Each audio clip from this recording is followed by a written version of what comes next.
Brother, may I have some oats?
And welcome back, guys. Welcome back to some good old... Oh, that's the wrong screen. And welcome back to some good old Bingus. How's it going, Mitch? How you doing? How you doing? Oh, I'm doing great. I'm so excited to see this losers finals. I mean, the final match of the preseason, and what a preseason it has been. Start to finish, banger matches after banger matches after banger matches. I mean, what more could you ask for? I'm sad it's going to end, but excited at the same time because it means we're going to get to move into the main season here coming up. Exactly. Yeah, that's going to be the nuts part, is that it's only the preseason. Last match of the actual preseason being Chris versus Blanks, seeing who gets to move on to represent the U.S. in the official Season 6 tournament bracket versus Serbia, Germany, France, Canada, and Australia. Gonna be insane. Yeah, it's going to be exciting. It's going to be so exciting. I can't wait to see it. These two players, they both have played so well up to this point. Both have suffered some, heartbreaking losses. Both of them, looked like they were going to bulldoze through the winners, got sent down to the losers, and now it's their last chance. It's win, and you're in. Lose, and you're out. Yeah, sir. Game best of threes as well, by the way, so keep that in mind here, chat. Best of threes, so even if first game does go out the window, guess what? You got a second chance. You got a second chance even still today to make it back. And so we would start with base game. We're going to move into the DLC format after that, and after that, if we get into game 3, it's a coin flip. That's always the fun part. That's always the fun part. Oh, yeah. Let's see if the players are ready here. I'm going to move over to the screen here. I swear to God. Blank says... Chris, are you ready? Are we? Oh, Chris is ready too. Okay, cool. All right, awesome. Game 1, man. Game 1's going to be already, I think, insane because Blanks has been practicing a lot of base game here. And Chris has been dusting off the good old book of knowledge, if you will, as well on base game and DLC. So I really wonder on who's going to have maybe like a better grip of understanding base game, because I've been discovering this myself lately when practicing with the players, not on game day but on the other days, like yesterday, that DLC is a lot more, so much more map heavy, and like it's more obvious what's happening, and base game is so much more like, bro, there's so many mind games that are happening. There's so many ways of it, like, how do you say this? Supplying misinformation to your opponent. Like, you can really trick your opponent with some squares and being like, oh, I'm doing this, but in reality, I'm actually over here on the map, because there's so many different varieties of doing these squares, which is really, really unique. So the base game, I think, it's just a harder format. It genuinely is. So getting to see the harder format first, I think is gonna be really interesting to see who can take that home first, and then obviously DLC. I don't know. I don't know. It's starting to become more and more balanced, I feel like, between all the different players on all the formats, which is what we wanted for Season 6. We wanted to be more, everyone feels good with everything kind of a thing, So yeah, it's basically, I think of it as like there is a fastest you could go, and everyone is approaching that fastest possible thing. Before everyone practiced, it's like, okay, there's some big differences between who's practiced a lot and who's practiced less. Right. But now everyone's practiced, and now everyone's like this close, and it comes down to like these tiny little differences of, oh, I can do this fight, 5 seconds faster, and all of a sudden now I get the square instead of you, or things like that. So it comes down to the tiniest little details, and if you slip up even a little bit, I mean, it could lose a square, which could lose you the game. It's funny because, like, even yesterday, or was it yesterday? I think it was yesterday when Parky was being coached by Aggie, showcasing the small differences. Like, Aggie was like, "Oh, we're racing on this." And then Parky sat down to like level her flasks for a moment. He's like, "You don't do that. If you're racing, you don't even sit down to level flasks. Don't level up. If you know it's close, you have to book it." Like, that's how, like, less time you have. Like, that's how close it can sometimes be. Just sitting down and just leveling things can cost you a full square, maybe even 2. So that's how intense bingo can very much be. It's like, dude, if you just breathe air for a second, you could lose a square, So it's going to be very, very fascinating to see this game 1. Game 1 here, characters, by the way, currently holding, I believe that's a It's not just a spear. That's like a what's That's that a called? great hammer. No, That's the other one. The pole, the blue pole. Oh, the other one. That's a spear. I don't know what spear It's some that kind is. of Oh, spear. it's a pike. It's a pike. There you go. Oh, okay. Yep. Sorry. Go ahead. Yeah, I mean, the Great Hammer, if they end up using it, is a solid weapon. It's maybe on the lower end of Great Hammers, but Great Hammers, like every single one, is incredible. So Yeah. if they end up with this class, I don't think they'll be too disappointed, except I think it probably has too much stat requirements for them to wield right away. So we'll see if they end up with that. We'll see what the board has in store for us, because it's about to be revealed. Oh, Melania Middle! Oh, that's exciting. I like that. I like that. Oh, boy. A Melania center square. Bro, imagine this. Imagine we go base game, Melania center square, and then DLC, it's Promised Consort Radahn center square. Bro, what a banger back-to-back that would be, dude. That would be. I mean, there's no way. There's no way we get that back to back, probably. But oh my goodness. I'd be very excited. As far as actual rushable squares, we've definitely got the Falling Star Beast that a lot of players like to do early, even if it's not a square, just to get the materials in the cave, get the Somber 6 that it drops. Yeah. So I expect that's one that both of them are going to go for early, because I don't see a lot else that's super rushable. In We got addition, O'Neal. yeah. O'Neal, Yeah, you with the can baboosh. baboosh him early. Right? Oiled Crab from Boggart, bottom right. Yeah. Could be done. I got Knight's Calves here, because there's only 2 Knight's Calves. You can do Ooh. Limgrave Weeping. That's pretty quick. That's pretty fast. That's true. You could definitely do that pretty quick. I'd expect they want at least a little bit of upgrades before doing that, just to make it faster. Yeah. 2 Cemetery Shades. Honestly, you could do that relatively easily, relatively early. These are like squares that we're looking at that are like, you could do in the first 20, 30 minutes, right? These are squares that are pretty early game that you can do with a pluser weapon if you really need to. Not required, obviously, or not suggested even. But if it comes down to it, these are squares that you can do almost immediately without much prep. Yeah, for sure. One interesting thing I always like to think about in the early game is Remembrance bosses are going to get done at some point, and thinking about, are they going to go for Godric first? Are they going to go for Radahn first? Reasons that you might go for Godric, there's Restore Godric's Great Rune right there on the board. That's a reason to go for Godric. But a reason you might go for Radahn is there's something like Acquire Fingerslayer Blade here on the board. Either one, both players probably can do hitless for that bottom middle square. And Radahn is also a boss in Caelid and Dragon Barrow. Others that I see, helps you get talismans, things like that. So it's interesting. Oh, Valiant Gargoyles. Ooh, that one requires Radahn. So there is some reasons to go either way. We'll see. Maybe they split who goes which Remembrance as kind of their starting one. But whoever commits to a big Remembrance Great Rune boss first should also get that Killer Remembrance boss hitless square, assuming they go for it, because both of those bosses pretty easy to hitless. You know what I can see here definitely is that actually from Blanks here is he's going to rush Liurnia. The reason why I think he might be rushing Liurnia is because we have Blue Loretta here and Fingerslayer Blade on the same diagonal, and he likes holding priority over the other player because you have to do Blue Loretta to even do the Fingerslayer Blade quest line. So he likes marking this and being like, hey, I have advantage, and holding that in the other player's face to like really have that strong mental game early on, because Valiant Gargoyles is downstairs as well, right? And then all of a sudden it's a pick and choose. Do I go Gargs first? Do I go Blade first?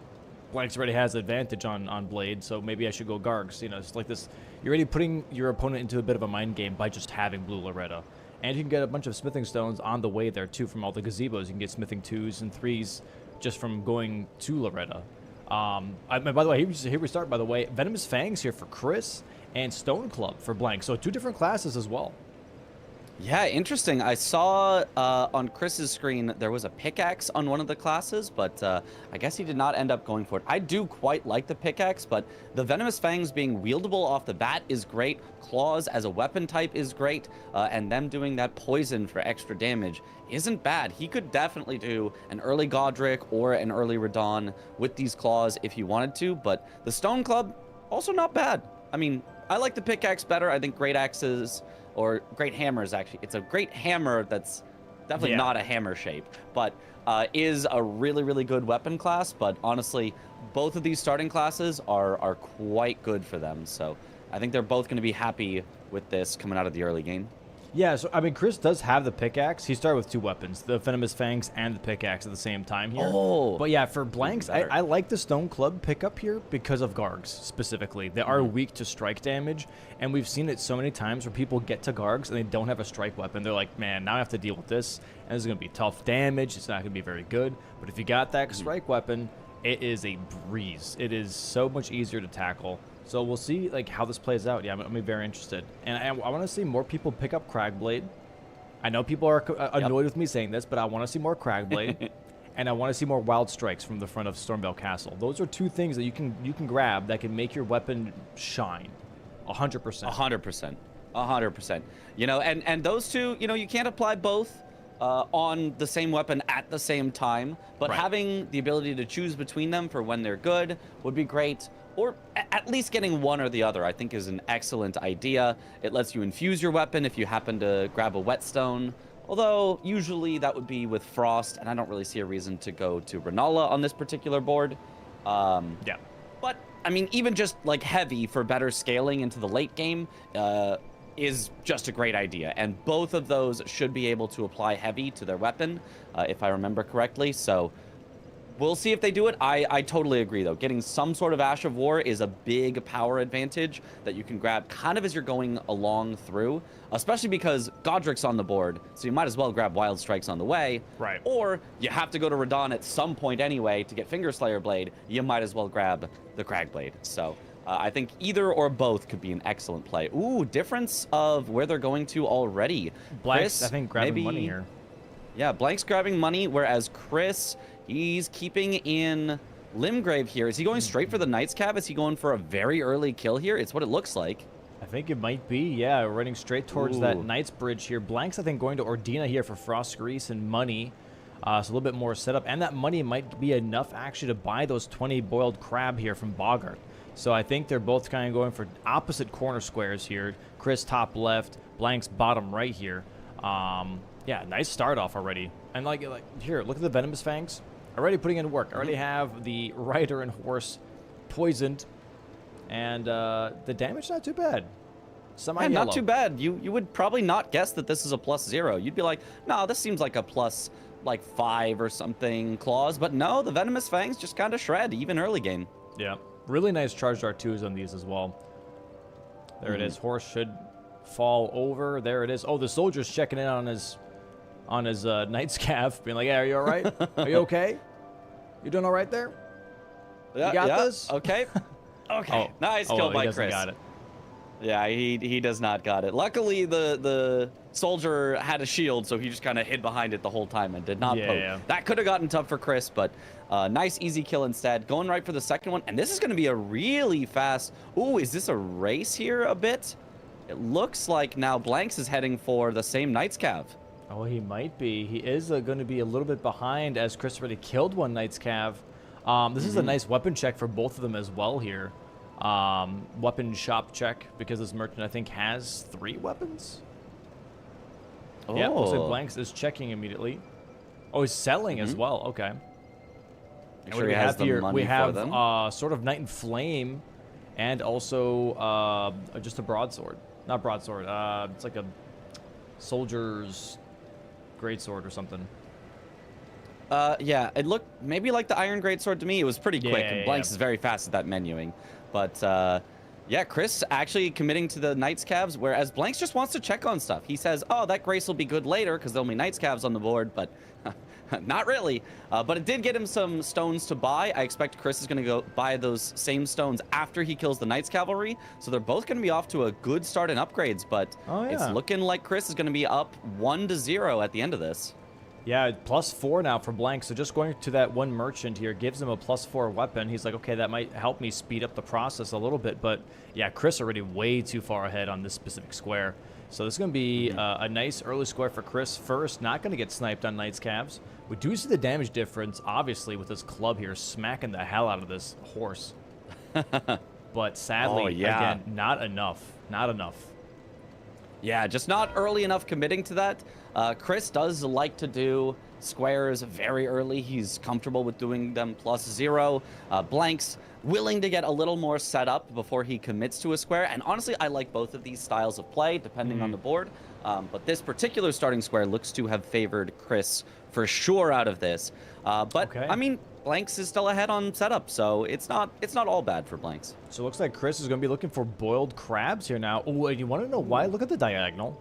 You have boiled crab after this. You have shackles, Millennium, gargoyles. That is the last 3 squares in this diagonal here, and that is just disgusting. Yeah. That's just mean. That's very mean. Yeah, 1 requiring capital access, so you'd need to do 2 great runes to get there. Yep. Gargoyles requires you to have gone through Radon specifically. And then Melania, it's Melania. Like, if you try to do that anything more than or less than an hour into the game, I mean, good luck. Players can do it. Players have done it hitless. But if we see a Melania hitless on this particular board, I would be shocked. That would be incredible. But you never know. It could happen.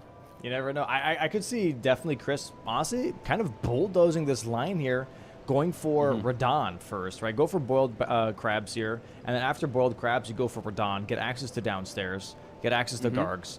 Hold off on Melania, obviously, as long as you possibly can. But Melania does give you entrance to the capital. She's another great rune bearer, right? So you can do Radon into Melania here, and that gives you access to shackles. So yeah, you could do Radon into Melania, immediately kill Gargoyles, which is a potential way to get to the capital through Fia's champions. Use that to go straight to the capital, get Margits and Mohg's shackle. Kind of unstoppable, but super risky because it's just all late.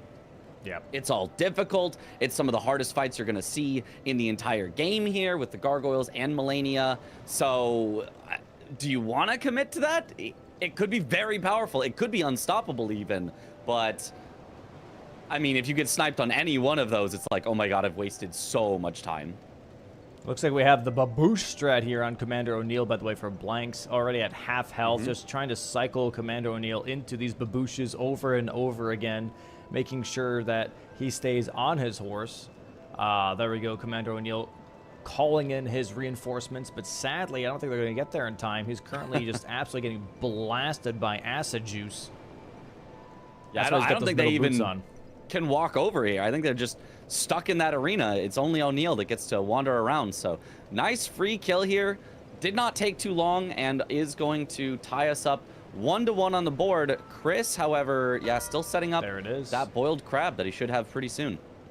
There Very it nice is, kill. Commander O'Neill. And also on top of that, weapon check and some decent money. We have Gargoyles, Black Halberd. That's okay. It's not too bad, but it's a somber weapon at the end of the day. Here, looking for Falling Star Beast now here from Blanks. Ooh, I do like this. We did point out that this could be something that somebody goes for early, so I like Blanks finding the synergy here in Kaled. He doesn't have to warp away or do anything else. He gets to go straight from one to the other. He does also have a lot of money here that he's gotten, this 30,000 runes, so I wonder if he's going to try to spend that before heading into the Falling Star Beast or if he's just going to rush it. Looks like he's rushing it, so hopefully he has a good time with that. Chris looting the poor nobles on the way towards Bogart. Kills the one with the chest that has a gold rune 12 in there. That gives him exactly 12,000, which I think is what you need for Bogart. Either it's 12,000 or 16,000. I'm not too sure. I think I remember it being 12,000. I looked it up, but I have since forgotten. I think it's 600 per crab, which makes it 12,000. So if so, I mean, that's perfect. You just get the money on the way to Bogart. That's a really nice sequence there. Nice. Really nice kind of nice synergy tunnel with the skip money. there from Blanks. Nice tunnel skip there. First try. Has to be gets it, careful of the bug here, but- though. Yeah, the bug really Oh my doesn't God, he want has to him to roll. go for that ladder. You have to pay the bug toll. Is he going to kick down the ladder here? No, he's confident. He says, I can get this first try. I don't need the ladder. 2 seconds to kick down a ladder, not worth it. If you kick down the ladder, you're already lost because you assume that you're not going to get it first try, you know? Yeah, it's all about the mentality. If you lock Exactly. yourself in, you have to hit it first try, and so therefore you definitely will. He did not apply the rot grease before heading into the door. I do see a lot of people apply it early because there's kind of plenty of time to get the rot on them when entering, but Blanks just heads right in. I wonder if he's even going to use the rot grease. I expect he will. Ooh, but his weapon is upgraded enough. Maybe he doesn't have to. Maybe he just doesn't need to apply the rot grease whatsoever. His damage is solid. That's not bad at all. Yeah, +4 Stone Club here. Some really nice yellow damage, especially on the head here, taking bonus damage. You can hold on to that rot grease for Radon if you want to. Yeah, I really like this. Normally, you know, the Falling Star Beast is something that somebody might go for very first with a +0 where the rot is necessary, but Blank's getting a little bit of upgrades here. This is going to be great for Blanks. They're going to get the square at about the same time, the Falling Star Beast and buying the crabs from Boggart, but Blanks is going to be way more set up in damage, way more set up in weapon levels, so this is really, really nice for him. Chris has the better positioned squares along that diagonal, but Blanks is way more set up. So if Blanks chooses to, for example, race Chris to Radon or something like that, Blanks should win that easily. Blanks missing the charge dart too there. Chris now going to be at Boggart. I wonder if Chris is going to try and kill Boggart to make a fist weapon check. Oh, Blanks trying to roll into the shockwave here. Does get tagged, thrown into the air. Yeah, he is low on health, but he gets the stagger. That's all he needs. Just keep hitting. And that should be another square for Blanks. That got scary at the end, but he just stayed with it, did not heal, and gets the kill. Very nice. Currently 2 for 2 here on the board, but Chris already has Knights, Calves, and Boiled Crab on the board. Now that diagonal, Shackles, Melania, Gargs is active. What do we do? What do we do? Yeah, I mean, the interesting thing here is, let's say, theoretically, in the future, Blanks blocks that diagonal with Margot's and Moog's Shackle. That does set up for 2 of his own lines. That is in a row 2 with his Falling Star Beast, and a column 2 with his Commander O'Neill. As well as Blanks has already done 2 bosses in Kaled and Dragon Barrow with O'Neill and Falling Star Beast. So he is kind of knocking on the door there with that column 2 potentially. There are also staves that are in Kaled that he could pick up. The Smithing Stone Bell Bearings 1 and 2 are a little bit more inconvenient to go get. Unfortunately, it's not the Somber Stone Bell Bearings 1 and 2, which he already has one from the Falling Star Beast, but maybe Blank sets up his own counter threat on that line there and tries to set it up for a Margot and Moog's Shackle race here, which he could win. Blank's lagging there a little bit. I'm going to go ahead and refresh him real quick. There we go. Yeah. Like I said, Blank's going to go for that blue Loretta. He likes that early Liurnia. He likes that access to Finger Slayer Blade as well. We might have a Melania race, honestly, at some point, because we're having crossing diagonals here. Blue Loretta, all the way up to Finger Slayer I kind of love Blade. that. If Blanks goes Loretta, Blue Retta into painting rewards, Chris would know he can't really chase on Finger Slayer Blade, so Chris would kind of be forced into Melania, which would be really interesting. Competing diagonals, forcing each other into the center square, but whoever gets it would have a really powerful diagonal threat. This could be a very interesting game super early. Yeah, I like how this is playing out 100%. Chris, you're going to be going through the catacombs right now. Maybe looking at Cemetery Shades. This is the Weeping Cemetery Shade, I believe. Looking at maybe column 1 here as well as a backup. Yeah, it would also block Blanks' row 2, so I really like the positioning of this square. It's relatively fast. The Cemetery Shades are not the fastest just because they're in catacombs. They are like the fastest boss kills you can get because sometimes you can even just one-shot them. But just going through the catacombs to get to them takes a while. So I don't mind this as a square from Chris. It's a tiny bit on the long side for this early game square, but a great positioning, great block, great setting up his own threats. So I like what both of them are going for here. Setting up their own threats, blocking what each other are doing. Because Blue Retta for Blanks is also going to block the column 1 for Chris as well as the row 5. So they're doing a great job with square positioning here. Yeah, both really recognizing, like, hey, I got to stop anything here early. This is why we're going to have mostly majority games, I think, like, especially moving into Season 6, because people are realizing more and more how to really preemptively pick optimal squares to block out anything that can happen to make it less crazy on themselves, right? If you see all of a sudden, like, 2 or 3 squares build up, you're like, okay, well, I have to stop it. And sometimes that's already too late. So seeing one square in a line, you're like, okay, well, what's the potential here? What's my angle to stop this if this gets out of control? You know, they're showing a great job of doing that already very early on. Yeah, it almost feels like if you want to get a full line, you almost need to get 0 squares in it, so your opponent has no idea to block it, and then set up multiple to happen back to back to back. And that's not a playstyle we have seen players adopt yet. We'll see if it catches on, maybe. We'll see how that goes. The threats of lines have been very, very powerful this season, but actually executing the lines has been tough because everyone has been so good on defense.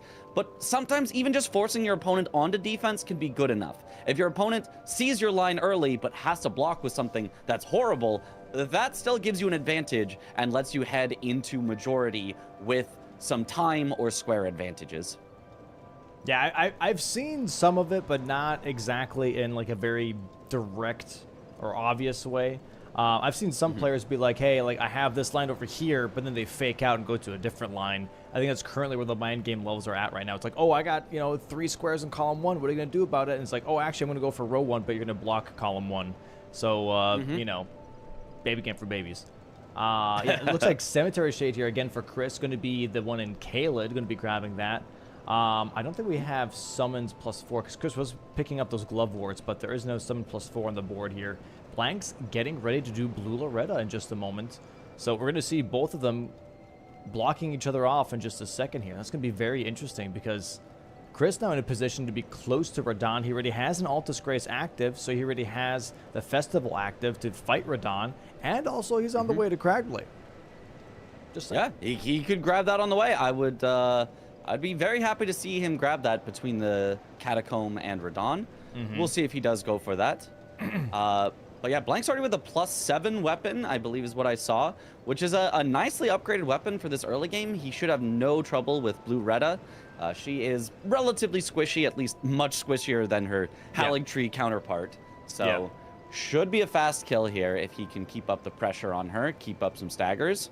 Yeah, solid yellow damage. That's fine. That's fine. Really not bad at all. Nice 2 charged R2s there from Blanks. Ooh, big stagger already. Very nice. Let's be careful of some of these attacks. The main thing for Blue Retta is just making sure that whenever she's got those glint blades out, you are on the move so that you can avoid them without having to roll. If you have to roll, you could get caught by some of her other attacks. So Blank's doing a good job of just running far enough away that he can just kind of strafe everything. Really nice job. Does keep up a lot of hits as well. Should get a stagger here soon. Ooh, but she leaps away. Here's the phase transition. Here. Nice. Yep. Very nice.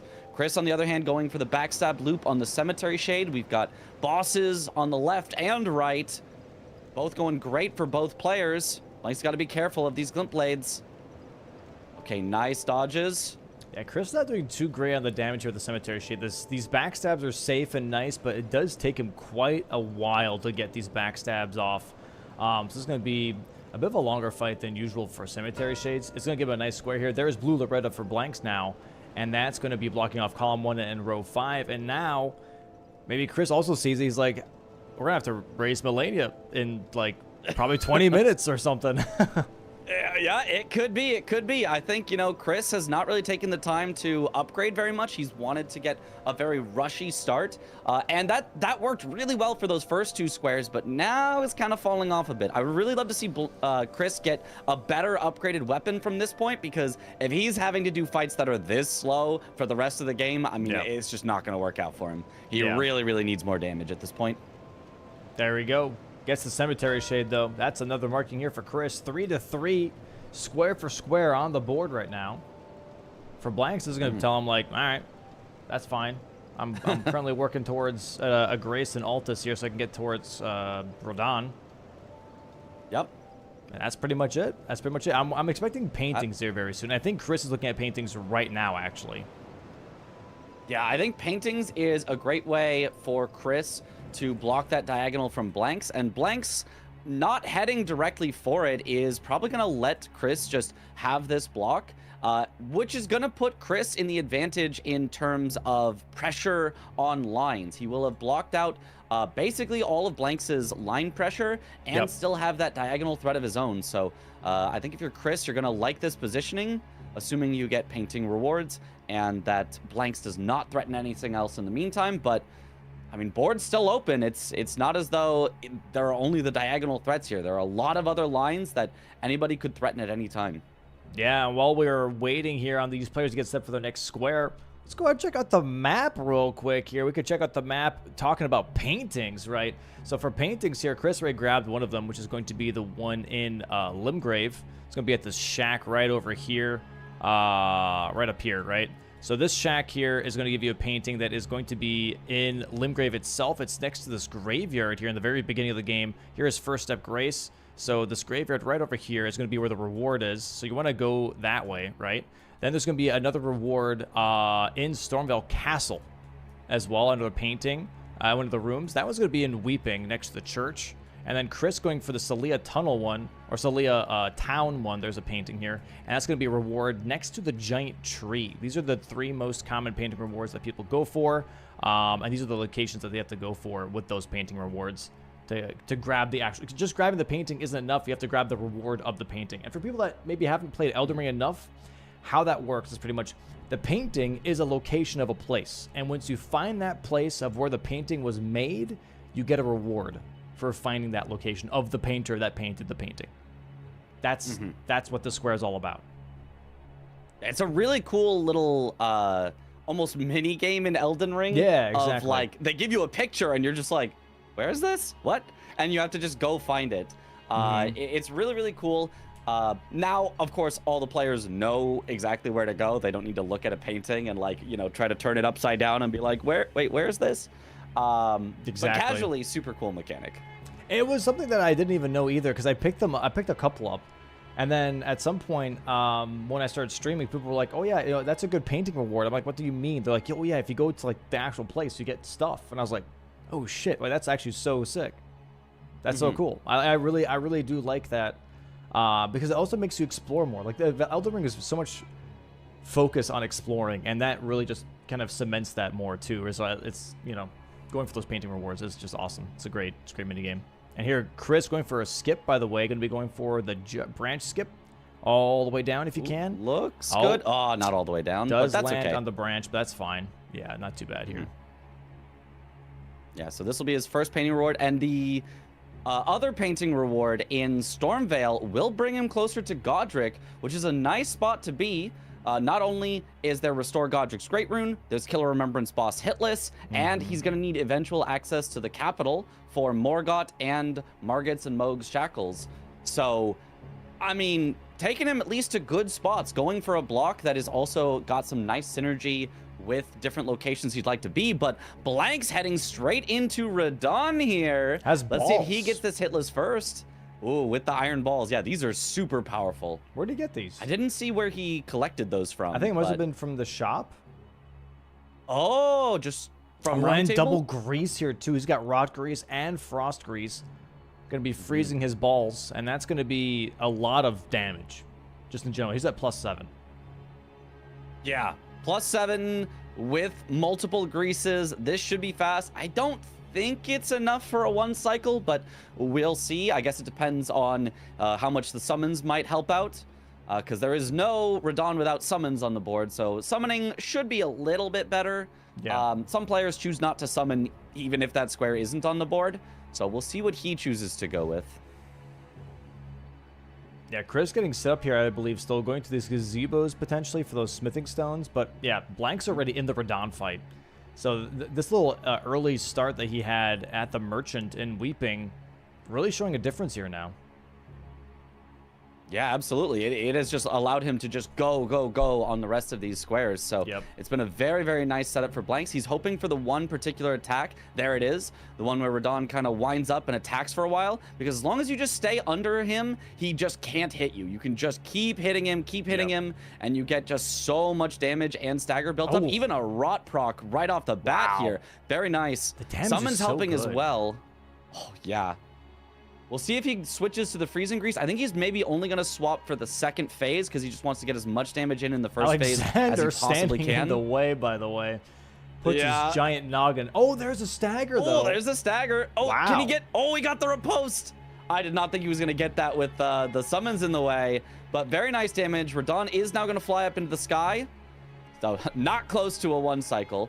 Is he going to apply the freeze grease? No, looks like he'll save it for the next boss. Alexander spin to winning while Blanks is trying to go for that riposte is just hilarious. There it is still.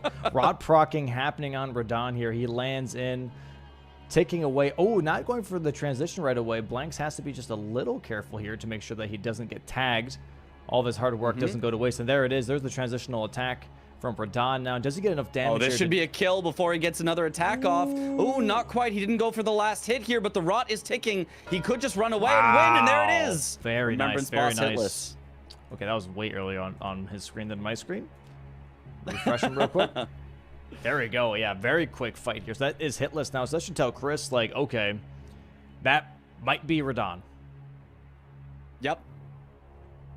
It could be Godric, though, as well. So Chris maybe just isn't sure. Maybe he thinks, uh-oh, painting rewards is in danger because that could have been Godric. He could be in Stormveil right now. You just never know which of the two it is. So the question is Chris going to commit to painting rewards? Is he going to pivot off because of that? Is he going to be forced to go to Melania right now? That would be a wild turn of events. But I mean, if he did get Melania, that would put on a lot of pressure. So a lot of pressure. A lot of pressure, but for a lot of work.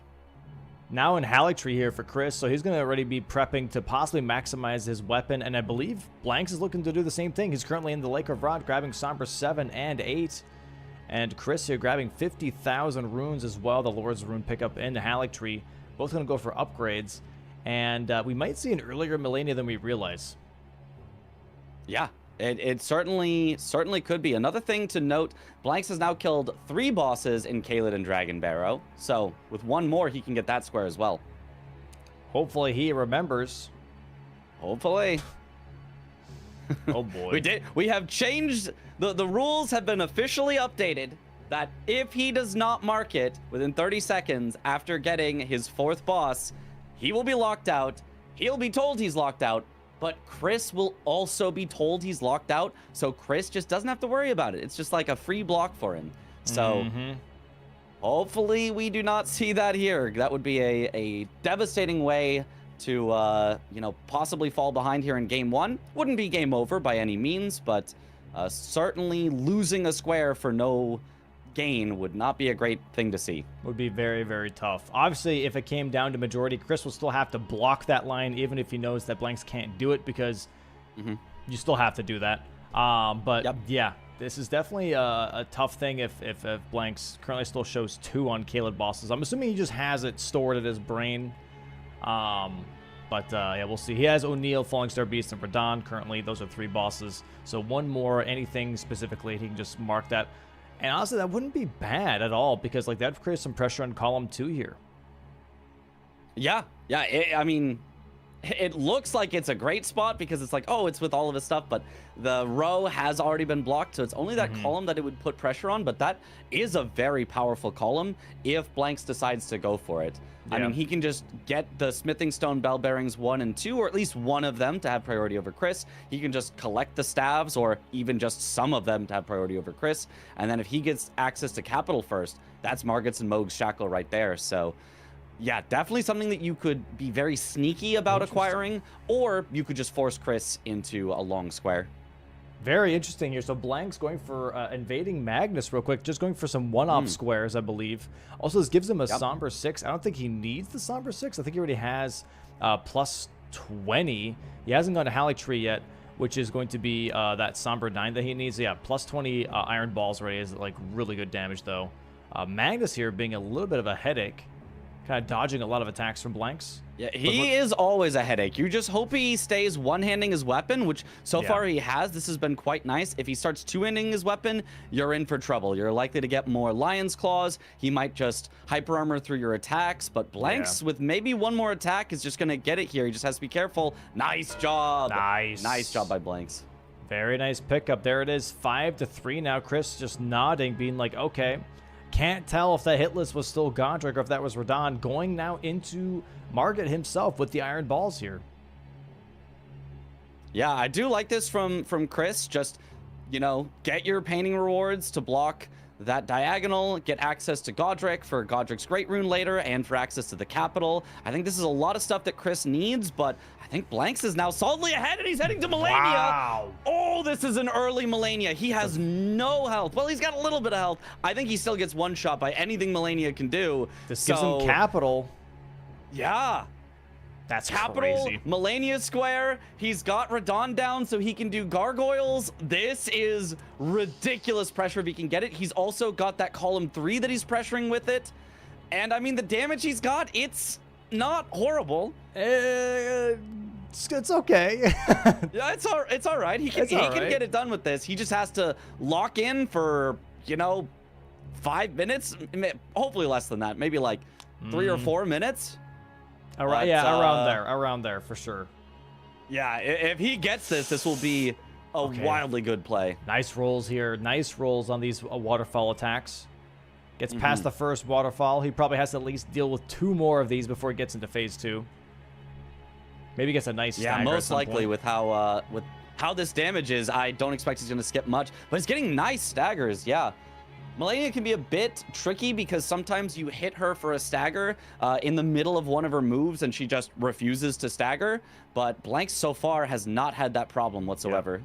Nice canceling of these attacks, by the way. It's like she's about to wind up and he goes ahead and just does a quick tap R2 with those balls and stops her in her tracks. Helps out a lot with dealing with this fight sometimes.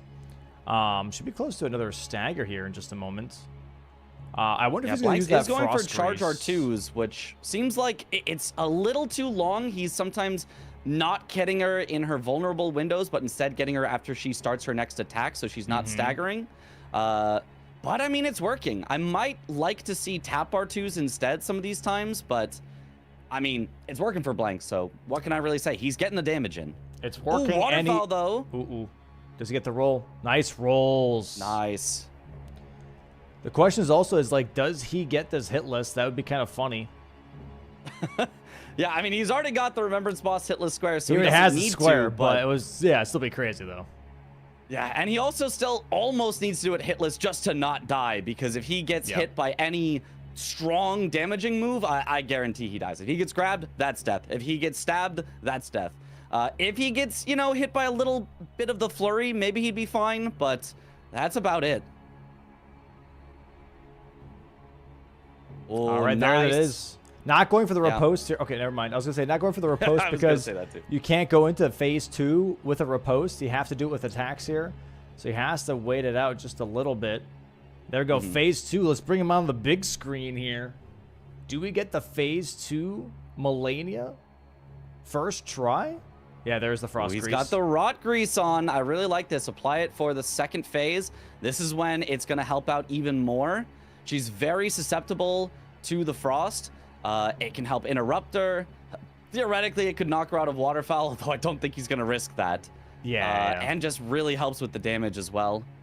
Nice dodges. Really nice so far. Hopefully he gets a frost proc before that grease wears off. Nice dodge. He does have a second grease, so he might go for that after if he doesn't get one. She's stalling a bit, so he hasn't built up too much frost just yet. Ooh, those R1s though. On it. That's a nice build up on the R1s there for sure. He should be really close. Oh, there it is. Yeah. Yep. Okay, this should be a stagger here too, to be honest. There it is. Oh, it is. Huge. Very, very nice. This should push him almost into the other phase 2.5 where she does the flower again.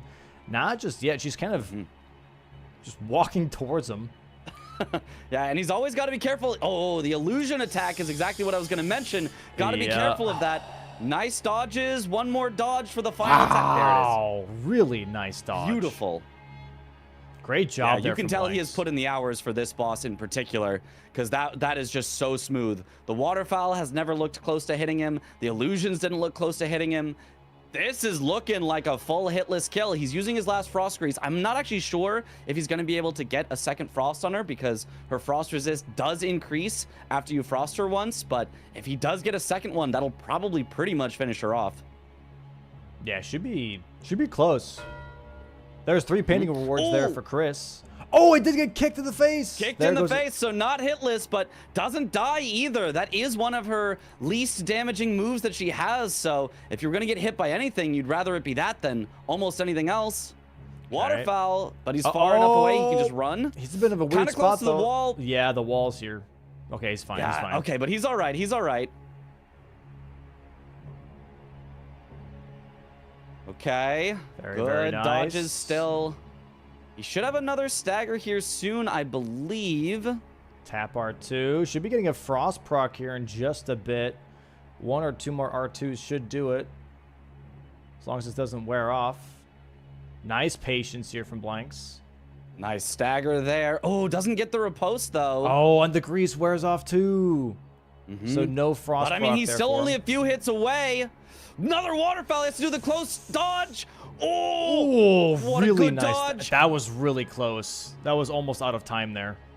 Yeah, that was almost the no man's land where you're not quite far enough to run away, but you're not quite close enough to get there. But he does stay just close enough to get around her. Very One nice. more charged R2 should do it here. Nice tap R2. R2 is not going to, but this Oh, one there it is. Bang! Goodness, what a display of skill. Wow. What a Melania fight. Almost hitless. Takes her out at 36 minutes into the game. You never see that. I mean, Chris is going to be happy he got painting rewards, but also there goes Chris's diagonal as well. Yeah. And Blanks is now threatening column 3. What a play. That was insane. That was a really early 36-minute Melania off of Blanks here, first try. That's insane. That was words. Speechless. Absolutely speechless. That was great. I know. What can you say about it? That is just impressive. Yeah. It puts him ahead 6-4. He now has almost infinite runes. He can do whatever he wants. He can level a bunch So and become much super money. powerful. Yeah. Like, how do you stop him at this point? He's only ahead by 2 squares, but Yep. with that many runes and with this pressure, like, he can go wherever he wants. And Chris is still setting up. Chris is still going for more of those smithing stones just so that he can keep up in weapon levels. So this is looking great for Blanks. Yeah, Blanks already being so early set up here really gave him the advantage on that early Melania kill here. And the only bingo line left for Chris, by the way, is column 4. Besides column 4, he has nothing left over anymore. All of his other bingo lines were taken away from Blanks now. Blanks has column 2, has column 3, has row 3, has row 4. He's got so many ways to pivot around on this board right now. He's got more money, he's got more squares. Like, right now, he's in the driver's seat, and he's really showing that. Yeah, absolutely. He also has a lot of nice priority on things. He's got obvious priority on Finger Slayer Blade. Blanks has obvious priority on Valiant Gargoyles, being the only one who's killed Radon so far. Killing Radon also gave him, well, could help give you a talisman through Alexander. I'm not sure if he actually grabbed that while he was there. I don't remember seeing it. But, like, he's got capital access right now. He could go to Morgott. He could go to Margits and Moog's Shackles. Like, it is all coming up Blanks right now. And it looks like that Blanks is also possibly finishing his vegetables here, going for a finish off a boss with explosive physic, going for the Erdtree Avatar on Liurnia. So he might be looking at that straight into Graven Glovewort Bellbearing 2. Ooh, yeah, I mean, I don't know if I'd expect him to fully finish the line. I don't know that he necessarily needs to, but I want him to. It would be nice to see. I would like him to. Yeah, as you can see, though, on that fight, by the way, the ball's range here is horrible on Erdtree Avatars. You really have to, like, aim for Avatars, their knees. They're concave. They just have, like, it looks like, oh, I could hit those branches in front. No, those do not have a hitbox. You have to go around, hit it from the side, or sometimes from behind, but there we go. Gets it, hits its legs. Very nice. Chris here actually right behind Blanks. Also going for the Erdtree Avatar kill. Going to be grabbing those Physic Tears. And Chris, I believe, is a little bit closer, actually, to the Third Church of America. Not sure that's going to matter much in this case, but he is a little bit closer, technically, to that Physic Flask. So this might be a little bit of a race here on Explosive Physic between the two. Yeah, it could be. Chris still with great damage here on the Iron Balls as well. So if Chris is closer to that Third Church, I think this could possibly be a snipe. Chris does get the Golden Land attack here, though, that Blanks did not have to deal with. Kind of stalling for time here. Ooh, a little bit of a whiff there, but Not too bad on the whiffs from Chris's side so far. Nice jumping Nice stagger. R2 to get the stagger. That'll finish off the boss very nice and quick. So now we'll just see how close did Chris get. Will he be able to take this away? Oh, he's right at the artist shack. They're both right at the artist shack, but he hesitated. Blanks just went past the artist shack here, so he technically has an advantage by 5 seconds. He literally just went past Chris's grace. That's insane. Yeah, maybe it comes down to Bofa RNG or something, but if not, Blanks should be ahead as long as he goes directly for it. Oh boy. And then, yeah, once this square is marked, acquire Graven Ghost Glove or Bell Bearing 2. That's a doozy. That's a doozy. Yeah. Because one of them is going to be Mountaintop's Catacomb. That's going to be the Erdtree Spirit that you have there right before the giant bridge with the golem shooting arrows at you that you have to clear for the Grave Glove or Bell Bearing. And then the Ghost Glove or Bell Bearing is in Noxtella, which is where the Moon of Noxtella is as well. So both kind of long distance running here. A lot of time commitment. Yeah, long distance. Neither of them has any reason to really go to either of those directions. Outside of that, there's not Moon of Noxtella on the board. So if Chris is forced into that, he's going to be very, very unhappy about that. He really wants to get this explosive physic. Ooh, but yeah, they're both at the same grace. Yeah, it really is just going to come down to who gets there first. Unless Chris has some secret faster boss to get to, it doesn't look like it. It looks like this is going to be Blanks' square by 5 to 10 seconds. Oh boy. And also, like, you just see, like, the efficiency. Like, remember when we were talking about the very beginning of this match where, like, even sitting down and leveling a flask would matter? I think in this case, right, it's the same thing where Blanks only equipped 1 tier and left, which was the explosive tier. He didn't equip 2 tiers like Chris did. He was like, I'm just going to do 1 tier, which is the one that I need right now to win this, and that's it. He hasn't spent his 500,000 runes on leveling either because he said, nope, leveling would be too slow. I need to just go. Yep. So, yeah, it's probably going to make the difference here. He maybe needs to get 1 more hidden. Wow. Okay, now he's definitely in He's already explosive there. physic range. Just hope that... but he backs off! Oh, okay. Wow. Woo. And he gets it. Bang. scary. There it is. Chris So now sees it. He is not happy about that. Really bad spot here for Chris. 110%. They've both not been keeping track of their talismans. So I hope that they're both not... they shouldn't be close to 9 talismans just yet, but... it's been about 40 minutes.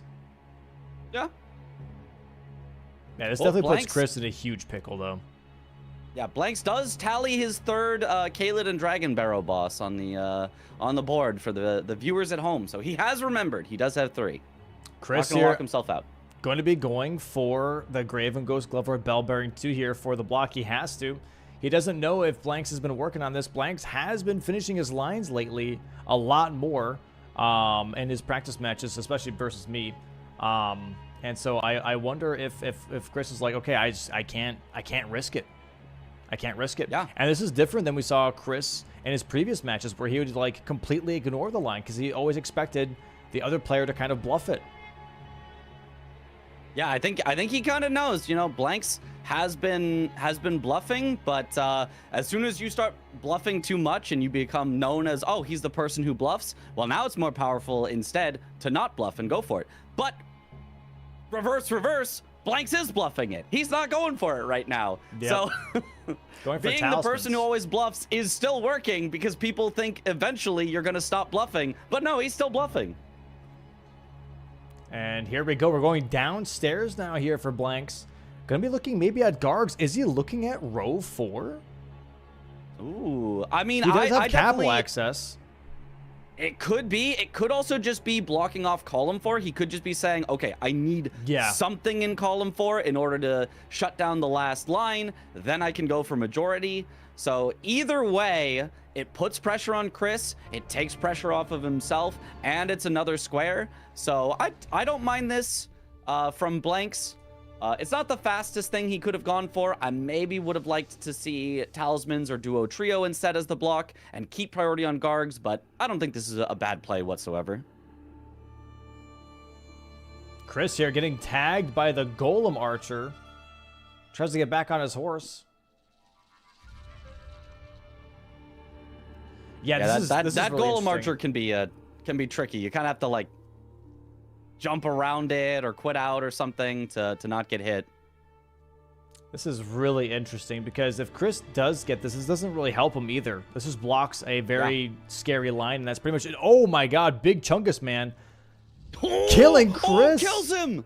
There's a Stake of America here. here. Of America here. Although, is this a stake skip? Because I think you end up slightly closer to where he wanted to be. He's pretty much where he needs to be. It's not He's really pretty a much stake there. skip. Yeah. Yeah. Yeah, it put him, you know. No, Chris, you're right 20 there. feet ahead. Chris, you're right there. Chris, you're right there. He's right there. Yeah. Just go I guess down. maybe he's thinking, I don't think he had enough runes. I don't think he has to worry about the runes. All right, heads on in. Stressing me out. Yeah, now we're spending all the money. Maybe he thinks he stake skipped. I mean, I guess the refs would tell him if he stake skipped. That's not a stake skip. That's him trying to get across the bridge, and he got killed by the big whip guy. Like, you know. Mm-hmm. Oh, he only just grabs the Grace and is now actually heading out. Okay. He's going for a Stell here, or he's going for upgrades? Going for He rock could also be grease? heading for the nope. second bell bearing. Yep. Oh, maybe a little of both? No. Okay, he's just sitting at the Grace to get the elevator down faster. Yeah, if Chris Blank's heading jumped off for his final... So if Chris jumped off the ledge and intentionally died of gravity and then used the stake, that's what we're talking about. Yeah, not like him dying to an enemy. Yep, for sure. Yeah, Blanks is heading for his final boss in Kaled and Dragon Barrow, as well as a duo trio boss here. So some nice synergy that he's taking up.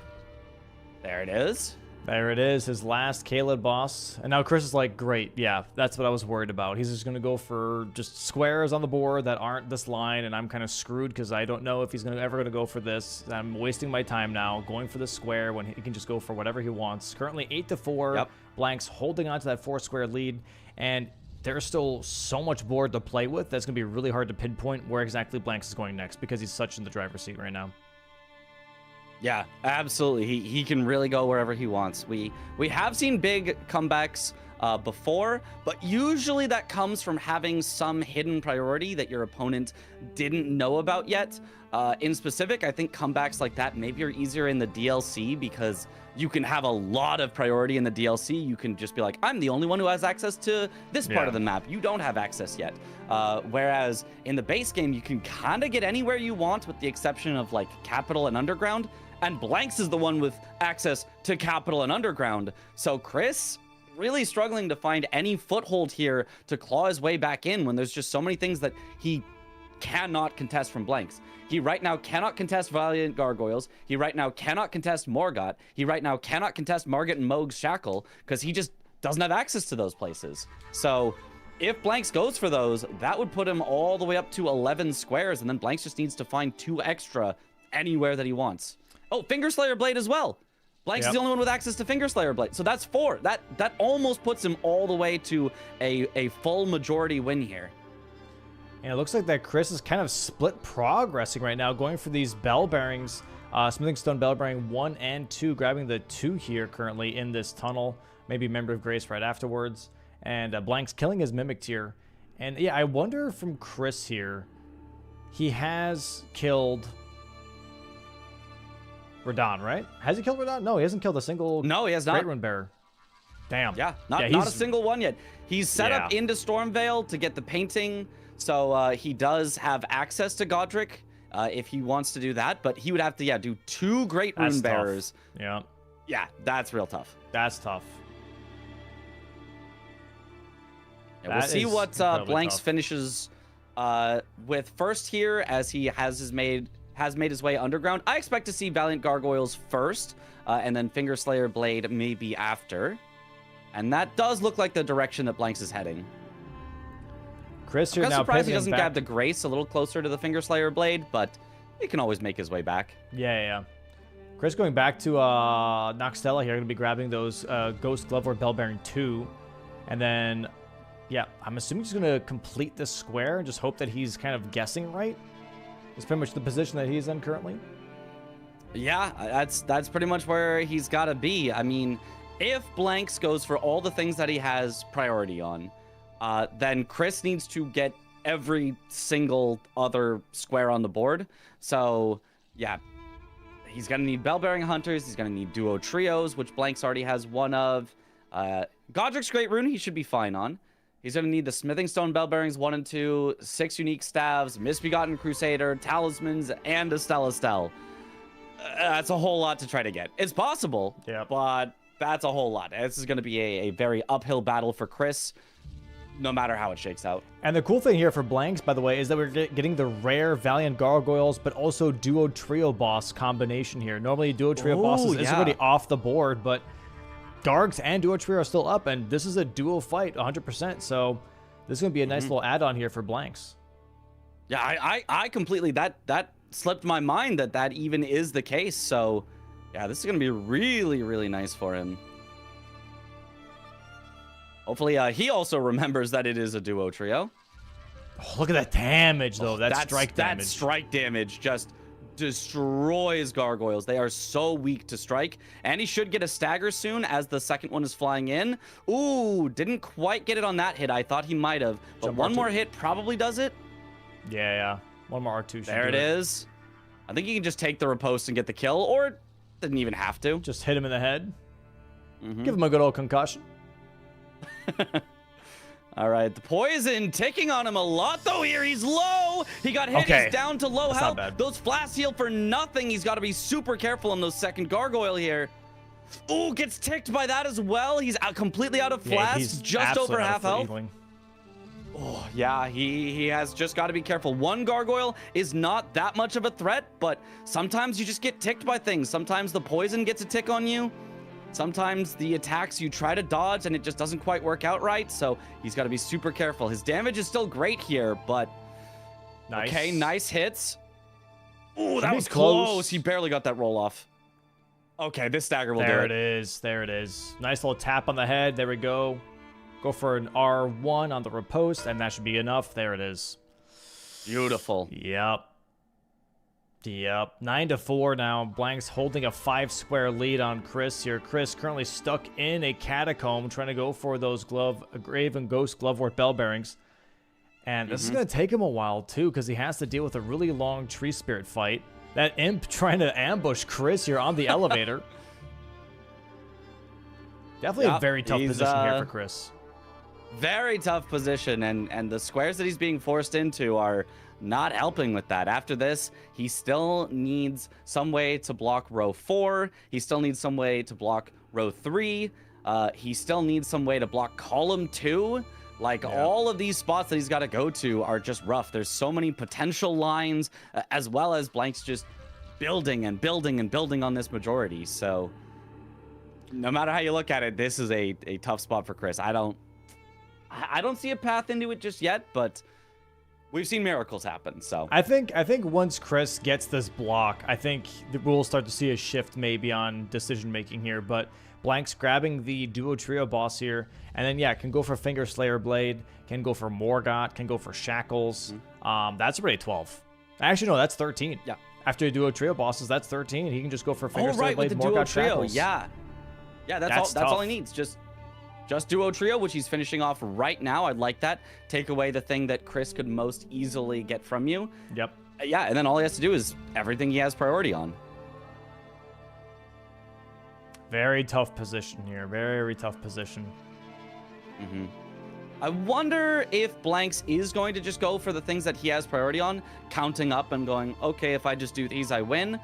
Or if he's going to try to still contest with other things. If he's going to try to go for example, Bell-Bearing Hunters, because 2 Bell-Bearing Hunters is a low number of Bell-Bearing Hunters. You can get that done very easily. So I wonder if he's going to contest on that. There it is, Duo Trio bosses. 10-4 now for Blanks. Really taking away game 1 here. And showing that he really does not want to deal with what happened last week. He went for a lot of advantages on the board. And going to be going for Cap, I'm assuming. Yep, he's going immediately to Altus Plateau. He's like, you know what? I know I have advantage on this. I know this is 13. No need to beat around the bush. I'm just going to go ahead and close this out. Yep. Oh, wait, no, he's going for talismans, actually. Or at least he's going to go for a few more talismans here. He is not heading into the capital. I actually think if he does go for the capital, I think Fia's Champions is faster than riding all the way up to DTS. So I would not be surprised if he went for that as his capital access. Even though Fia's Champ's horrible fight to have to go through, but he's so powerful. He is... like, what level is he? He's probably level like 75 or something with all those runes from Melania. So I think he's very okay. high level. Yeah. All right, Chris having a good fight here on the ulcerated tree spirit. The iron balls are putting in work. Gets another stagger. Very nice. Is going to take the headshots before the riposte. Nice. Excellent. A couple more charged R2s, and this should be the first bell bearing. Or the second bell bearing already, actually. Chris has one marked he on already the board. collected the other one. I missed that. There it is. One more tap R2. Oh, he does miss it. Okay. Yeah. Nice dodge There we on go. the grab, though, and easy finish. Okay, Blank's heading for Gillica. Honestly, I like heading for Gillica here as a potential... Okay, it gets me talismans. It also just gets me more power. Like, it's just going to make it so that if I have to do a bunch of more squares, I'm just going to be more powerful the whole time. He already has Axe Talisman, so he's already in a great spot with one talisman. And then if you combine it 1-2, you get Axe Talisman and Ritual Sword. Like, your damage is going to go through the roof. So, it is going to depend here on if he can get a second talisman pouch that I don't think he has yet. I think he could just actually go back to Enya and grab one from Round Table Hold if he wants it. He definitely could. He's got currently 5 talismans, and Chris here now going for Godric. There is Restore Godric's Great Rune on the board, but also this is one half of the puzzle to get into the capital here. And I really don't mind this from Chris at all. I think Chris is just hoping that maybe Blanks is going to stall and that he can somehow crawl his way back into kind of being even on the board, because right now he's definitely far behind on capital access, and that's just giving Blanks a lot of power. Yeah. I think this is the way that you have to try to crawl yourself back in, is by holding priority here on Godric's Great Rune and at least getting yourself access to the capital, because if you lose everything in the capital, you lose. I don't think there's any chance he's going to try to contest on Fingerslayer Blade, so I think he needs to go for Morgott or Margot's and Mohg's Shackle and needs to take one of those away from Blanks to have any chance in this game. But, I mean, while he's going for that, Blanks is just collecting talismans here, so Blank's not even taking the things that he's got. He's like, oh, I'll take stuff that Chris could do. Yep, going for talismans, focusing on the Lance Talisman here. There's a lot of talismans actually in Limgrave specifically, so it makes the square definitely very quick.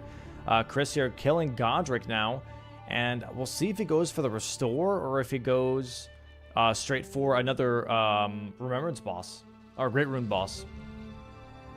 Possibly Radon. That is the tricky bit. I would expect as a second Great Rune boss, it would almost certainly be Radon. I don't see why there would be any reason to do a different Great Rune boss. It's probably the fastest. It theoretically gets you eventual access to Fingerslayer Blade if somehow Blanks just never did it. Oh, looks like he's going for the Great Rune right away, though, restoring it. Okay. This does at least block out Blanks' line, so that he doesn't have to worry about that.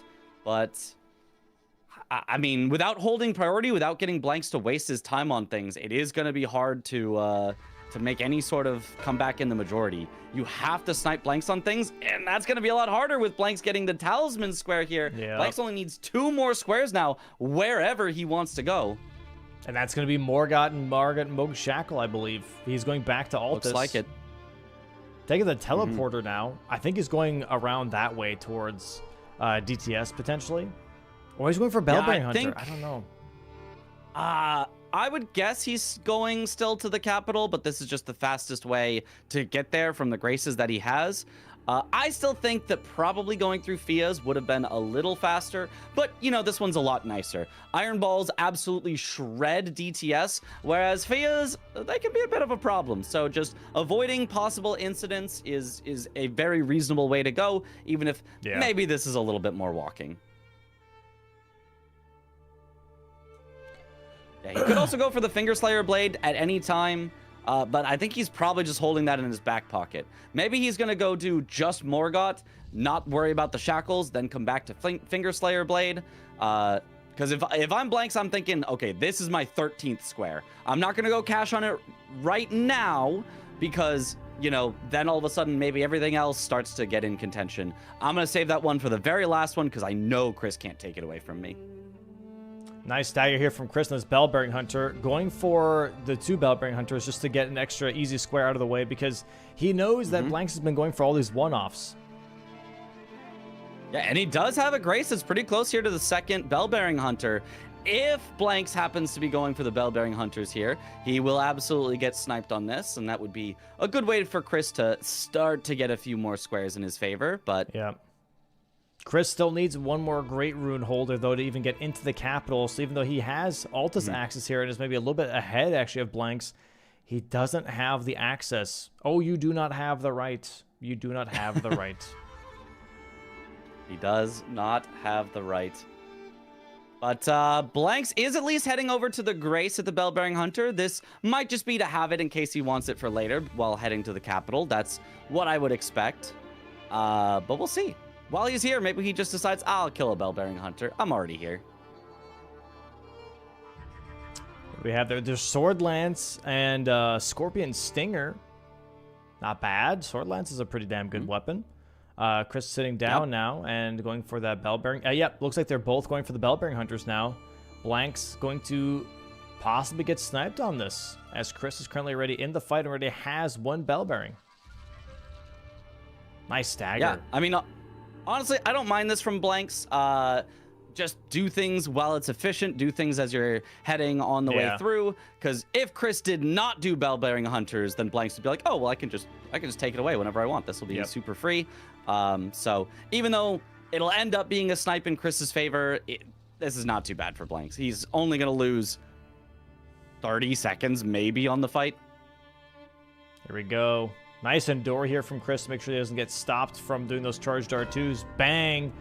Bell-Bearing Hunters now being marked.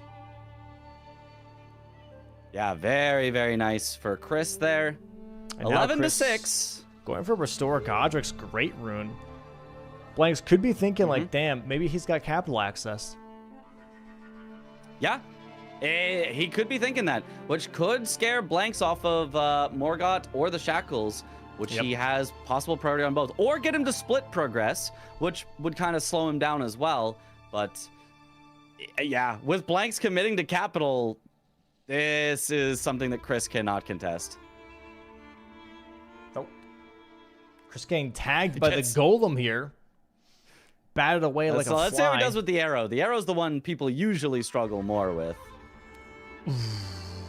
Ooh. Is he just going to hide behind the pillar? Yeah. That's an easy way to deal with it. Very nice. Very nice. Yeah, Blank's going to be fighting DTS here now. Going to be drinking his Physic Flask. Yeah, and that Physic Flask, he specifically picked up the charge attack one, and he's also got the charge attack talisman, so his charge attacks are shredding right here. Yeah, that's a lot of damage. Plus 22 DTS usually balls. Does not look like an early game boss, but looks like an early game boss here with this amount of damage. Oh, and these staggers. This might be, I mean, besides Starfist, this might be like the best weapon in the game for dealing with them. It's just a fist weapon that you can just do these charged R2s with. One more tap One more R2. hit should seal it. Bang. There it is. DTS killed. Capital access acquired. And yeah, I guess now possible GGs. It sure looks like it. Whatever way Blanks wants to go, this is probably GG's. I don't expect he's going to enter the capital and then pivot out. Yeah. He could though. We have absolutely seen some players get, you know, oh, they're so close, they can just win, and then they just pivot, split progress. So we'll see what he decides to do here, but if he commits to it, especially seeing Chris mark Godric's Great Rune, I think that's a great indicator that, oh, let me commit. He's over there, I'm right here, I'll just go get the square and win. Yep. Chris now in Liurnia of the Lakes, finishing out Smithing Stone Bell Bearings 1 and 2. He's still thinking that that Blanks might not cash in these capital access squares just yet. And so he's going for some of those earlier squares right now. This is definitely a possible nail in the coffin for game 1 here. Yeah. I do like, you know, you do what you can as Chris. Yeah. I do like him at least blocking out the last line that Blanks has and saying, hey, at least, you know, I'm forcing it into majority. At least, you know, there's no sudden line threats that happen here, right? He knows he eventually has to block that in order to possibly be able to win by majority. So I like this from Chris, even though it is too little, too late. I think that very early Melania really set the tone for the whole match. Yep. That 36-minute Melania really set the tone. Yeah, 36 minutes in, like, what are you going to do when you see your opponent mark that? It's just like, oh, my opponent? Yeah, he's him. Yeah, he just has it like that. So... yeah, doing it that early is definitely pretty insane. Nice jumps here from Blanks as well, by the way, off the rooftops. And now he's got access to Shackles, and he's got access to Morgott. And that's the last 2 squares that he needs for a 13 majority win. Yeah. I don't know if that jump on the roof actually saves time if you're going to grab this Grace here. I think you actually have to, like, backtrack enough that it doesn't save time, but whatever. It's a comfort thing. Oh, yeah. Heading to the Shackles. I think this is a good call. I kind of like going for Morgott more because you just get to actually do more fights instead of just parkouring down. But you do what you can to win, and going for the Shackles is nice because you can make sort of some progress. And even if you got sniped, which you won't, it's like, okay, well, that's fine. I can go out and get Morgott quickly as well. Yeah. All right. Chris here about to be at the Crystallian fight. Holy schmoly. My brain's a little slow today. I'm sorry. And Blank's now going to be going for the possible elevator skip. Do we get it first try? What do you think? Oh, definitely. The new easy version that's been posted, you gotta hit it first try. They call it the easy version. How could you miss it? What's the easy version? Wait, what's the... There's only one version, no? Isn't there the multiple... The, you, like, jump in a weird way? I've seen it. Unless I'm thinking of a different... Oh, no, I'm thinking of a different... Yeah, people have seen it. Chris is not where I thought he was. People have seen it. Oh, you're talking about... Oh, I'm talking about the other one. I'm talking about Moog Elevator. Not... Oh, Moog. No. Not the one you're talking about. He doesn't even need that. That's not where the shackle is. We're both just thinking of different spots. True. Actually true. All right, he's got the first shackle. Oh, gotta be careful of the lobster, though. It doesn't matter if he dies. He can just get out of here easily. And now Chris here getting another Stone Sword key for, oh, Crusader. He's going for Crusader now. Makes sense. Oh. He's hoping that he's really sniping, possibly blank some of these random squares. Yep. But maybe he isn't realizing that capital is 2 squares and he doesn't have capital access. And that blanks does. You know, I think he maybe does realize that, but thinks his path to victory is kind of sniping blanks on other things and then forcing a capital race by the end. Maybe get a little progress towards the capital, then snipe a square, get a little progress towards the capital, then snipe a square. But blanks just going straight for those shackles. He sees that mark and he knows, okay, there's no way Chris can snipe me here on this. I will say this quit out that blanks is doing is not efficient. I don't think, because it takes way longer to load in. I think you can kill Nereus and get back to the cave entrance faster. Because look how long it takes to load in now. Yeah, the load in is surprisingly slow here. Because you're quitting I would say the out only thing is at the fog door. Nereus. See? Sometimes you gotta run him down. So I think it's a little dependent. Look at that though. He's still on the loading screen. Yeah. And if you have a plus 22 weapon, you like almost one-shot him. Like you might as well just like run up, kill him, run back. You know what I mean? I think I agree. I probably would still do the quit out for convenience, but I think you're right that it is faster to just kill him. Yeah. It's not PC dependent. That's just how it is in the game. When you quit out when you quit out an invasion like that, it's just weird like that. It's always been like that. Yeah, I haven't noticed this for invasions. I've noticed it in specific spots, but I guess you're right. It's in the invasion spots, yeah. Yeah. Kind of a weird thing, but Patch is now dying, and it's going to be Margaret Shackle for blanks. 12 squares in just a moment here. Once it goes back to the round table, Chris going to be dropping down the hole here, going to fight Misbegotten Crusader, which used to be, when this square was first introduced, bro, the amount of people that were getting their shit rocked against Misbegotten Crusader was insane. It's always so fun introducing like a new enemy that people don't normally interact with. And then people being like, okay, I have to figure out this fight now because this is kind of hard, man.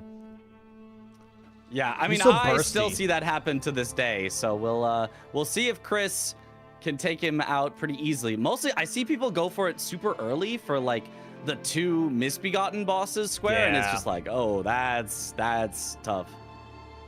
He's so bursty. Yeah. Oh, nice frost. But Chris proc. does have a ton of health. Does not get the riposte, though. This is a scary position. He's on low health. He's got a decent flask, though. Oh, able to heal back up to half. What a cool attack. What a cool attack. It's a cool one. Blank's actually going for Finger Slayer Blade, not going for Morgoth. I do like this. I think this is the one that is least likely that Chris has any chance of sniping. Yeah. So it is by far the safest one to go for. All right. Nice job by Chris. Showing us how to kill the Misbegotten Crusader. Very nice. Makes it look pretty close here. 9-12. That's not too far behind. But if you followed the story of the game, it hasn't looked like he actually has a chance of victory, despite being pretty close in squares. Just imagine if he had Cragblade. Yeah. I mean, Cragblade on the Iron Balls, the amount of poise damage it can do should be illegal. It's bananas. It's bananas. Cragblade here, especially for Iron Balls, Star Fists, anything that's quick with attacking. It's gonna be great. It's gonna be fantastic. Absolutely fantastic. Yeah, extra damage, extra stagger. Like, what's not to love? Why would you not get it? Yeah, it's right Chris, there. He just passed it. on by. Yeah. He just passed it. It is I mean, in this case, it doesn't in matter. The game. Yeah, it's late enough in the game. Maybe it's not worth the time right now. If he had passed by it at the start of the game, then I'd be right with you. I'd raise the pitchforks. But end of the game here, there's only like, 3 bosses left at most before the game ends. It's like, all right, okay, I kind of understand. A little bit of a doozy, a little bit of a toughie.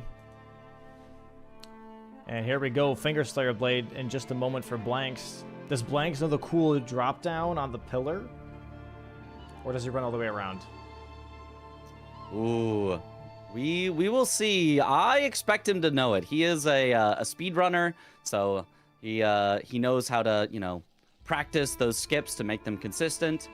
So I would expect that we see that from him, but who knows? Maybe that's just not one that he's gone for, because, it doesn't matter how good you are at the game in general. It matters, have you practiced this specific thing? And sometimes it's just not something on your radar. Sometimes you miss when it gets posted in the Discord as a strat, or sometimes you see it and you're like, I'll practice it later. And it's like, oops, I forgot to practice it later. So Chris going for Melania, by the way. I think realizing that the game might just be over, and it's like, hey, if I'm going to go for a Great Rune, I'm going to go for Melania. Might as well. I mean, might as well. Technically, well, no, he actually went all the way to Radon before doing this. So I was going to say, maybe technically this is faster than Radon, but he's getting sliced and diced by the waterfowl dance. I think it's just like he really wanted to do Melania when she was on the board, but he didn't get the chance to do it. So he's doing it now, I guess, because Blank's right took it. Blank's having a long quit out screen there. Yeah, that was a little while. Oh, it was a death, actually. He's back. Oh. I missed it, but he died somewhere. He crashed? His game crashed. Oh. Okay, well. That happens. I don't think that's going to affect the outcome here, so. Yep, doesn't really matter.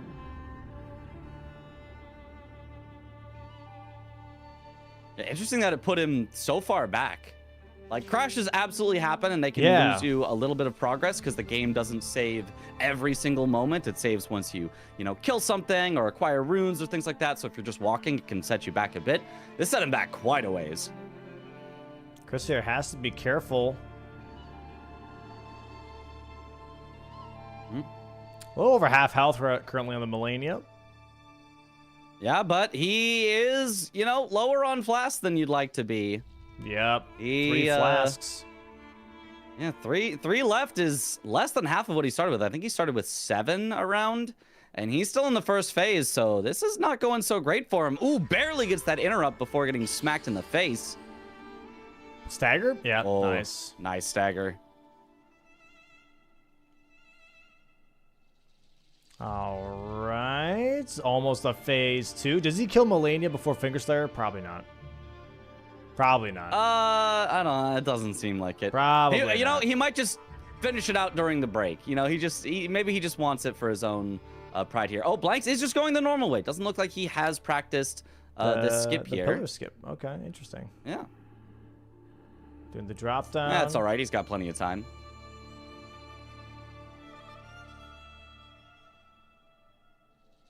All right, Blanks going for the final square that will end this game. 13-9, because even if Chris gets Melania in time, that's not a square itself. He's got to be careful. He's got to be careful. Yep. Here we go. Nice tap R2s to interrupt her. Ooh, Frost proc as well. Chugging up the stairs. Holy schmoly, it's so tight, it's so close.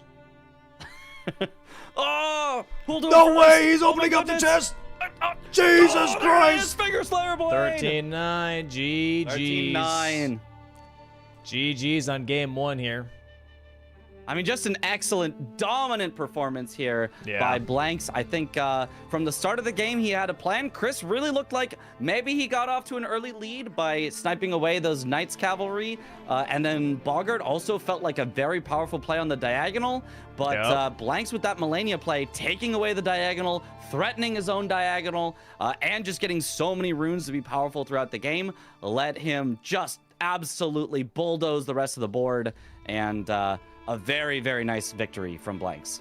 Very nice pickup here from Blanks. We're gonna go into game 2 after a 10-minute break here, chat. 10-minute break. Get some drinks, get some snacks. We'll see you guys in just a bit for game 2, aka DLC.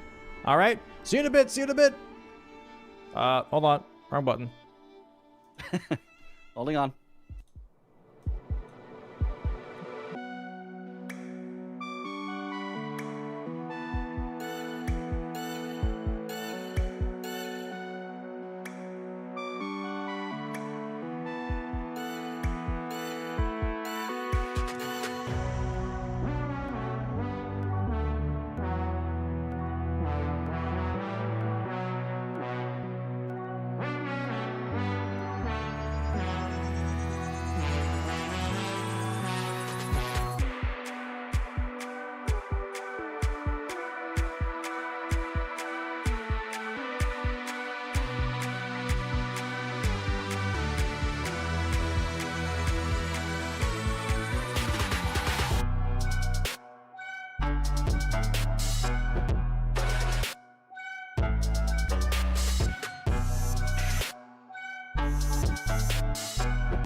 And welcome back, guys. Welcome back to Game 2. Welcome back to Game 2. Welcome back, Mitch. How you doing? How you doing? Doing great. I mean, that first game was a little one-sided, but I'm excited to see this game too. I think you know, Chris has really surprised. Sometimes we came into the season saying, oh, he's a base game specialist.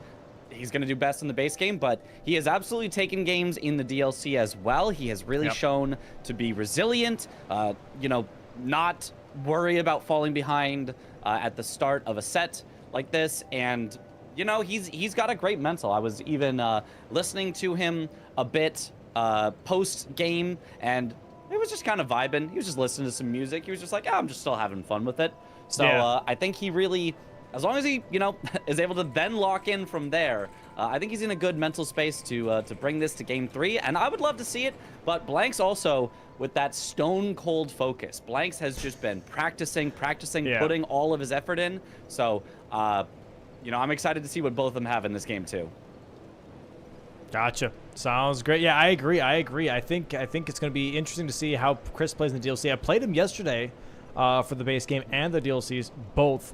And he said for the base game, he does feel like sometimes he kind of gets caught up in the mental game a little bit too much when it comes to the base game. Like I said in the first match, at the very beginning of the first match, is that base game is hard. It's actually the harder format in my opinion, because there's so much mental like gymnastics you almost have to do to understand what's happening on the board and how to predict correctly. Whereas the DLC, it's a lot more execution. It's a lot more like how good can I play and how fast can I play, and showcasing that. So I'm very interested to see how both these players are going to do on this DLC board, especially, you know, one game down for Chris, one game up for Blanks. Yeah, I completely agree with you. This this DLC is really about execution. It's almost like not quite every boss is Melania, but it almost feels like that style of play where it's like that same, if you're able to kill Melania quickly, Blank's got a big advantage out of it. Same thing. Okay. Oh, I did not. Tom, no, I did not. You rigged this. No. You rigged this. No, I'm not. I'm not.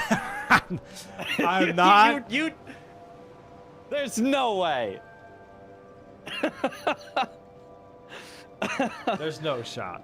I did not touch this.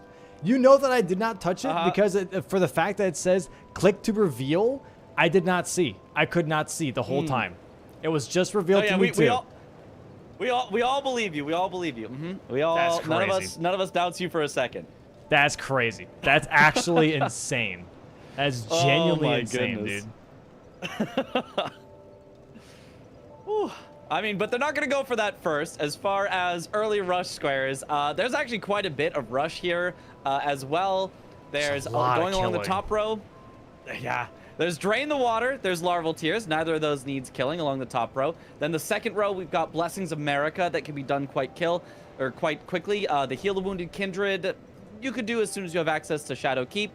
Then in the third row, we've got more Armor Set and Bowls in front of Castle Ensis, are both ones that you could do early. Nothing really in the fourth row. And the fifth row, you could definitely do 2 DLC full armor sets, which could involve Moore's armor set, and 3 DLC Ashes of War. One thing to note here, you get locked out of Heal the Wounded Kindred of Rot if you acquire Moore's armor set, because that requires him to be dead.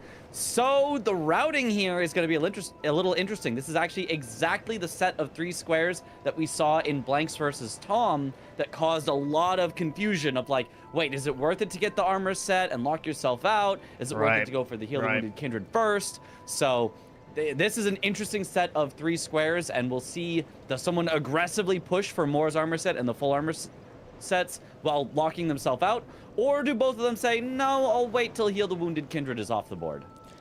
This is also very interesting. There's a lot of killing on the board here. We have Emir, we have Putrescent Knight, Consort Radon, obviously, Deathrite Bird. We have Dancing Lion, I believe, Lamenter. We have a lot of things here. We even have Madding Hand, which means that we have to get past Jory. So there's a lot of just overall killing here. Skadutri Avatar.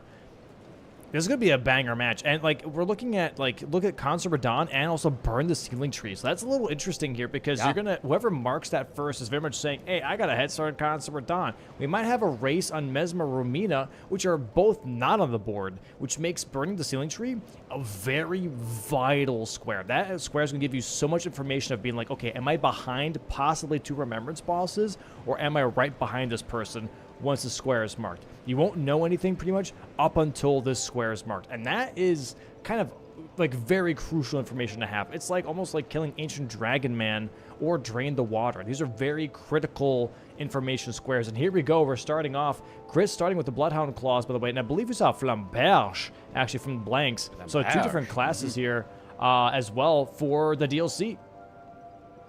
Yeah, interesting start here. I'm a big fan of the Flamberge, as I know you are, but the Claws also very powerful. A lot of bleed. It goes really well with the grease meta, where you buy Rot Grease, you buy Freeze Grease, and so just both of these weapons incredibly powerful into the DLC. Blanks does start it at night, but does not head right for the larval tier, whereas Chris doesn't even set it to night. He says, larval tiers, who needs them? I don't even want to grab the ones on the way. So an interesting difference in their approaches here. I wonder if Chris has a particular thing he wants to rush. Neither of them headed to the original Blessings of America.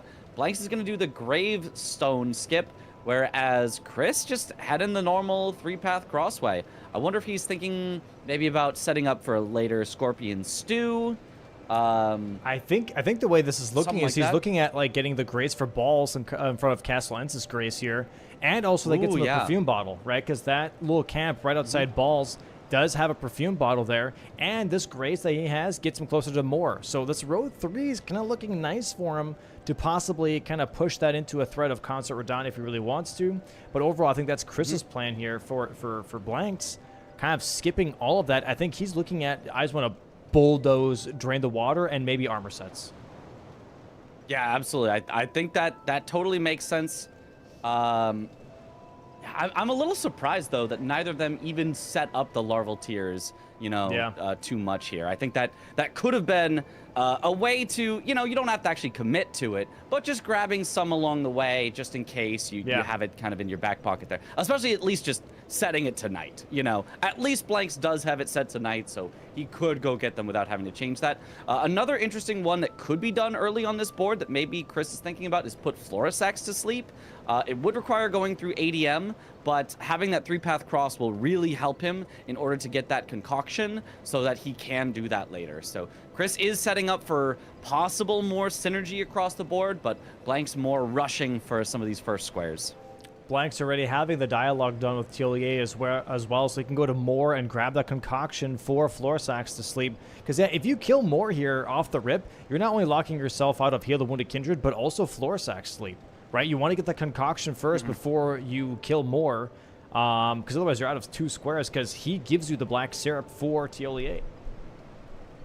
Yeah, and Chris now has talked to Tialier as well, so neither of them should lock themselves out of it as long as they know the sequence of talking. You have to, you could tell him to be sad, but when you do tell him to be sad, you need to stay in that conversation and immediately get the black syrup.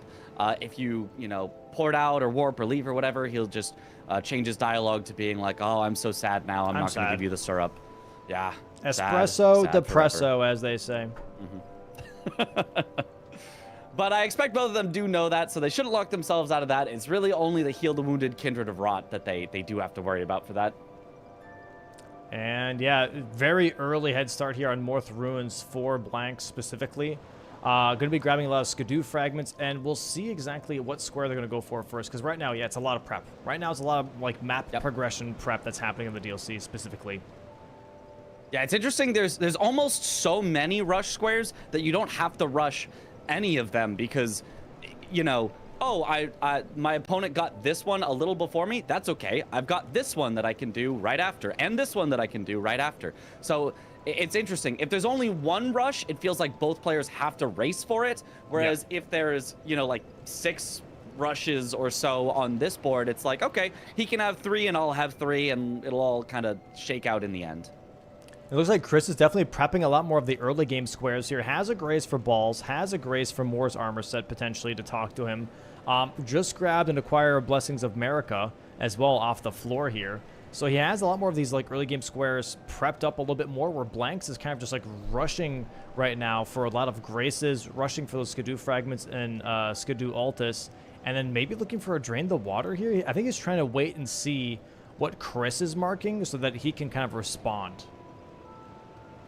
Yeah, interesting. Drain the Water is nice and necessary on this board for some other things. You need it for Skidoo Tree Avatar. You need it for the Death Mask Helms. So there is reasons to want to drain the water, but this isn't like a super heavy backside board. I feel like it's great to have backside on this. It's easier to set up Ceiling Tree and Consort Radon if you have backside access, but it's not one that's super necessary to rush, and Blanks is not rushing it. He's actually heading here into Castle Ensis first, which is an interesting one. I think he's going for the 3 DLC Ashes of War with Wing Stance here. Yeah, that could totally be a pickup here. Yeah, he's going to be jumping across here because you can access the tower actually without having to go all the way through the Lord's Quarters or Lord's Chambers here, and already is almost at the top of it. Just has to go up one ladder, and then he's already at the chest for Wing Stance. That's going to be a nice pickup here. And then maybe grab the other 2, which is Savage Lion's Claw and maybe Black Knight Edrids. I'm not too sure. Chris quitting out. he got Torrent died as he landed. I don't know if that actually would have killed him. He took half his health. I think it would have. I think that was a good quit out. Yeah, he's back at the top. So the quit out was in fact necessary. He did not get stable ground at the bottom. He's having some trouble with this skip here. That's not gonna work. No, yeah, he just did not get it. Yeah, that is tough. Didn't double jump, which is interesting. Chris still looking to possibly maybe do Drain the Water right now. Currently waiting it out. Has to run all the way back. Would have an advantage still on Drain the Water. I wonder if he's gonna pivot because of that. Yeah. It looks like he is. He's pivoting. Yeah. Maybe. And now Blanks he's is heading back up here. that Blessings of early America. I think it's got to be Blessings of America he's headed for. Maybe. Blanks going for that Savage He's setting it Clash tonight. War. Oh, okay. So Larval Tears maybe. I think it's Larval Tier on the way to the Blessing of America is my prediction. Whereas Blanks, going for the Savage Lion's Claw. Yeah, doing a little bit of both. That could make sense too.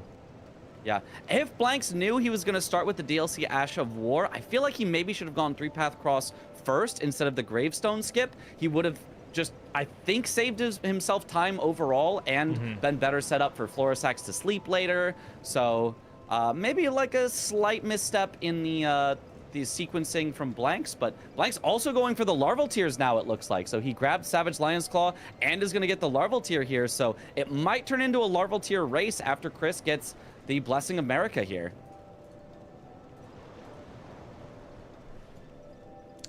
All right. Chris grabbing the Blessing of America. It's going to be in the cave here. He gets also 2 Skidoo fragments, by the way, from this church, which is a really nice power advantage. For the people that haven't played the DLC yet of Elden Ring, there are these things called Skidoo fragments that pretty much increase your overall attack and defense in the game to work with the scaling. Chris grabbing the 2 blessings here, going to be Memory of Gracing backwards, marking that square, telling Blanks maybe like, hey, I wasn't working on Larval Tears. I don't have one. Even though he does. He does.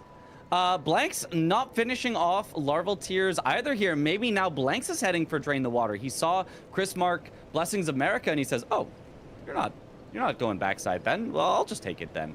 Let's see if he gets the skip that Chris was struggling on. He does land on that slightly lower ledge there so that he doesn't take fall damage here. So very nice. Oh, and now Chris racing on it, but he's going to be behind. Blanks is not gathering anything here in Bonnie Village, so Blanks is just going to be ahead on this. Chris also doesn't have it nighttime anymore because he did Memory of Grace, so he would have to sit down again and make it nighttime one more time. Does he get the jump this time? There we go. There we go. Does Memory of Grace set it today? I knew Memory of Grace does pass time. The only thing that doesn't pass time is you just porting. Okay. Yeah, so that's unfortunate. He actually was not in combat and could have ported, but he instantly Memory of Grace because he assumed that he would be in combat. So a little unfortunate for him. Oh, Blanks pivoting out though. Wait, this maybe now back to Chris's favor for draining the water. I don't actually know if they're racing on it. Blanks might actually just be going for the Ash of War or Larval Tier. There's other stuff back here potentially. Oh, wait, where is Where is Blanks headed? Larval tier, right? Larval tier. Okay, okay. Larval tier here. Does he have a second? Is this his third? I think this is only his second one. This here. would be his second one. Yep. Okay, and then he'll get the third one on the way to the backside. Okay, that is interesting. I feel like with access to Skidoo Altus, I'm not sure if doing the two there would have been a little bit better for him. The one kind of near Red Bear, and then the one kind of near the church with They're both Queeline. moving around a lot. Those two, yeah. Oh, actually, he's going to the one by ADM. This one's pretty good as well. I have never gone for this larval tier before, actually. So this is a new one for me. It's a solid one. If you've got the Grace by Egon, it's just a little run up here. It's about as good as the one in Graveside Plain. Just a little bit of running, then you grab it, and then you get to port out. That's not bad. That's not bad. So here's the thing: is that once they're kind of set up here, there's larval tiers, right? Is when are they going to set up weapons? Because they haven't even done that yet. There's no setup for weapons just yet. Oh, Chris is talking to more. Going to be saying "sad forever." Sad please. forever. Cry bozo. Cry bozo. Officially locked himself out of a square. You kind of knew it had to happen. You kind of knew it had to happen with a Chris Blanks here. Someone was locking themselves out of a square. Well, Chris they have both done it intentionally on previous matches, and here goes Chris doing it right now. Has Chris actually? Yeah, he locks himself out of Heal the Wounded Kindred, right? Can you not heal the Wounded Kindred after Moore's dead? Not after Moore's dead. They both die together. They die together. That's it. Yeah. Right. All right, Blank's heading for the third Ash of War, or sorry, yeah, Ash of War. I thought I got confused with Spirit Ashes. So Nice gets the Scarab. You have to kind of sneak up from it, from behind in order to get it. So very nice there. And then is probably going to head straight to Drain the Water as well. So this is a nice start for Blanks, but Chris is going to get 2 squares out of the more armor set. He's going to get more armor set and then presumably very quickly pick up a second DLC full armor set. Yeah. In fact, he's actually grabbing the second set on the way so that he can just bang, bang, mark them both together with Blanks having no way to retaliate on that. And then Blank's going to have a head start on Drain the Water, however. Now that column 2 looking like a build up here for Blanks. Yeah, column 2 definitely could be. The Death Mask Helms, you have to have drained the water to do, so Chris will be well behind on that if he wants to do it. And Giant Hand is also in Hinterlands. Giant Hand, yeah. Also there, it's only Putrescent Knight that Blanks will not have an advantage on in that column 2. He could also be heading for row 1 as well, potentially. He is, you know, set up reasonably to put Florisax to sleep. So, and then everything else is in the southern area. Bang. So if Blanks goes south next after Drain the Water, that could be scary as well. Bang, bang. There it is, though. Chris marking Moore's armor set and collect 2 full armor sets here, blocking row 5, column 1, and column 4. And now looking for maybe a possible weapon in the shop here. Nothing too great looking. Maybe Scorpion Stinger, that's about it. And now buying a bunch of smithing stones. Yeah, honestly, the claws that he's got are already, I think, good enough. So, I don't think he'll be too disappointed to not find something.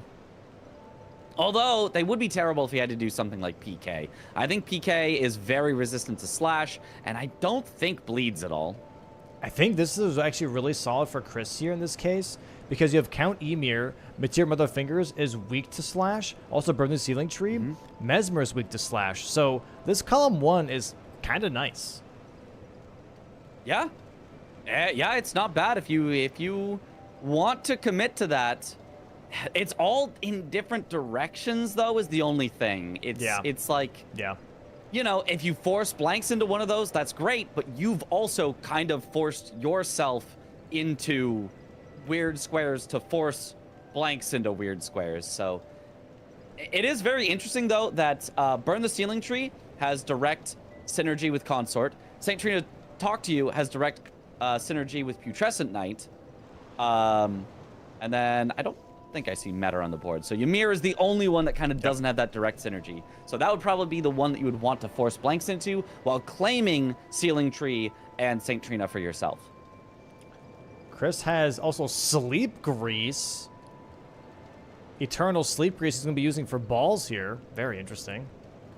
He immediately falls asleep. Nice. Oh, wow. Yeah, he falls asleep and he just kind of sits there. And more importantly, even than that, is you become not in combat, so you don't even lose stamina, so you can attack infinitely. You don't even have to take any pause. Oh, that's it's really fast. Never seen that before. There's Drain the Water there for Blanks. There is balls here for Chris.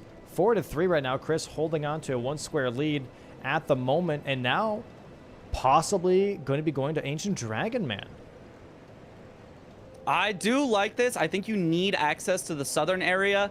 You need it for eventual Ymir, possibly. It's going to help you get to PK faster, dragon bosses, Florisax to sleep, perfume bottles you can get down there. Like, there is so many things in the southern coast access that I really, really like this from Chris. It's going to help him get blocks. It's going to help him set up his own lines. So I really like this. Very interesting setup for sure. Yeah, I wonder this row 3. This row 3 is interesting. Because, like, for perfume bottles, Chris technically has a head start on perfume bottles because Blanks is not near the balls camp. But Blanks has drained the water. So Blanks has a little bit of a head start on Helms. And Helms also progresses his own column 2 here. So I really like the possible Helms pickup here for Blanks to block out that row 3, but also really kind of cement that column 2 for himself. And here he is going to be upgrading all of his stones. I don't think he even looked at what weapons were in the shop. I think he just said, no, I'm happy with Flamberge. Having a little trouble with the menuing. He keeps accidentally buying 5 instead of 6. Okay, now he's checking the weapons. Oh, Pada, actually. Pada. Ooh. That's all right. That's not bad. Pada's really good for impaling thrust. Yeah. Anything that is weak to pierce damage, for example, the dragon bosses, that can be a really, really powerful one. Yep. All right, goes to sell his money. Gonna go and upgrade now. And let's see here. Yeah, Chris going for Ancient Dragon Man. And that's gonna give him south access. Gonna give him access to St. Trina, Putrescent Knight. Gonna give him access to also the Finger Runes in the south to possibly blow those fingers. And also Lamenter perfume bottles. Yeah, just so many things down there. So I really like getting access early. He does still have a 1 square lead, so he doesn't need to like worry too much or rush too much. He can really just kind of set himself up into the mid and late game. So I quite like this. I think the thing he's going to go for immediately is put Florisax to sleep. That's very quickly after you have Southern Coast access. It's kind of going to signal to Blanks that he's got Southern Coast access. But I think that you're completely okay with that. You're like, hey, Blanks, I'm down here. You got to chase me if you want to stop me on all this stuff. It does stop that row 1 as well, right? Which is really, really solid here. And honestly, I know I keep bringing up more lines, but the diagonal, bottom left, top right, if he gets that Florisax put to sleep here, all he has is Scorpion Stew and then Putrescent Knight Ymir, which Putrescent Knight and Ymir, I would say, are both south access. Ymir, you do need backside as well, obviously, but Putrescent Knight Ymir, I kind of put hand in hand because you do need that south access for both of them. So a little bit, but I like how you say all he needs is, and then you list off 4 of the hardest remembrance bosses. But all you gotta you keep need in mind 4 separate remembrance bosses in different areas. And here's the thing, though, is that it is, however, as simple as it sounds. If you fully commit, if you don't get distracted by the board, it is easy to execute in that sense, right? But it's just seeing that and actually going for it rather than being like, hey, I have access to this, I have priority to this, but I'm never going to actually do anything about it. Those are 2 very different things. Yeah. Absolutely. And you know, Scorpion Stew even has that synergy with Dancing Lion. So out of all of the remembrance bosses on the board, most of them actually end up having so much synergy that they are not bad to go for. Like, a lot of times you'll be like, oh, you know, there's, you know, PK on the board. Well, I'm not doing that. PK is way too slow. Hold on a minute. You get 2 squares for 1. Dancing Lion, yeah, that's a dead end over there in Bellerat. Well, hold on a minute. That's 2 squares for 1. So we could see a lot more remembrance bosses earlier in this match than you would normally see. There we go. Nice kill there from very nice Chris, kill. by the way. Yeah, I was trying to just explain one thing, and all of a sudden Chris just had him dead. So that was an incredible kill, like one of the fastest. Bloodhound Claws absolutely shredded him. Lots of blood procs, and also the Rot Grace obviously putting in a lot of work as well. And yeah, no, Blanks is right behind him here. Going to be using the Flamberge with Freeze Grease. Going to see if this is even faster fight or not. But Chris already, yeah, passed the fight. Got the Uchigatana, by the way, which drops from the Ancient Dragon Man here. And we'll see now if he goes for Floor Sacks immediately or not. Interesting. Blanks is doing R1, R1, R1, kind of like you'd see with fist weapons, but with this greatsword, and it's working really well. Gets bleed, gets frost. It's not going quite as fast as Chris's kill, but honestly, not bad whatsoever so far. We'll see if he also gets a heal skip. Getting some really nice attacks here that let him interrupt. Okay, under half, so now ADM is going to try to heal at some point. He's got to stay careful. You don't want to let him heal, but you also don't want to get too greedy and just get hit for it. Nice roll catches, just barely out of range on that one. Doesn't skip the heal. That's okay, though. Still has him at about 70% health, so he can just keep up the pressure here. Ooh, got to be careful of the jump attack. Luckily, ADM just misses there. Back under half. Oh, the loops. Really nice Brother attacks may here. have some loops. And there is a question in chat, by the way, asking like why are they allowed to buy weapons from Round Table? In the rules, it states you're only allowed to buy specific things, the stones from Round Table, and that's it. That is a bit of a dated rule, actually. That is supposed to be for auto upgrade and weapon rando specifically. You're allowed to buy weapons from Round Table. Yes. That's just something that it hasn't been updated, so apologies on that. All right, nice kill for both of them. Chris, well ahead into the southern coast, but as soon as he puts Florisax to sleep, all of a sudden, Blanks has the information advantage. Blanks will know that Chris is down here, and Chris will have no idea that Blanks is down here yet. So it is definitely something where, even though Chris is going to get a square, you'd much rather have a square than not, there is some compensation for Blanks that keeps it a little more even of knowing where Chris is. Fun little tech here, by the way, of Florisax put to sleep. Normally, you have to cycle nighttime twice for her to show up at nighttime and praise the sky so you can put her to sleep. But if it's already nighttime, when you are talking to her the first time, you only have to cycle once. Oh, so a little bit of Chris time misses save. the wing skip here. He didn't actually land on the little higher part of the wing that you need to get onto. See if he gets it this second time. There we go. There we go. That should do it. Nice jump. I still have to learn that one. Yeah. I would honestly not be surprised maybe if Chris goes all the way to Lamenter, gets him perfume bottles. That's an NPC boss. That's all of a sudden column 5, looking a little scary there. It's only Skadutri Avatar, but if you can force Blanks to Skadutri Avatar, I think you're pretty happy with that, because Skadutri Avatar, bit of a dead-end square. It doesn't progress anything else. It's one of the only Remembrance bosses on the board that just doesn't have any other synergy. So if Chris goes for that, this could end up quite nice for him, but nope, just kidding. That's not where he's headed. I kind of like down to PK. The early Lamenter here. I do kind of like that. Yeah, because they already both have an NPC boss. Yeah.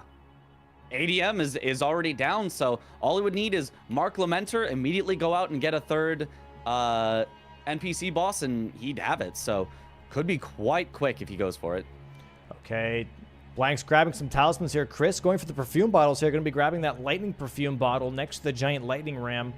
And yeah, he might be looking at least row 3, if not column 5. Yeah. Yeah, I mean, going for these perfume bottles, it sets up both, which is really, really nice for Chris. You want to get that multiple sets of pressure so that Blanks doesn't know which one to block first.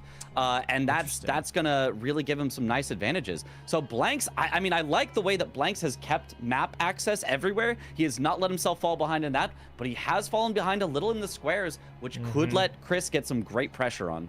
Yeah, Chris here focusing on perfume bottles here. Going to be grabbing the perfume bottle from TLDA. Going to be grabbing the perfume bottle at Balls Camp, I'm assuming, as well.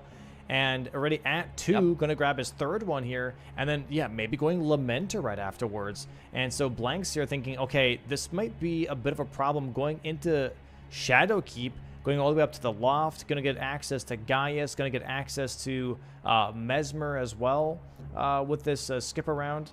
And getting access to helmets. Maybe he's looking at the row 3 here. Maybe he's really thinking that this row 3 is a bit of a problem.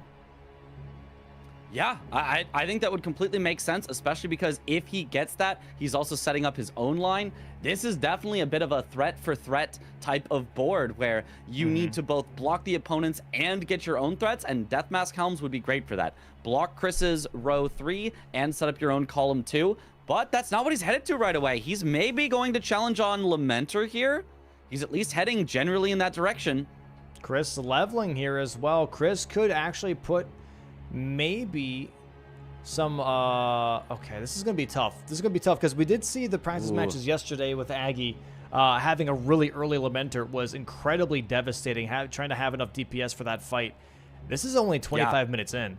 This is gonna be a bit of a tough early Lamenter. So I really wonder if this is the right play right now, or just grabbing the perfume bottle and getting out is the current play. That could be interesting. Just hold your priority on Lamenter. Just kind of signal to Blanks, I have it. Get him to pivot off. Get him to pivot away. Get him to not even grab the Grace before heading in, type of a thing. Yeah. Could be really, really good for Chris. And then he could head for NPC boss first or Skadootree Avatar first, and then come back to Lamenter. Could be really powerful. Blanks could also be heading to the Deathrite Bird here. Yeah. Oh, it looks like he is. Blanks is actually heading for the Deathrite Bird. Wants to take away some of the priority that Chris is heading for, but I don't think Chris cares about that square positioning right now. He would rather have the threats on the lines. Really interesting that he's grabbing Deathbird here. I really don't know why this is the priority over everything else. Maybe he's looking at the diagonal. Maybe he just thinks it's a nice one-off. It is a good amount of money. He does have a Gravebird aggroed, however, in the distance. Oh, never mind. It just dropped down from the statue and started sitting there. Rot Grease here is obviously very, very good because Deathbirds can be Rot Greased. Should be getting a stagger here very soon. If he goes for another Charge Dart 2, one more Charge Dart 2 should do it. Oh, or just to hit him in the head with an R1. Very nice. Very nice. Okay, that should be... The Rot is ticking. The Rot is ticking. Yeah, I don't think he went for some Holy Grease as an afterwards, which would have gotten him some more damage, but honestly, still very nice damage here. There we Gets go. the perfume bottle for Chris. 6-3. So now Chris could go Shadowkeep and try and go out for helmets if he wants, or he goes NPC bosses. He's going. He's leaving out. Oh yeah. He's leaving out. He's like, you know what? I'm gonna stop back. Yeah, I definitely want him to drain the water. Whether he goes for Skadootree Avatar to set up his own line, or Deathmask Helms to set up his own line and block Blanks' line, both are definitely going to need the water. Chris going Cerulean Coast, however, maybe grabbing the Grace closer to Putrescent Knight? Perhaps, perhaps. If he went for Putrescent Knight, that does also threaten this column one. Chris has kind of threats all over the board. Yep. So really, really nice spot to be in for Chris, where he can threaten here, he can threaten there, and he can really make Blanks' priority into Shadowkeep kind of not matter too much because he's just going in different places and setting up different threats.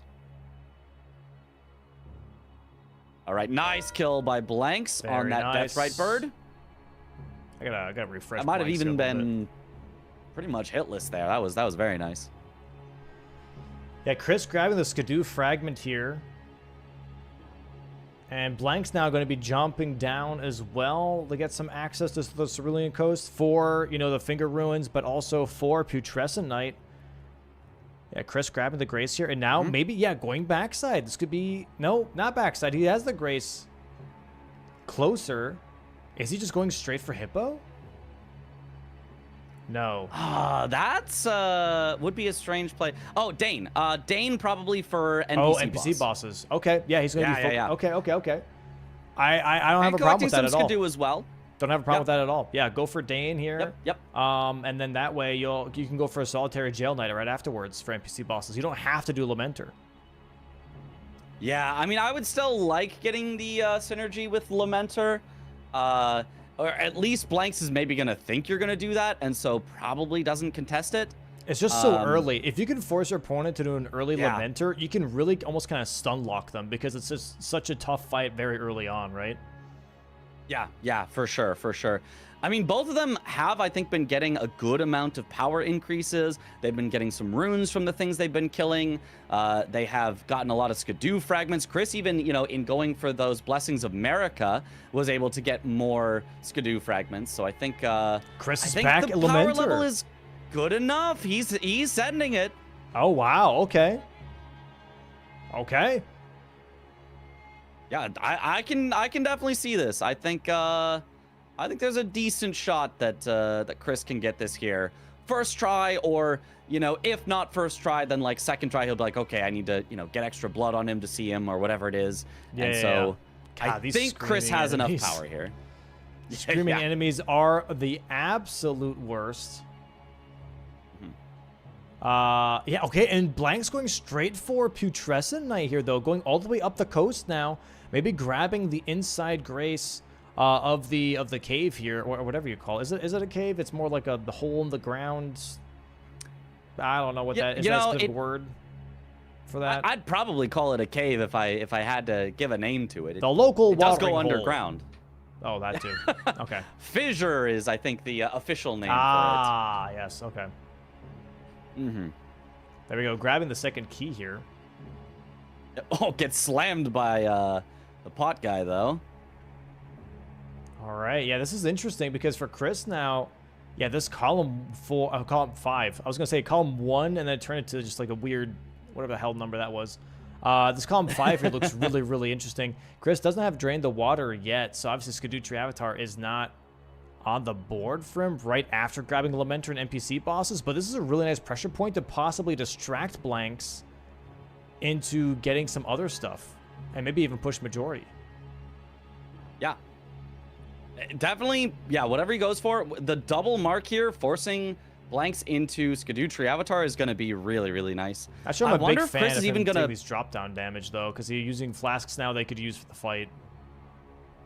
Yeah, Lamenter usually isn't a fight that you run out of flasks, but I mean, this is early enough that absolutely is a concern. Ooh, okay, the damage That is damage, really it not gets bad. a yellow. That's not bad. Really not bad. That's really not bad at all. Blanks here. Ooh, going for Unsheath here, I think. He's going to use the, like, sweeping Unsheath to more easily deal with the clones, I think is what he's going to do. Okay, Blanks' stream lagging just a little bit. Yeah. Holy schmoly, Batman. We're currently getting live footage of the moon. I think we're good now. Footage? You know, Chris is in the really archives. struggling on Lamenter, though. He might just... It's the death here. Oh, yeah. That's a death. That's tough. Oh, the claws were so much better. Why did he just not stick with the claws? Damn, he's even I think kicking he him wanted in something the with head. a little hyper armor, but that's tough. I think the claws, just stick with the claws, is like way better here for sure. Yeah, yeah. I think he has to. He might even need to, you know, kill one of the clones just to make sure that he doesn't die immediately if he can't find the real one fast enough. But you're not going to win by only killing the clones, so he does have to get the real one eventually. Going for the punch strat here, just to make sure that Lamenter is as bloody as possible. Yeah, I honestly, I think he's got plenty there. I think it should be easy enough to see. Okay, so especially because Blanks the here, claws are going to add even more blood. Blanks here is kind of like split progressing already here because he is currently 2 squares behind, but he doesn't really know what Chris is working on. So he has Putrescent Knight Grace set up just in case. He's going now towards Mesmer, going to be going for these helmets. He's trying to grab advantage everywhere. He's not really challenging the column 5 just yet. And it's just like, hey, all these lines are dangerous. I'm going to get a little bit in all of them just in case I have to block any of them. Ooh, Chris just getting absolutely beat down by these Lamenters, though. Not able to get his hits, and he's going to die again. He's absolutely going to die again. He cannot get enough damage in here. And there it is. He has to quit out. He's just quitting out. I don't know if quit out is worth it. I think it is worth it if you're about to Memory of Grace out. It's better than the long death animation. Just kidding. He's going back in. Okay. He's stuck down there. Yeah. Now with less flasks because he didn't die. The claws are better. I understand that the Uchi has better range here, but let me tell you, the damage difference is crazy. It's not worth doing the unsheaths here at all. I totally agree. I think he really does need that claw damage, and he just kind of has to almost pray that he gets left alone by the other Lamenters long enough that he can get the damage on the main one. Because he has decent damage. He just has to be able to stick on the main one. And that's what I was saying, right? This is what I was saying. It was 24 minutes, and I was like, hey, Lamenter this early is not a good idea. Probably do not do this.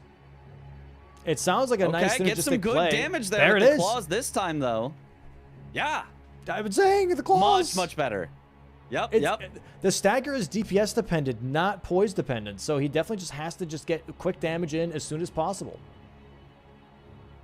Yeah, it should be even easier to find him now, even more hits. So he should be an even deeper shade of red here. So yep, all the way to the left. Find him sticking out like a sore thumb.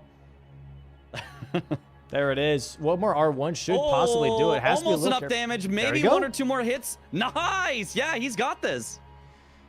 Very, very nice. So possibly column 5 here looking very, very scary now for blanks.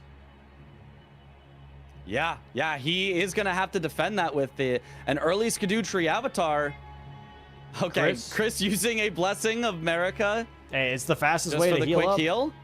Yeah. It works. Not bad. Oh, gets the knockdown. Rushes on at him, Lamenter. knocks him down. This is huge. Backstab. Is that enough? Not quite. He's going to need to get a few more hits in. Come on, Chris. One more hit. One more hit should do it.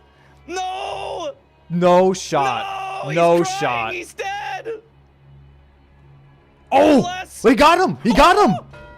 Wow. The death happened. He was in the death animation. Oh, my goodness. That was insane. That was actually insane. Wow. Way to keep up the pressure. He's going to go right back to Dane for the 3 NPC bosses. Yes, sir. Here it is. And now column 5 is looking extra spooky. Blanks already is working on a second helmet here, which is Salsa. And she is definitely giving us a dance with those spinning attacks. Now getting staggered here. Has to be a little careful not to get absolutely wombo combo. Oh, nice bleed frost proc there, though, from Blanks. Gets the helmet, Salsa's hood. And that's 2 helmets already here for Blanks. Just needs one more, which is Salsa, Kood, and Wego. No, Kood is downstairs. Wego. I always forget his name. But, I mean, Wego will put him directly in the way to go to Skadoo Avatar. He can just do one into the other. He doesn't even have to do any skips or anything. So, this is a nice potential for... He's heading to PK? What? Blank's not respecting the line here. Thinks Chris is gonna... No, Chris... So Blanks is very much saying like, hey, I can do PK, I have 2 helmets, and I already have access to Hinterlands. I can do Giant Hand, 1 helmet, and PK before you can do your column 5. That's what he's saying right now. He's challenging the column 5 with his own column 2. That could be, and Chris, it looks like it's trying to challenge that, but is way behind. Oh, this is going to end up great for Blanks. Just a perfect snipe. Oh my god. Oh. Yeah, Blank's been like, yeah, go ahead, go do Skadoo Avatar. You probably didn't even drain the water yet. Yeah. I mean, with how long Chris was down there at Lamenter, he definitely could have drained the water first and then come back. But, you know, I think Blank's just saying, nah, you were stuck on Lamenter. I bet you were stuck on Lamenter. You did not have time. Holy schmoly. We'll see if there's any pivoting happening here, but this is definitely what it's looking like right now, is Blank's challenging the column 5. Yeah. It looks like it's going to work out because Chris is chasing in the worst possible way. He is chasing exactly the square that Blanks is going for first. I don't know why Chris is going PK here out of all the squares that he could go for. He could challenge Helms if he really wanted to. He could challenge so many things here, but he doesn't have backside access at all. So I think Chris thinking like, hey, I don't have any backside. I have to keep on the pressure. I have to go for things that I have access to right now. I think this is actually a really smart play from Chris, but an even smarter play by Blanks. The idea from Chris is I have forced him into Skadoo Avatar, which is backside access, which I don't have access to. I'm okay with him getting that, and then I'm going to reset up my own column 1 with St. Trina talk to you. He doesn't actually want PK. He wants St. Trina talk to you. Right. But Blanks seeing that and says, well, PK is actually in my line as well, is ignoring the Skadoo Avatar for right now, go for PK first, then afterwards kills Skadootree to block the line, gets his Death Mask helm, has priority on Giant Hand, and wins from there. So, yeah, Blanks wow. just bought a bunch of Holy Grease here, so he's getting ready for the PK fight. Has the Grace already, is going to be jumping down the hole in just a moment, and this is going to be a rude awakening for Chris, being like, uh-oh, once PK is off the board, I have nothing to combat this Giant Hand and Helm square. Yeah, he's going to need backside Shadowkeep access right now if he wants to possibly combat those. And, I mean, I'll be honest, he's far away. He has the Grace that is just past Bonnie Village, I think is the closest one that he has. So he's got to go all the way past the cathedral. He's got to go all the way through the church district. He's got to go all the way through the draining the water.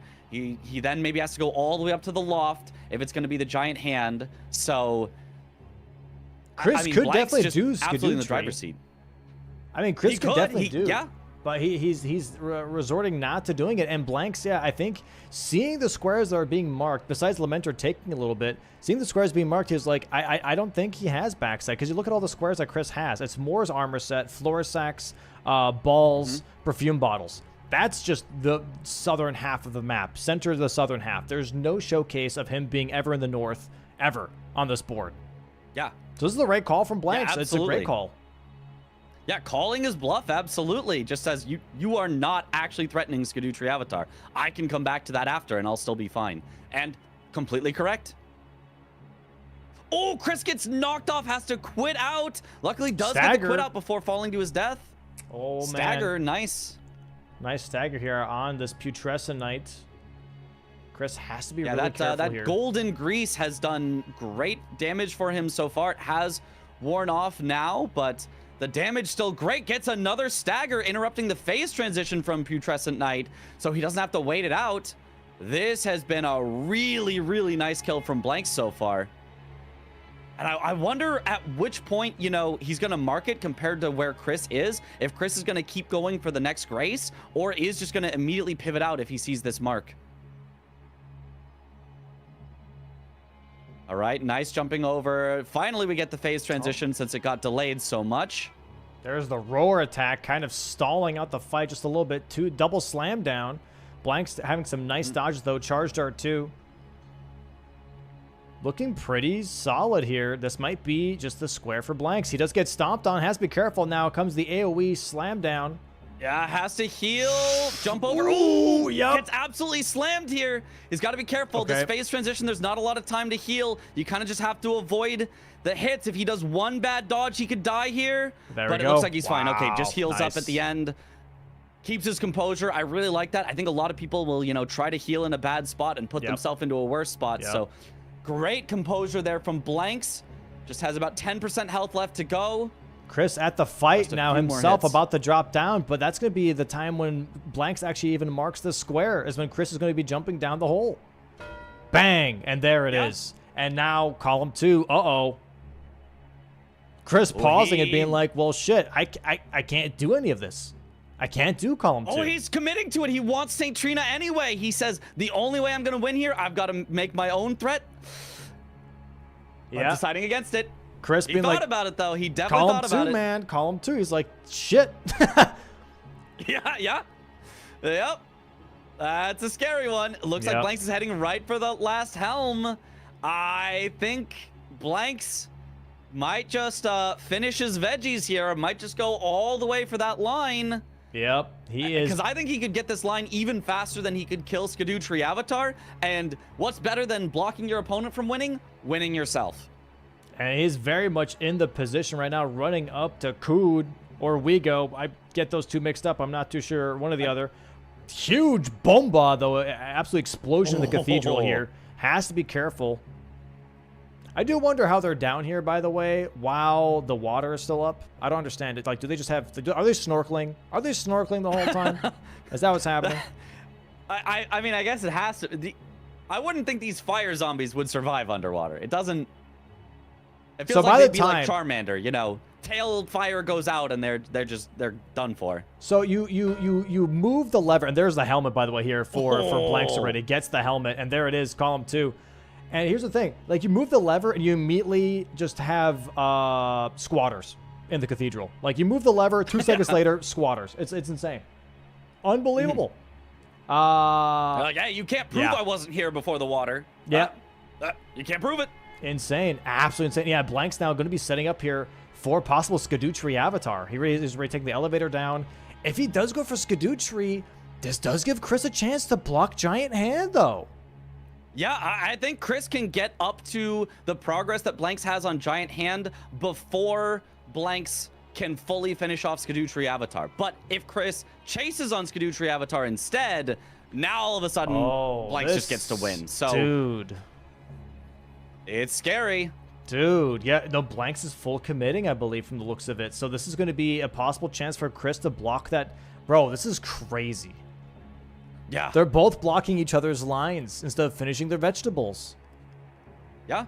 Wow. I mean, both of them, I think, will be kind of relatively happy to get out of this without getting suddenly a line happening, because Blanks has no idea where Chris was. If Chris went right to Skadutri Avatar, Chris won. Period. Yeah. He just won. Yeah. But he didn't. He went for PK first. So because of that, wait, is Blanks pivoting? Blanks. No, Oh, grabbing fire okay, grease. okay. He's grabbing fire grease, I think. He's getting fire grease. Yeah, okay. Yeah, Or red hot even wet the blade. red hot wet blade, full fire damage, not bad. Dude, if Chris makes the right call here and doesn't go for Drain the Water or Skadutri and goes for Giant Hand instead. He is. Yeah. Oh I my think, God. Yeah, he's on the right side. He is not going for it. Oh my god. Wait, he's going for the Giant Hand now. He's just leaving Skadutri open with no information at where Chris is. He just spent some time setting up Skadutri. No, he's But going for was that even- Skadutri. No, he is going for it. Okay, okay. Whew. Okay, I misread where he was teleporting. I thought, oh my goodness. Chris lamenting as he's waiting for the elevator. Okay, okay. We got it. Looks like we're gonna have a block for block here, and the game will continue. This match has been too epic to just give up here. Ooh, Flame Spear. Also, honestly, interesting. If this Flame fight goes Spear, he actually fast didn't enough, need the red hot wet blade because True. it actually just passively gets you the flame art infusion. So he actually didn't have to go back to Kale, but keep in mind great damage that he's got here. that Blanks has the loft, by the way. So if this fight does go fast enough, he could still technically be in front of Chris. Yeah, but it's just Skadutri Avatar is such a long fight, especially with the phase transitions. I mean, Phase but one's he has already so down. much damage. Phase one's already down. Flame Spear is really strong. I don't know. We could see. We could see. We could, yeah. The big thing about Flame Spear, not only does it do a lot of damage in itself when you use it, it also puts extra fire damage on your weapon. Yep. So you do more with every R1 after that. It's really, really nice. It's a really cool Ash of War. I like it a lot. Yeah, Really nice honestly, positioning. one of the most powerful in the game, I think. Especially for Skadutri Avatar, probably at least top 2. The other one being Flame Skewer, I think, is also pretty good. You know what the strongest Ash of War in the game is, though? Cragblade. Cragblade? Cragblade. Yep, that's what, yep. Cragblade. Cragblade. I think now Chris is actually ahead, though, when it comes to the Giant Hand. Damn, Yeah, this is he crazy. is This is at crazy. least as close, it looks like.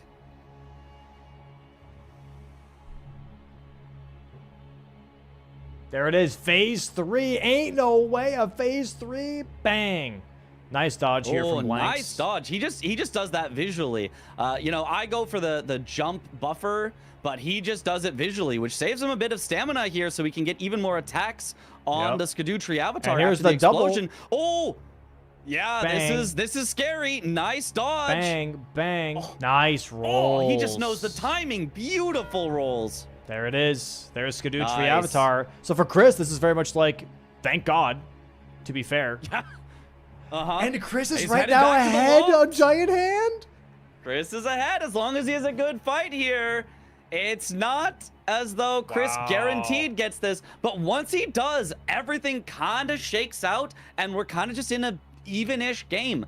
Chris will be ahead by 2 squares, but Blanks will for sure have access to Heal the Wounded Kindred of Rot because Chris has locked himself out. Yeah, Chris can't do row 2. Chris can't do row 2. Just can't do it. And then Blanks will also have access to St. Trina talk to you because he's already killed PK, but he doesn't know Chris is so close. Chris could still snipe that away. So it is going to basically be entirely even after this. It's like there was so much pressure from one side, then so much pressure from another side. And by the end of it all, nobody will have any pressure anywhere. You know what's going to be crazy? It's going to end up so wild. The fact that if Chris gets Giant Hand here, Blanks is set up for Burn the Ceiling Tree a little bit more. And if Chris... But Blanks can't burn the Ceiling Tree until after he does the Wounded Kindred. Otherwise, they would both be locked out. Also, both can't kill Mesmer until acquire the Scorpion Stew. Because otherwise, they'd be locked out of that for killing Mesmer. Oh, yeah, that's true. Oh, the order of this is very interesting with getting locked out of squares. Dancing Lion first. Chris is there. Yeah, He's sitting. yeah. He's meditating at the Grace. Leveling some decks. Giant Hand about to be on the menu here for Chris. Hope you guys are hungry. It's enough to serve a family of 42. It could be. All right. He's headed right to it. I wonder if he's going to grab... He did grab one Grace along the way already, so I wonder if he'll grab the closer one just in case there is some sort of incident. Is there a Stake of America by it? No. You have to have the Grace. You have to have the Grace. Yeah, Chris currently or looking he could for just that other skip it Grace. because he really needs it, because if Blanks gets that, the game would just be over. He is a good minute ahead maybe with travel time. He's got Rod Grace he does too. skip it. Yeah. Oh boy. Oh boy. Oh, he's got Kindred of Rod Exaltation Talisman Kindred with of the Rod Rots? Grace. I like that. I like that. That's really interesting. I don't like think I've that. seen a lot of people do that, but I think that's very powerful. Holy schmoly, Batman. And with that, let's send it. Send it. You gotta. Holy schmoly, Batman. Greasing up. Ooh, gets hit dismounting, though. Has to dodge this. He should be fine. Oh, He's big not going to damn, get one though. shot. Oh, nice Bloodhound step through the crawl attack here. Doesn't even get hit. Oh, I really like that. Yeah. Gives Really you nice. a little bit more distance and iframes. Gets a Blood bleed proc, proc rod as croc. well. Crockpot.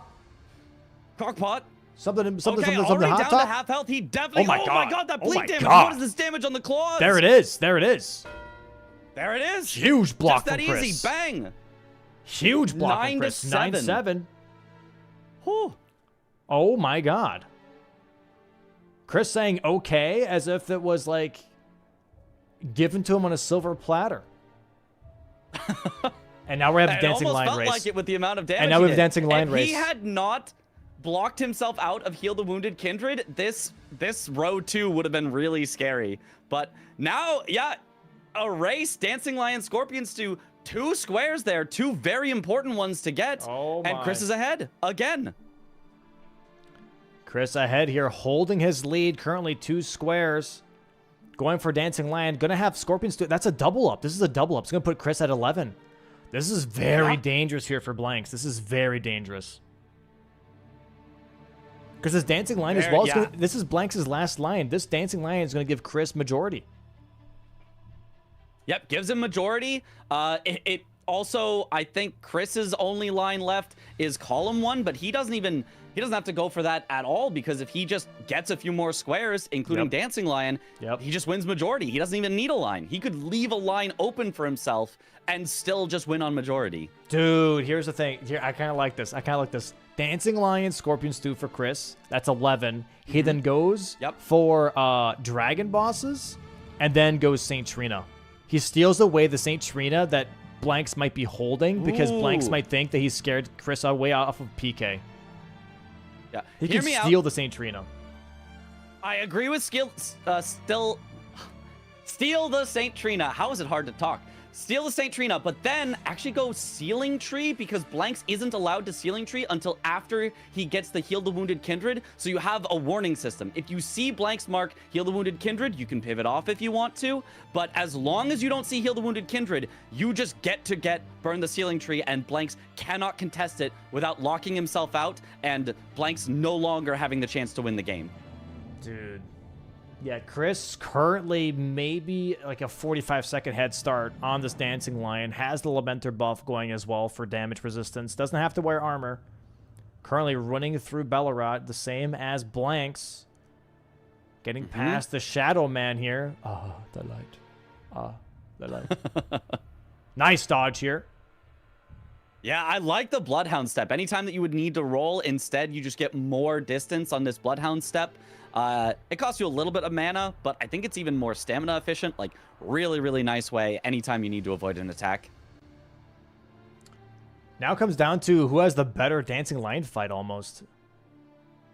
Yeah. Chris?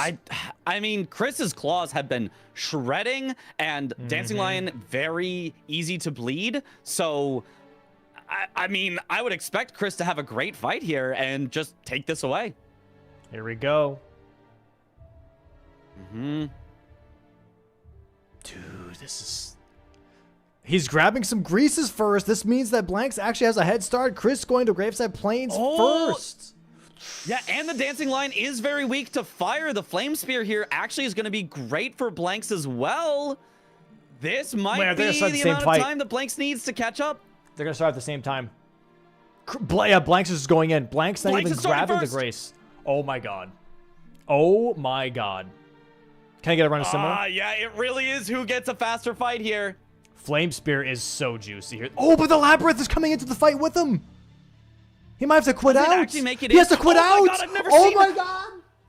No shot. That's gonna swing it into Chris's favor. That actually might be it. That might be it. Shot.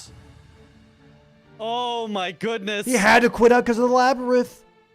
Yeah. Chris here already has the Chris does exaltation. get slammed here though. The Kindred of Rot Talisman already proccing for him here. It's already procced. Yeah, already. Oh my! Look at the damage. So much damage down to 60% health left. Chris is already not even phase 2. Health. He's got a 50% lead. Oh my! The damage is huge. Not even phase 2. Unsheath here for a possible stagger. Goes for another unsheath here for a stagger in just a second here. Gets lightning struck. Oh yeah, somebody call ACDC thunderstruck across the whole arena. Oh my god, Chris might keep up the stagger, but he's getting so hurt. He needs to not die. He has to roll away. He's got to heal. He gets punished for it though. Oh, the breath. Oh, okay. Run, oh Chris, my god. Run, heal. Oh, barely, oh my god, Blanks is catching up here. Blanks is catching up so much because of it. If Blanks just gets a stagger here, Blanks will win this. Oh my god. Chris going for the unsheath still, but he lost all of his staggers. This isn't helping. He should just Chris missing one hit. The harpoon! The freaking harpoon! Oh my god. Dancing Lion grabs the helm immediately, goes straight for the Scorpion Stew, does not leave it on the board. Blanks is going to finish off the fight, but it's not going to matter. Not going to matter. Chris has to, however, die. Chris can't put on the helmet. He's lamented. Chris can't put on the helmet. He has to die. Chris has to die. Chris, he doesn't. Never mind. He doesn't. I lied. He got the Scorpion Stew from killing her. What, you can just kill her? I guess so. That's new tech. New tech. Wow. Look at that. Since when? I don't know. Beats me. What? Why have we not always been doing that? What? I guess once you have like in your inventory or something. I don't. I've never seen that. You know what? Here's the thing, though, Chet. Here's the thing. I like talking to Mimo. All right? I like talking to Mimo. Yeah, okay, yeah. She's great. Wait, okay, now let's look at they're racing on Burn the Ceiling Tree from the looks of it. 11-7 for Chris, though.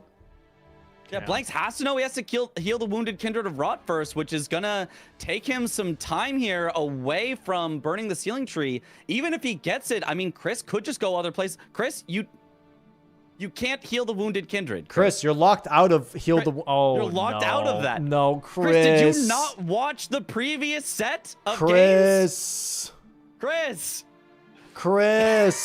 You can't heal the wounded Kindred, Chris. You're locked out. He doesn't know. Oh, no. Oh, no.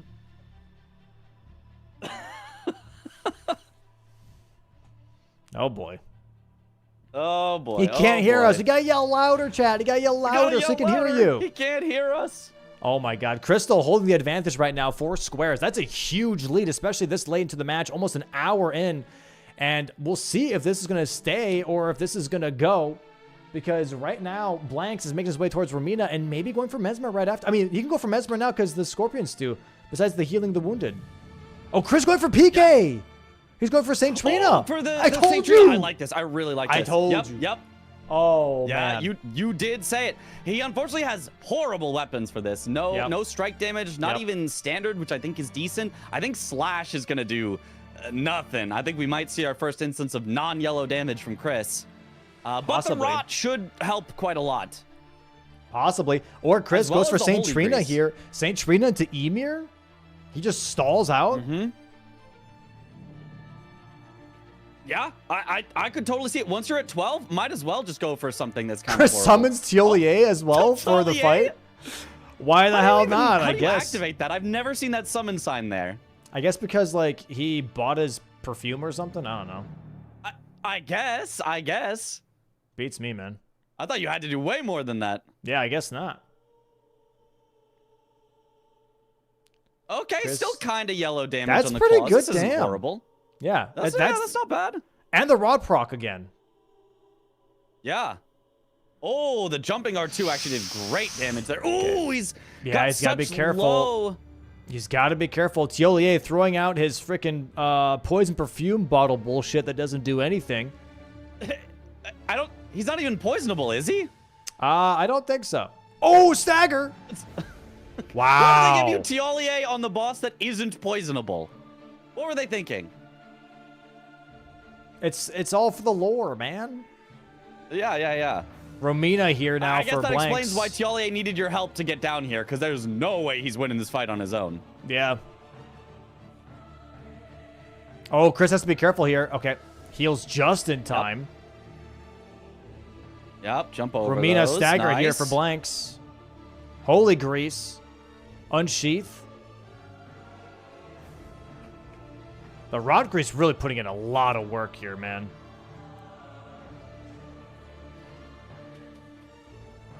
Oh, here comes the circle. Has to jump it. Doesn't jump it. Oh, wow. He didn't jump it. I mean, he didn't take too much damage, so he's mostly fine Roar here. attack. And this holy grease, this golden grease is doing work. Tiolier kind of pulling. Oh, and there's a stagger. There it is. There it is. Very Huge nice. fight from Chris. Huge fight from Blanks as well. Gets the riposte here on Romina. Phase 2 already in the works. Flamespirit putting a lot of work into this as well. Lots of work. Yeah, the flame does great damage on Romina, but unfortunately the fight has taken long enough that even if Blanks wanted to contest St. Trina, he is not going to get there in time. Chris is going to get the first talking to, and so this is going to be Chris's square. Once you're at 12, it's just a buffet. It's whatever you want. Do you want to take samples? Do you want to commit and just fill your plate up with one thing? It is whatever you want at that point. Can Chris cash in the 12? Can he cash it in, or does he fumble? That's the big question here. That's the big question. Yeah, 12 is not a guarantee of victory. By any means, it is not a guarantee of victory, but it does put you at that threshold where you are overwhelmingly likely to win. So all he's got to do is get this square and get any one more anywhere on the board. Okay, it looks like that Blanks is currently near Ancient Dragon Man. Why? What are we doing here? Oh, he's grabbing. He's going for Healing the Wounded Kindred. He's going for Healing it. the Wounded Kindred because he wants to burn the Ceiling Tree. Yes, he has to do this first. This is going to let Chris know, oh, he's probably going for burn the Ceiling Tree. He wouldn't have done this otherwise. And this is also paying off for Chris, by the way, because first off, he was locked out, and second of all, he doesn't know that he's locked out. So these are two very strong positives for Chris right now. Yeah, this will tell Chris he doesn't have to waste his time trying to heal a Kindred that's already dead. Chris dying, but Mesmer already here from Blanks. And dying IRL. He dies of cringe and falls over. The Wounded over as Kindred well. you can't do after burn the Ceiling Tree, right? Yes, correct. Once you burn the Ceiling Tree, all the Kindreds of Rot just disappear. You can't get the Kindred cookbooks, and I don't think you can get the Heal the Wounded either. And there it is, though. 12 squares to 7 here for Chris now. That exchange of bingo lines was actually the best thing that could happen here for Chris. Holding on to a 5-square lead and looking for dragon bosses. Jack, is that what I said? Here first. Chat, is that what you said? I said Dragon Bosses. He Saint is Trina. following what you said. I'm just saying. Sorry, I leaked it. I leaked it too early. Yeah. I'm ruining the But immersion. see, the thing is, why this? Why not a consort race? You could have written in whatever you want. It's consort Radon center square right there. Because that at this point, that would be the weirdest thing I think I can go for, to be fair. I'd be like, what? There's what like if you- 6 squares, dude. Come on, man. What if you go for it as Chris? Because you're like, Blanks is going to get Ceiling Tree, then hold priority and not kill consort. So as Chris, you just rush consort. True. I'm just saying, you could. Look at the claws here, putting in work. Absolutely bleeding this Jagged Peak Drake. Going for that eyeball punch. Already at 1/3 health, just off of 1 stagger. Absolutely insane. Chris going for some more unsheaths right now. Trying to get 1 more stagger. Doesn't get it just in time. And there it is. I think Blanks kills Mesmer here and now going to go for the other recipe parts for Heal the Wounded Kindred. Maybe he doesn't know that Chris is locked out of this.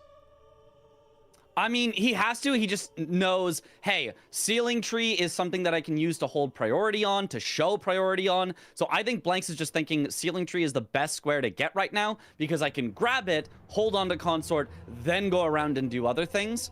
But Chris, not taking that bait there, not chasing on Ceiling Tree. He's just going to go for Dragon Bosses. Yeah, going straight up to the Dueling Drakes here.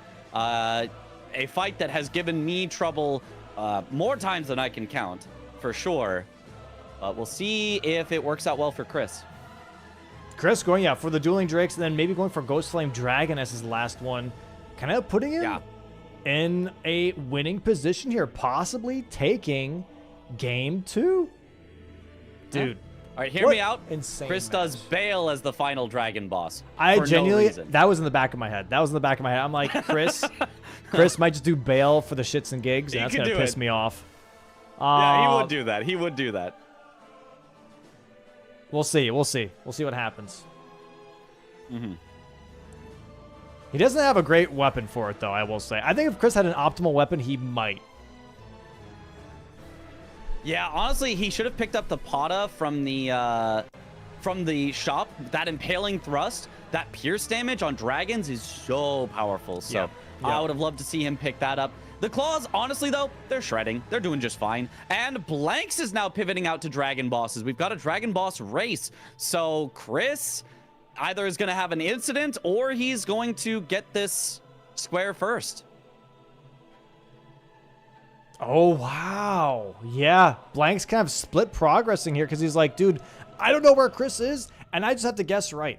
I just genuinely have to guess right. Chris here, realizing that his Scorpion Stinger is not upgraded at all, going to be dropping it on the floor here and picking it back up. You know, it doesn't do that much damage anyway. You kind of just want it for the rot, but, I mean, you might as well have it doing some damage with the rot. Yeah. Oh, yeah, the damage on it is still so low.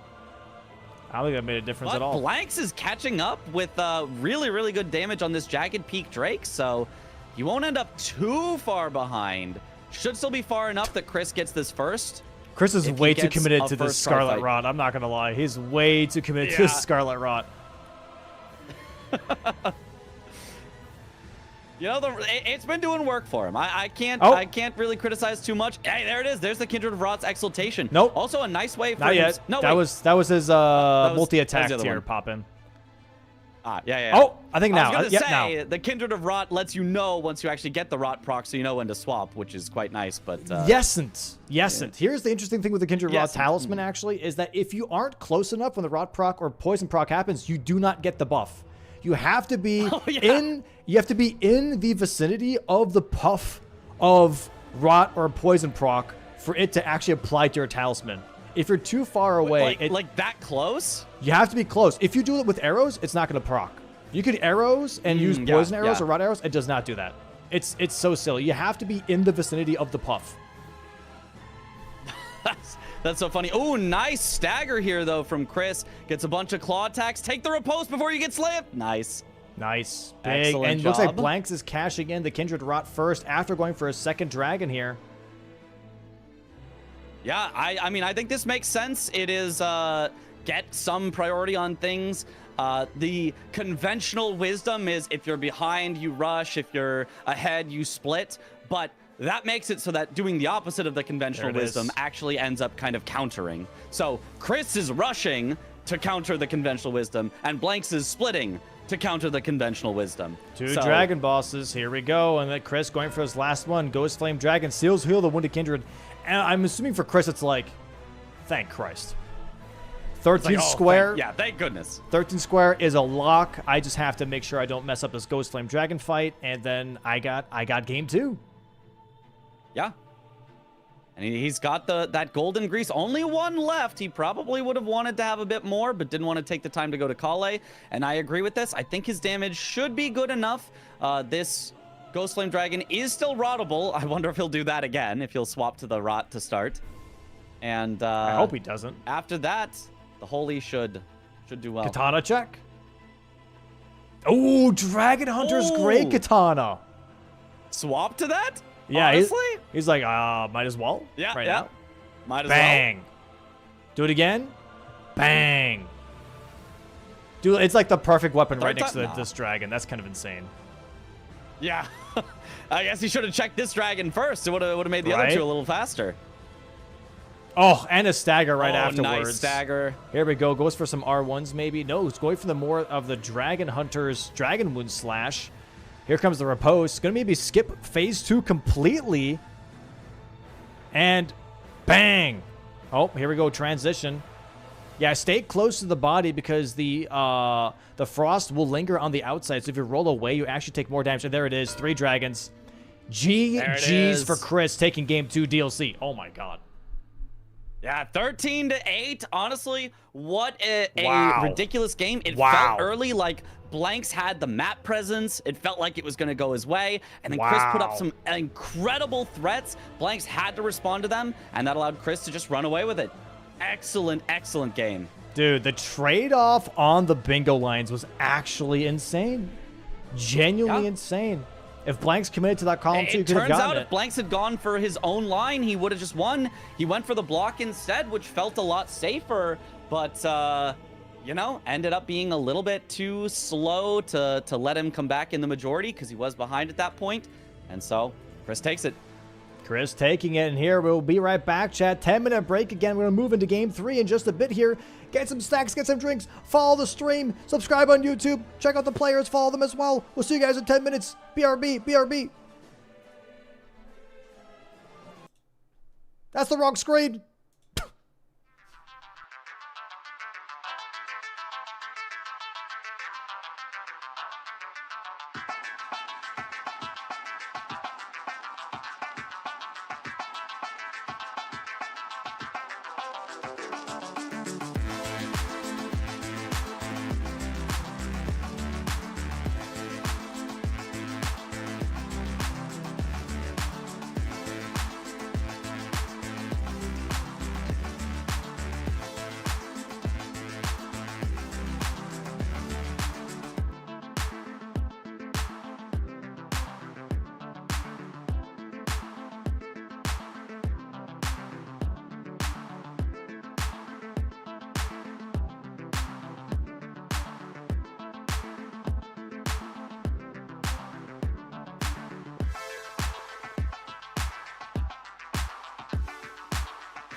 Brawler, may I have some oats?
And welcome back, guys. Welcome back to the main match, man. Main match. Holy freaking schmoly, Batman. Holy freaking schmoly, Mitch.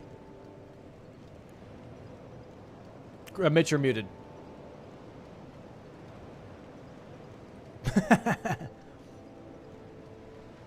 Nope. Still can't hear you, Mitch. Let's go. Pausing. Huh? Oh. Oh.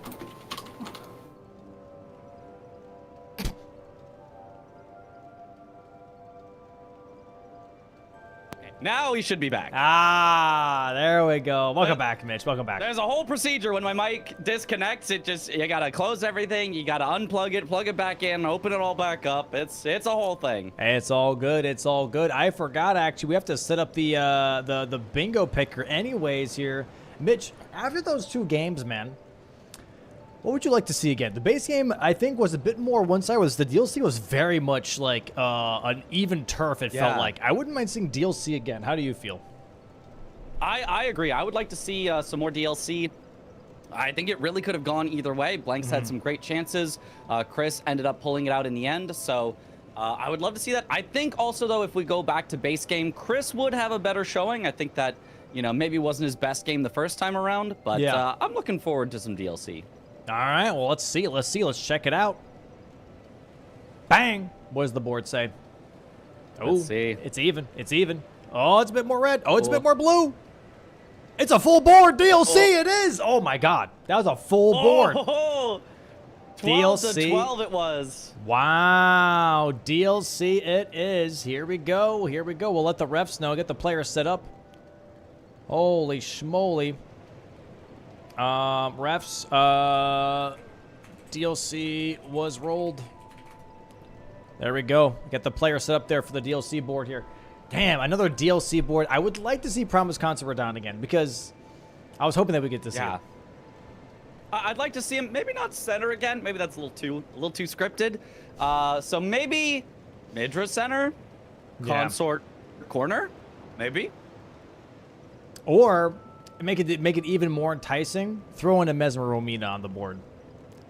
Ooh, Throw a Mesmer Romina on the board. I want to see both of them. Why not? Yep. That'd be nice. I am down for that. Trade off the ceiling tree from the last game for instead Mesmer Romina in the next one. Keep consort. Yep. That'd be beautiful. I like that. I like that a lot. Players should be set up here in just a moment here. We have a new board set up. Let's see if the players are ready at the very least. Should get a new seed for the players in just a second here as well. That is the wrong screen. I'm so sorry. First day at the job. First day at the job. Right, you know, back. I'm working on it. I'm working on it. Yeah. Okay. Looks like that we're getting a new seed in here. I wonder if you're Chris in this spot, right? You just won DLC. You're kind of feeling yourself probably. You're like, dude, I could do this again. Yeah. I could knock it out again, right? And I think for Blanks it's kind of the same thing where it's like. For Blanks, it's probably like, I am wondering if he gets another line like he did last match, he's not going to do what he did last time, where he's like, okay, I'm going to block this first, and I'm going to go finish my line. I think he's going to be like, I'm going to full commit. I'm going to eat my vegetables, I'm going to full commit. Yeah, and I mean, I think, you know, in that last match, it totally possibly made sense, and we'll see if it also makes sense in the next match here. Blanks is really good at finding those lines and finding those pressure points. So, you know, in the last 2 matches, both times he has bluffed. The first time, it worked wonderfully, put Chris way behind. The second time, it did not work. It let Chris come back, maybe not even come back into it, but maintain the majority lead by blocking him. So we'll see, will he commit to his strategy in game 3? I would love to see him mix it up, play a little more aggressively, a little more throwing his opponent off by actually committing to it when maybe Chris doesn't expect he will. So yeah, no, I agree. I agree. For center square, what would I like to see for center square? It's DLC here, so I wouldn't mind.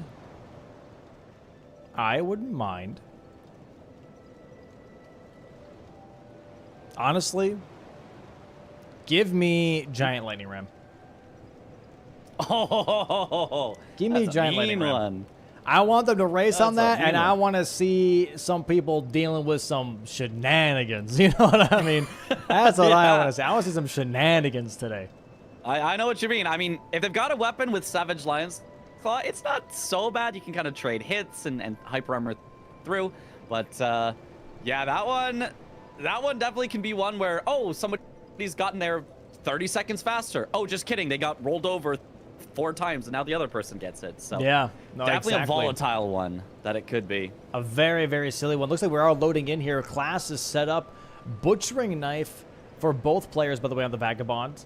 And yeah, let's see how the board is going to look in just a second here. I'm going to have the refs probably reach out to me in just a second and be like, hey, are we ready? We are ready whenever. I'm just going to let them know, just so that they don't have to ask me. And yeah, let's see, dude. I'm so interested. I'm so interested to see how this is going to turn out. It's going to be...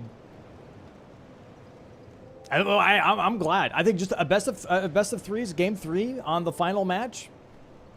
Can't ask for anything better. Yeah. Losers finals. You could not ask for anything better, for sure. Game 3, man. You always want a game 3, but especially the losers finals. The final one, there's no second chances from this. But also, there's no higher stakes of you win and you're just in. Yep. It's not, oh, you lose and you're out, but you win and you go on and you play more matches. Midra Center! Wow. Midra Center! Yes, nice. I scripted this one. Let's go. Wow. Okay, so yeah, Midra Center here. That's really, really juicy here. We have the Romina as well. We have Matir, Mother of Fingers. Do we have a Mesmer? No Mesmer, but we do have Golden Hippo. Okay, do we have Burn the Ceiling Tree? No Burn the Ceiling Tree either, but this is very interesting. This is a very interesting board. Jolan and Anna with Matir on the board. That's pretty crazy. No Emir, but we do have Oil of Renat. Let's see what the rushable things are right now first. Vertigo's Discus, Golden Braid, Hippo, Crosses, 4 crosses. Two-handed talisman. Yeah, 200 talisman for sure. Or status effects. You could even do that on Hippo. You could do that on Hippo. Maybe Curse Blades. 3 Curse Blades is pretty quick still. Demi-Human Mariga. Yeah. Yep. Yeah, I think that's, and Oil of Rana. I think those are the faster Oil of Rana, ones. Demi-Human Swordsman, and Demi-Human Mariga all in one spot is a very, very powerful South is collection. big. Yep. Yeah, South usually is you big. don't love to get forced down there because it feels a little out of the way. It feels a little bit like, oh, this is kind of a dead end. But with 3 things down there, that's very, very powerful. Whereas if somebody else went straight to the Shadow Keep, there's a good amount of stuff there as well. You could go backside for the Golden Braid, which would also have Gaius back there. So there's a lot of different pathings that they could go. I don't think there's one clear thing. Ooh, we once again see Blank's going for big weapon, swing it hard, and Chris going for claws. Chris loves those claws. They have really worked out for him in the last game, and I think they're going to work out well for him in this game as well. Yeah, Raptor Talons over Large Club. I do like the Large Club here more. Raptor Talons, I'm a little less giddy about than the Bloodhound Claws. Still pretty good, though. Yeah. But Large Club, man, bonk be bonkin', especially in the DLC here when you have to do some of these NPC fights or even like Demi-Human Swordsman. If you have a large weapon like that, it's going to be really nice to just try and keep on mini staggering those specific fights here. By the way, for Midra, we also have Matting Hand NPC on the board here, so a little bit of progression, which is going to be really interesting. Mm-hmm. Yeah, I would expect the first thing we see is the Mikola crosses. I think that's just always a great rush. 4 of them is not a particularly high number. You can get to 4.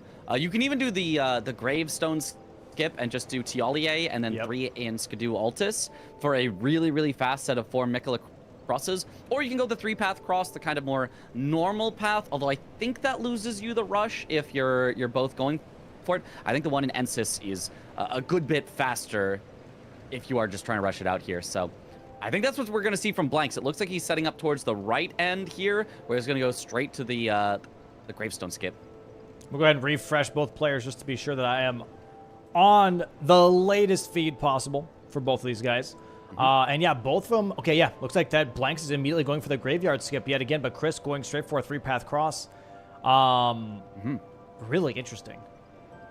Really interesting. I wonder, I think Blanks might be looking at 200 Talisman here, especially with the large club. Chris doesn't really care about 200 Talisman in this case, right? But 200 Talisman is, first off, a really, really good talisman. And if anything, it kind of sets you up for downstairs a little bit because you can go to Elak River right from there with the gravestones. And you can go straight downstairs. Oh, you're right. Is that actually faster? I feel like that's might not be faster. Slower. It's not faster, but at least it still gets you in that. So like once you're at 200 Talisman, it's going to be faster than going from TLEA. Once you're at the 200 Talisman. Because you're already there and you don't have to work. Right, Yeah. because you can just drop down and immediately go through, right? So I'm assuming that's maybe what Blanks is looking at. That wouldn't be bad. That wouldn't be bad. I wouldn't mind that at all. But we'll see how that plays out. I think he's going for Mikola crosses first and foremost, and then after that, I would not be surprised to see 2-handed Talisman. I absolutely agree. Yeah, Chris already getting his first cross here. And yeah, Blank's gonna be grabbing TLEA, maybe grabbing this Grace as well. He is gonna be grabbing this Grace with Egon. I do like grabbing this Grace. I think he's going to then save skip time. the one at TLEA. Oh, you think so? He's not gonna grab that Grace at TLEA? Yeah. I think you grab this one, you don't grab the one at TLEA, you can come back for it later, and it's easy to get back down to TLEA, and it's just kind of the more efficient one of 2 Graces to grab, and in fact, yes, he is skipping it. He is grabbing the Skidoo fragment, though, which does have a chance of potentially losing you this square if both players were rushing in the exact same line, but in this case, they are not. Chris is going for a slightly different line, and I'm almost positive Blanks' line will end up faster here. Yeah. Yeah, Blank's currently already ahead here towards Fort Reprimand. Chris still making his way towards TLEA. Has one cross already, but Blanks does as well. But this is going to be Chris's second cross coming up here in just a moment. But yeah, as you said, we can pull up the good old map screen here real quick where the players are running around. We'll show you guys some of the crosses that they can go for, right? There are some cool crosses these players can go for here. The map is back, and here we go. Crosses. There is the TLA one that you see Chris at right now, right? There is also the one that he got a 3-path cross. Those are some crosses here. Another cross, actually, that a lot of people don't go for is the one right here. It's one after for Reprimand. It's up where the birds are, the grave birds. There's one right here, but that's a little bit of a hassle. You have to activate that Spirit Spring with the rock over here. Another one, obviously, is Morth Ruins with Dane. You have that Highland Cross as a Micklin Cross. Castle Ensis for another one. I believe it's more over here, but, you know, whatever. Yeah, those are the ones that people normally go for. And then also the Moor one, right? The main gate cross. So these are the crosses that players are always going to go for. No one really goes for this one, though, sadly. But it makes sense. Yeah, that's the main thing is Mikula Crosses is always a rushable square. I don't think I've ever seen it last more than like 10 minutes into a game. So going for things that are just a little out of the way feels, feels really tough to get to. It's kind of like there are a set number of things that players are always going to go for these. It would almost be, it'd be interesting if we ever saw somebody use some later synergy, because there are a lot of other crosses. There's crosses on the way to PK. There's crosses. I can't even remember because they're on the way to Romina. There's so many in the game, but only these first few really get used because it is such a powerful rush square that it looks like Blank should be able to get to first, as long as he has a good skip down to Castle Ensis. But Chris, honestly, not far behind. It's going to be close here. Going to be close, but I do think Blank still gets this. Highland Cross into Castle Ensis is going to be very quick. Chris is going to get to Morth Runes here, and maybe halfway to Highland Cross, where Blanks is really going to be marking this, is my guess here. Grabs the Grace, and immediately, angling already his camera towards Castle Ensis. Gonna have to drop down here first. Skipping that Skidoo as well. Yeah, Chris is at least gonna get Morth here. Grabs the Grace. He's gonna be so close. He's maybe even gonna be confused. How did Blanks get this before me? But it's a completely different path. But yeah, Blanks is definitely about to get it in just a couple seconds. Here's the drop down. Yep. Oh, he marked that way faster on what the fuck? And here's the thing, though, and this is like the thing for Micklin Crosses, is losing out on it is honestly not that bad. The reason why it's not that bad is that you still get all the Skidoo fragments that come with the crosses, and you still have map progression. So do you lose out on a square? Yeah. Sure. Do you lose out on the race? Sure. But guess what? You still have map progression, and you still have Skidoo blessings to really make your character stronger. So it's not the worst thing to lose a race to. And immediately, Blanks is going for 2-handed Talisman here, by the way. Yeah. I mean, the other thing to kind of concern yourself with this is, but my opponent also has map and also has Skidoo. So it is unfortunately one of those where if you do lose it, you don't get a great trade-off, but at least you're not way behind. It's just you lost a square. That's all it is. You're both in the exact same spot, but Blanks is up 1-0 with pretty much no compensation in Chris. But Chris is upgrading his weapon here now, so he can go for things. I wonder if he maybe is going to go for that southern stuff, if he's going to go for the Perfume Oil of Rana. He's going for 4 statuses, 100%. The reason why is because he only bought 2 Smithing 8s and not all 6, which means he's saving money for greases. So he's going to be upgrading his talents here, and then once he gets his talents, he's going to be buying Poison, Rot, and Frost, because he already bleeds with the talents. So that's 30k. Yeah. Absolutely, yeah, and he's got 36k left over, so he's got plenty here. Yep. Little surprised maybe that he didn't buy the greases right away if this was his plan. But maybe he kind of came up with this plan as he was going for Mikula Crosses. He was thinking about, what am I going to do next? Decided on the 4 status effects. And that is a powerful play. Ooh, Hippo. He's going for a status Hippo here. I like this play a lot. Blocks out the column 5 right away and blocks that row 4. I like that, and it's a corner square. This is actually a really, really nice play. No, never mind. Psych, Chris going for Rolana? Rolana? Verdigris Discus. It's got to be Verdigris Discus. Maybe he's grabbing Verdigris Discus first, has the greases just in case.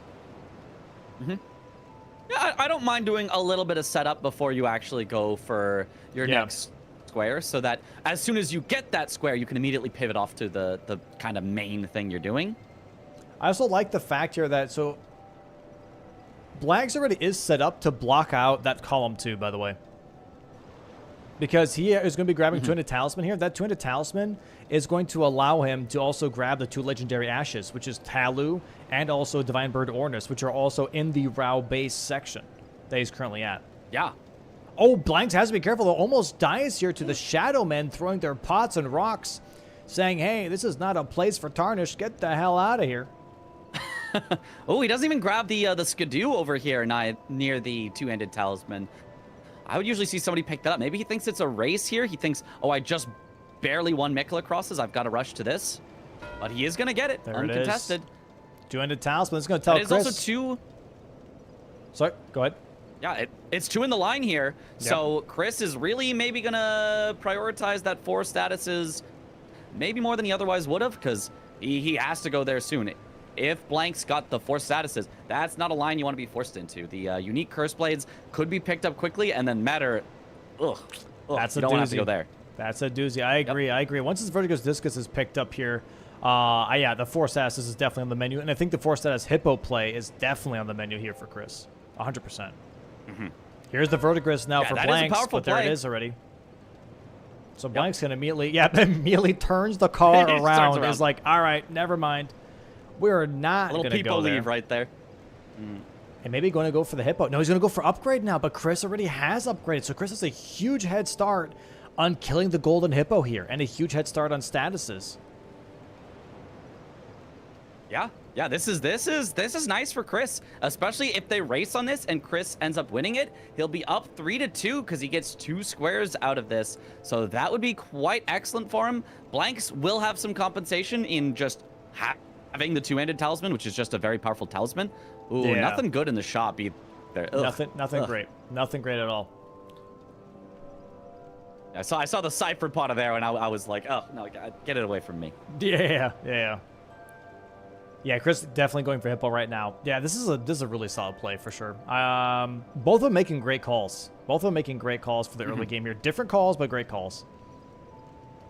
Yeah, definitely both of them. Yeah, with great stuff here. I wonder if Blanks is actually going to head down south for the Perfumed Oil, Demi-Human Swordsman, Demi-Human Mariga play. Because that is still 3 right next to each other that you can get. You could even grab 1 and hold priority on the other 2, or maybe grab 2, hold priority on the 3rd one.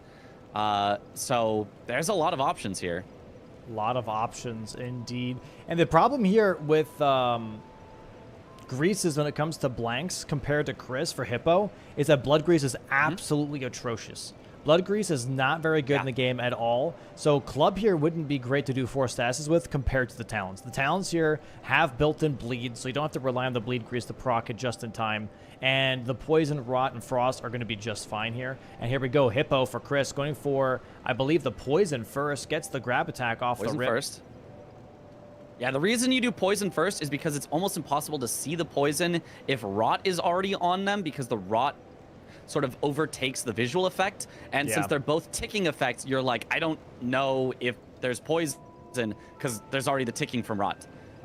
The refs would be able to see and make that determination. You can see double ticks, but visually as a player, you'd much rather see the Poison before the Rot happens. There it is. Poison is ticking. Now, Chris has to be careful. That grab attack almost getting him here. Now putting the Rot proc onto the Hippo.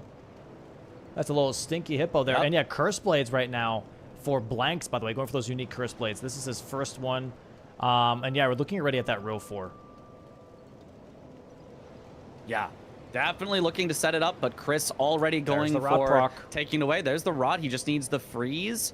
And I'm not sure if he's gotten a bleed yet, but he certainly will by the end of this. There's no way he gets to the end of a Hippo fight without a single bleed after hitting him with claws. Oh my! But gets just 1 shot!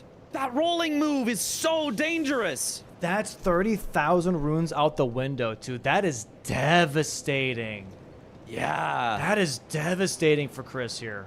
Is he going to have to pivot out here and go somewhere else? Because, like, he just doesn't have anything to do now. He can go Fort Reprimand for the 50K, but he doesn't have any graces nearby. I think that's what he's thinking. He's like, dude, where do I get money now? Where do I get money? I need money. Money, I think me, he's gonna go money south now. Money, me, money now. Me, he's gonna go, money I think, needing a lot now. I think he's going to go Perfumed Oil, Demi-Human Swordsman, Demi-Human Mariga now is what it looks like. He's doing the TLEA skip again. He could just be doing this to get to the Fort of Reprimand, but I expect he's actually going to go to the southern coast now, which it looks like he is. Yep. Maybe looking for, yeah, I think Demahuman this is a good Mariga. play. That's free money. That's free money for sure from Demahuman Mariga. It's definitely a little rough here for 4 statuses. Damn. Yep. Blank's going for another Curse Blade Assassin here. Should have the square relatively quickly. Oh, Blank's also having a little bit of a hard time. Yep. There it is, though. That's his second Curse Blade kill. That armor really saving his life. Yeah. I'm a big fan of the buying armor in the DLC. I hope that Chris will come back for armor or pick up armor at some point as well, because I think it's so necessary in the DLC. Everything hits so hard, so just having that armor is really, really nice. Blank's also avoiding taking the riposte on these Curse Blade Assassins. Has I to be actually don't careful. know if that's faster. He's getting close to the edge here. Yeah. I don't want him to gravity kill it. Yeah, if you gravity kill, it's not the end of the world. It just doesn't count as the kill. He just has to do it again, but he's so low. Jesus Gets Christ. a nice stagger. This should do it. Oh, one more hit. One more hit. Nice. Ooh, there there it it is. There's the Curse Blade. So Chris is like, damn, I really need those 4 statuses right now. Yep. If Blanks takes this away, I mean, it could be rough, but Blanks is going to have a hard time with that. Blank's Oh, it going might downstairs. be a race here? Yeah, Blank's going downstairs Ooh. here. Demahuman Mariga Excellent really for wouldn't be a Chris. bad pickup. Oh, it's Demahuman Mariga and Swordsman right next to each other, by the way, for this road, too. And Swordsman and Perfumed Oil of Rana. Yeah, they're all right there. Wow, If okay. Chris gets those, yeah, that is a strong, strong threat on row 2.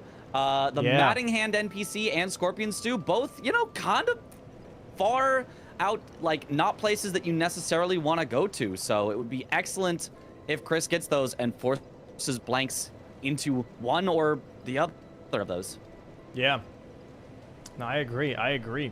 That's a tough lineup for sure. If Chris can execute these 2 squares, Demahuman Mariga is definitely, I would say, a bit more doable, which sounds weird than Demahuman Swordsman, but those guys, man, they could be pretty finicky. They could be pretty damn finicky.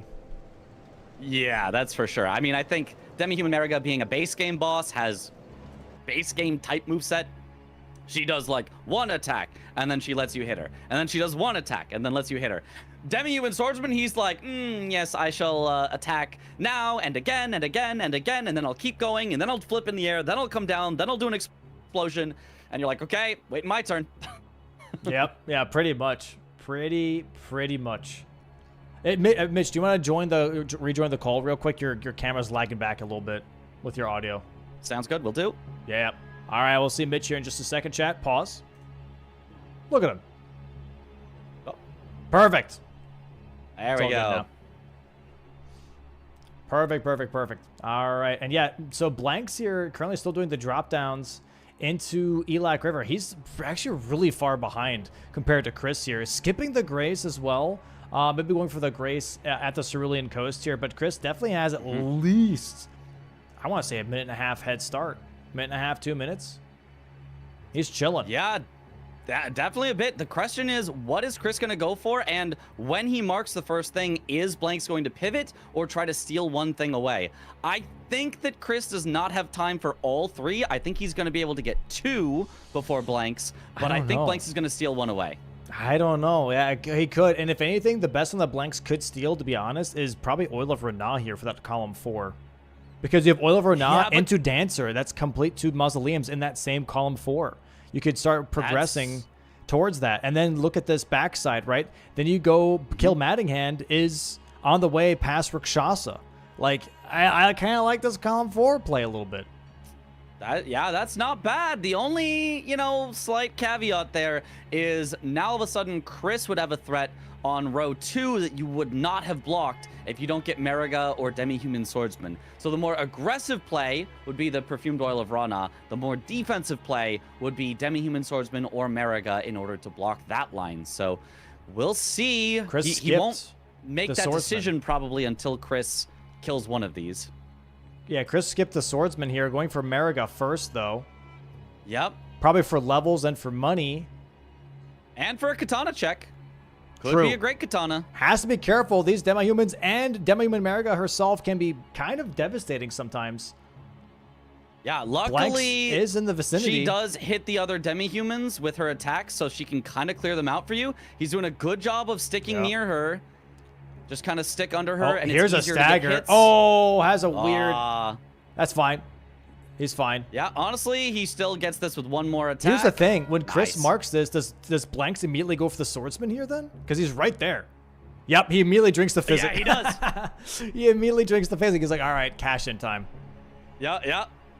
And then if Chris goes for it as well, maybe it ends up becoming a race on perfumed oil. Whereas if Chris goes right to perfumed oil, he could win it.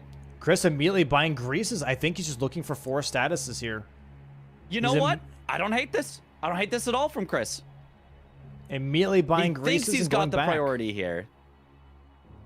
Very interesting. And yeah, that money from, yep, going straight back to Hippo. I like this from Chris. He gets demi-human Mariga. Is not necessarily like, I would say fainting that he's going to be doing swordsman right after. There's the swordsman here for Blanks. But it's going to tell Chris, like, okay, cool.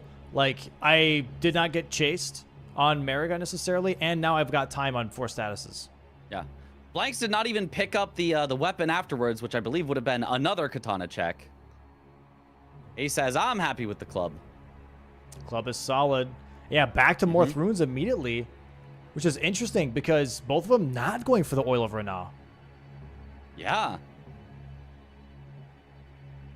I mean, I guess both of them just don't think that's the most important thing right now. Or maybe Blanks only pivoted off because he assumes Chris was already going for it.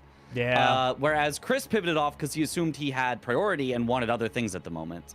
So they may have both not been attempting to give it up, but just kind of assumed they didn't need to get it right now.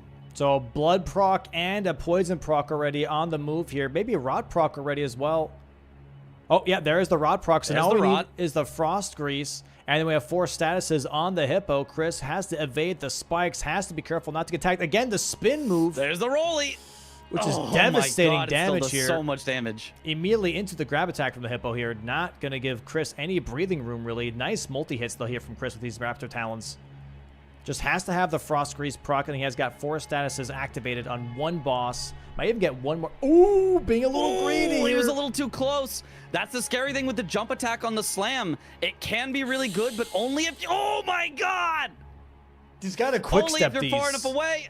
Quick step these over rolling. It would be my suggestion here, 100%. Yeah, is that a frost proc on him? I can't tell. There it is. There it is. No, there it is. Okay. Yep. Woo. He's got all the statuses now. There's another bleed proc to top it off, and just 1 stagger away. Chris. Okay, that's a bit of a better roll here. Ooh. Yeah, Still I don't know in if the he's Hippo gonna fight. get a stagger here. Claws are very hard to stagger with, and Hippo is really resetting his poise here. He's got to run again for the needles. A lot of stalling moves. Blank scoring for the Down to Oliver 4 Nah, flasks. knowing that Chris apparently didn't grab it because it's been a while. So he's immediately like, okay, it should have been marked by now. I'm gonna go get it. Fine. Chris has to be careful. Oh my God. Oh, okay, barely lives again. The rot should Here's the grab take attack. him out. If he just lives, just There don't get it jumped. is. Okay. Woo. Bang, bang. 4 to, is that a Wendy's? 4 for 4 on the board here. 4 Very for 4. nice. Blocks out the row 4, blocks out the column 5, and has a nice column 2 now. Ah, not bad. Really, yeah, really Blank not bad. still has this this priority here on the 2 DLC legendary Ash summons because of that 2-ended talisman. Chris is right behind him. Ooh, but Chris I mean, is right behind him. Far enough behind. Unless Blanks gets lost, this is definitely Blanks' square. Yep, unless someone has just better pathing. But yeah, Blanks is definitely ahead here, about to be out of the tunnel in just a moment. Yeah, I don't think there's a faster pathing. This is a pretty straightforward. You just go around, you pick it up.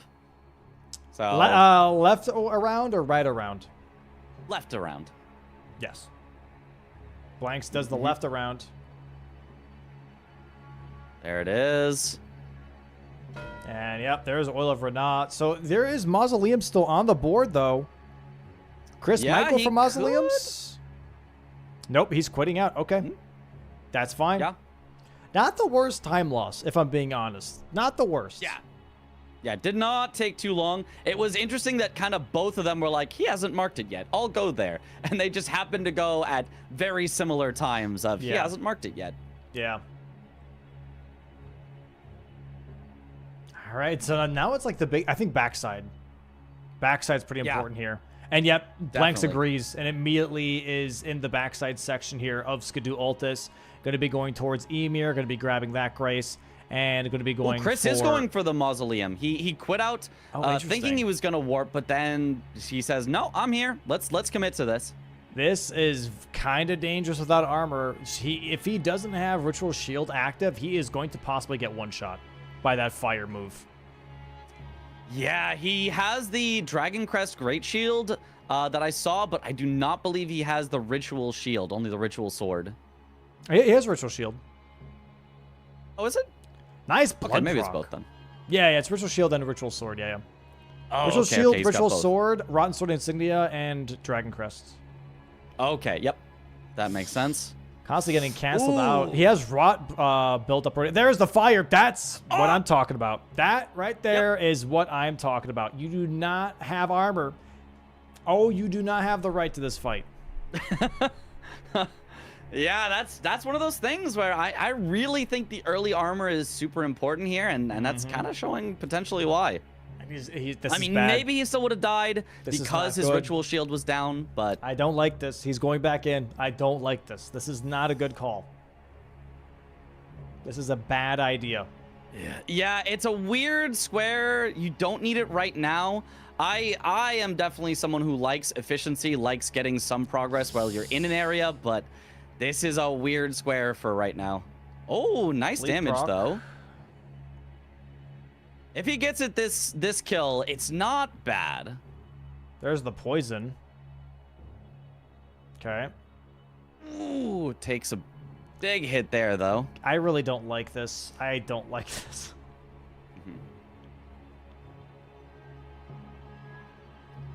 Okay, gets a few more hits.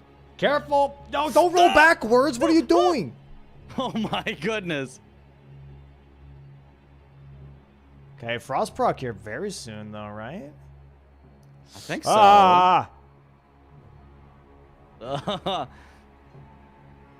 I don't know how good the frost resistance is on Dancer, so I don't know how easy it is to proc it. But he hasn't gotten a hit in like Oh, there 20 it is. seconds. There Got it the is. Frost proc, got the Bleed proc on top of that. Big damage here.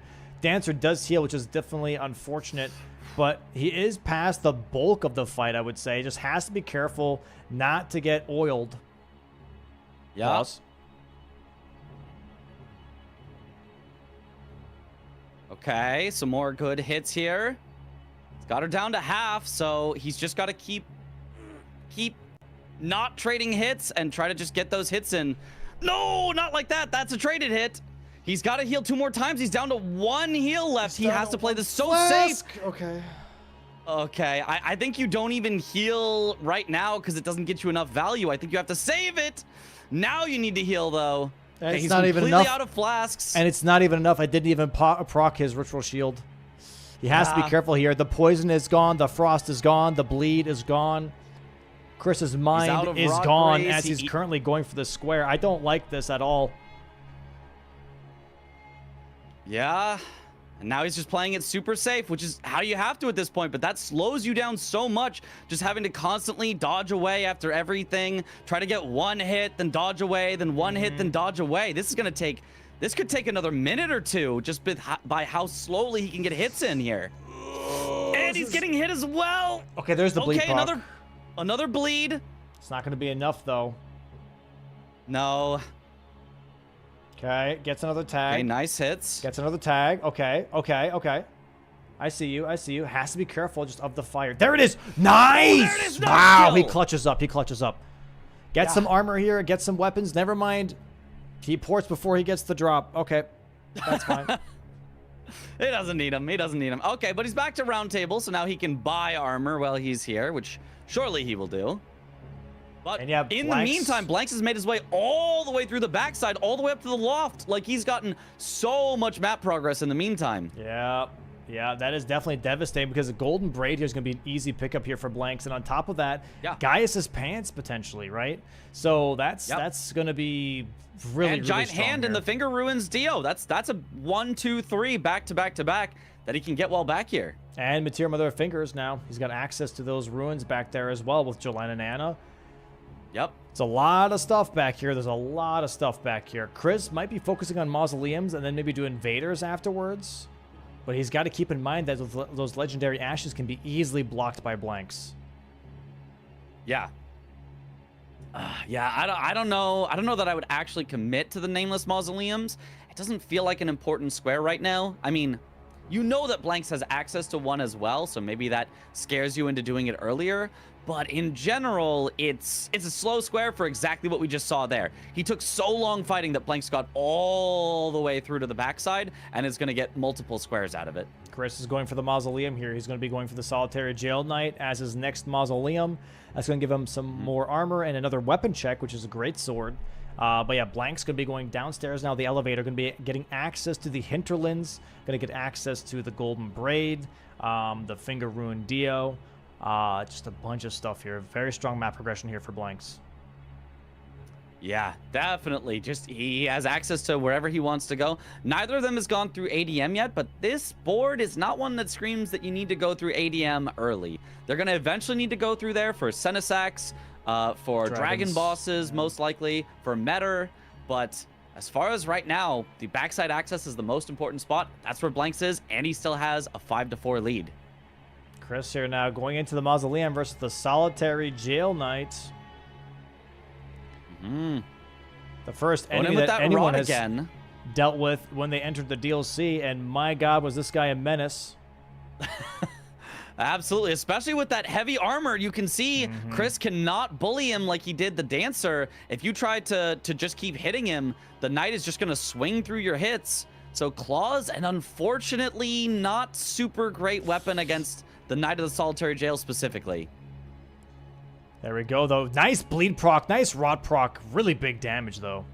Really big damage. His damage is not bad when he manages to get the hits in, for sure. Oh, he's just having to trade a bunch of hits. Ooh, I do like the running R2s on the Katana. Great for bullying NPCs. Oh, as well as, I think you can do the weapon art into tap R2 is the thing that Swed always says, hey, this is why this weapon is good. Yeah, I'm not the biggest fan of this weapon personally, but that's just me. Me neither, but it's certainly got some uses, and just being a Katana, those running R2s are pretty decent. Yep, Gaius immediately here for Blanks. Makes sense. There's so much fighting on the board here. You really want those Skidoo fragments, but also Gaius's pants. Yeah. Well, I might as well just get that. He could maybe have gone for the Giant Hand just to further pressure row 1. But he really doesn't need to do that right now. And honestly, Chris probably could block with NPC invaders pretty easily. There it is. 2 Mausoleums for Chris. Very nice. Bang. All right. Nice stagger. Blanks having a from solid Blanks. fight so far. Already a stagger. Yeah, this is going to be great. He just has to keep up the charge R2s when he can to get more staggers. Get a frost proc presumably soon. Maybe on this hit? Not quite. The stagger. One more R1 should be a stagger. Bang. And it is. Nice. There's the freeze. Gets the riposte from the opposite side of the boar's face. If Chris grabs Ashes here, man, that could be really nice, actually, for that row 3. Ashes here could be really, really nice. Yeah, take it away, because Blanks has had priority on this because of the 2-handed talisman the whole game, but Chris could just take that away. I mean, I called it. I said he's going to do Invaders next, and that's exactly what he's doing. He's going for Quayline here in the church. Going to go for 3 unique Invaders. Yeah. There it is. Commander get the Gaius invaders stagger again. Get the DLC legendary Ash summons. You've set up then multiple lines that Blanks would have to stop. You could go straight for Dragon Bosses for the win, or you could go for Horned Warriors to force Blanks into Midra. Both excellent options. So, Chris, down by a square, about to be down by 2, but absolutely not out of it. Nice fight on the Queen line here from Chris, too. Skipping the healing. Mm-hmm. Oh, Blank's not going for the pants right away. Chris killing the Kindred for more, but he would lock himself out. He's like, I don't know if I want to lock myself out. He's thinking about it. He's thinking about it. He's doing it. It wouldn't be a Chris game if he didn't lock himself out. Oh my God. It would not be a Chris game. He was thinking without about a little it. locking out. Unbelievable. Unbelievable. Unbelievable. The slight upside to this is Blanks will technically not know for sure that it's more that he has killed. And so Blanks will still have to do Heal the Wounded Kindred of Rot at some point. He can't just leave it for the very, very end of the game, probably. But, you know, it's still scary. It's still scary. There's a bleed proc and a rot proc on more, so he's Is currently... Blanks going for NPC invaders? I think he's trying to do the Horn Scent invasion to try to get NPC invaders here. Oh. Because there's no Letta rune on the board. Yeah. So the reason he'd be talking to Letta is to do an invasion, but Chris should absolutely get this first, and Blanks is probably going to assume he did the same thing, talking to Letta. Very This is actually going to work out wonderfully for Chris. I'm surprised that he's not going to be cashing in legendary summons. Yeah. If I were Blanks, I'd do legendary summons off like right away because it gets rid of 2 bingo lines. That's a really nice square that he has priority on. I feel like holding this is a little scary. I would hate to lose this, right? Yeah. It definitely is one that feels like a very important square right now. For both of them, it's a very important square. But yeah, Chris going for Ancient Dragon Man Invader after Moore and Queeline. Blanks here are going to be doing the Letta Invasion instead as one of his NPC invaders. Has access to the Giant Hand, has access to the Finger Ruins. But yeah, trying to grab some of the other squares first before he tries to push for a bit more of a majority play here. Currently going to be tied in just a moment. Yeah, because Blanks has kind of just left these little priority leads all over the map, which is sometimes a very good strategy, but Chris is possibly going to try to take advantage of those and say, hey, if you're not going to finish your squares, I'm going to go do them first. So I'm this assuming could be interesting. Once Invaders is marked, Blanks is going for Invaders. For summons. Like, once Invaders is marked... I expect so as well, yeah. Yeah. 100%. All right, here we go. All right, and this is the proper way to get it to count as an invader, right? It's correct. You fight against Letta with Horn Scent, yeah. If you did it the other way, you could get a invading. dropped weapon. Yeah. Right. Yeah, there's the... and he's stuck in the fight. Blank's kind of stuck in the fight. I mean, that fight was pretty fast. Listen to infinite dialogue now. And Chris not heading though for the DLC Legendary Ash summons. I think he's maybe okay with letting Blanks get that eventually, and instead going Southern Coast. So he's going to get himself access to a lot of other things down here. He can get himself access to Senesax, to Dragon Bosses, to the eventual Yolan and Ana and Metter. So a good number of things down here for Chris to contest on. Are we doing Legendary Ashes? Yep. There it is. Tied 6-6. Chris may be going for Legendary Ashes here too. This is going to be a race that Chris is not going to win. Rao base, yeah. Immediately Blank's going to be going for those Ashes. No, Chris going for backside. He's not going for Ashes. Great call here from Chris. Maybe setting up a sneaky Metter type play. Maybe trying to take away Giant Hand. Could be Giant Hand play. Yeah, just trying to catch up here, I think. For backside access makes a lot of sense because honestly, if he gets Giant Hand, I mean, obviously he's blocked it of Heal the Wounded Kindred. Heal the Wounded Kindred would have been the best because then he would have pushed the game to complete majority. Yeah. Heal the Wounded Kindred gets rid of the last 2 bingos that Blanks has. Yeah.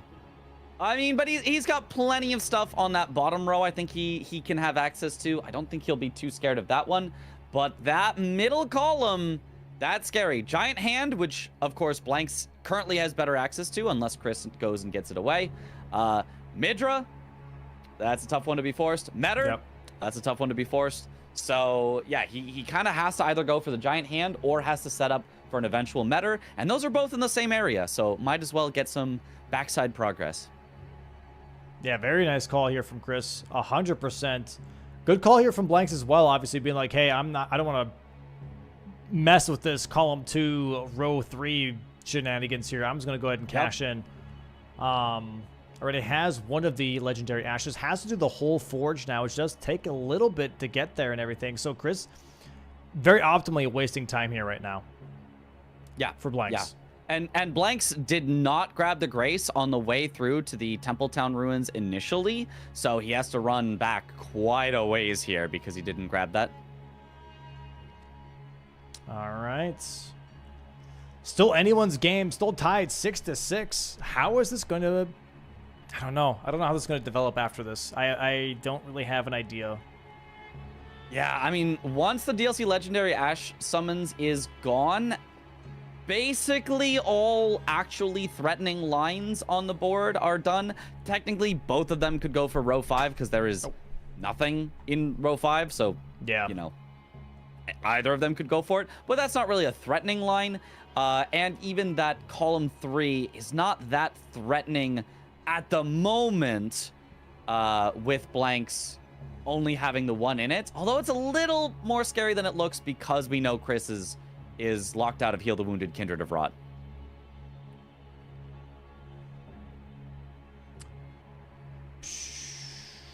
When do we... If this does go to majority, I do still think Blanks' slight bit more progress is gonna do well for him. He has 1 square that he's about to get, so he'll be in the majority. And then he also has the Heal the Wounded, Kindred of Rot that he guaranteed gets as long as he doesn't lock himself out. So just those 2 things is going to make me say I think Blanks is in a, you know, a bit of a lead, but definitely a lead at this point. And Gaius, he's got Gaius down for pants whenever he wants as well. So actually maybe even like kind of a solid lead for Blanks at this point. I'm seeing Bellerod here being a bit strong in the near future because of 3 Horned Warriors, but also Scorpion Stew. You definitely want to take care of that before you kill Mesmer, if you even need to kill Mesmer. Do we have to kill Mesmer here? No. Actually, so... Well, not really, actually. Never mind.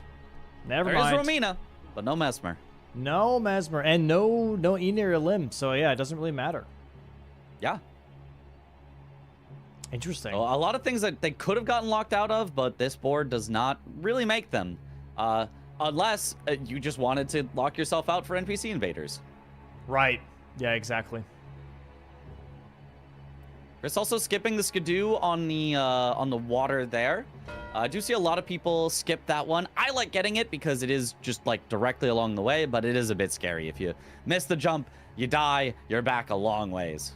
Chris, puffing some air after that, just being like, thank God. That's exactly what I was hoping for, is that he would do that. That way I can catch up on this backside here. But we already see Gaius' pants from Blanks here in just a second. Yeah, I think this is a good call from Blanks. Just finish it. The square that you've already got priority on, don't let Chris come in and take that away, because Chris, I think, is absolutely thinking about taking away Gaius' pants, giant hand. So if Blanks just goes directly for those 2, he'll be in a great spot. Okay, nice. He's doing the on torrent hits here. He's got to be a little getting careful. Hit some. Oh, there we go. Oh, he's fine. Nice job. So yeah, currently 8-6 for Blanks, 2 square lead. He's going to get his blessings as well. Count as blessings, if you will. And maybe going to go for a column 3 here. Maybe go for Heal the Wounded. Go for Giant Hand. Giant Handed to Heal the Wounded. Yeah, I mean, I wouldn't mind that, since he does not know with certainty that Chris is locked out. I think him going for the Heal the Wounded Kindred soon is good, because it's just a fast one. First floor, this might be Heal the Wounded Kindred he's going for at this very moment.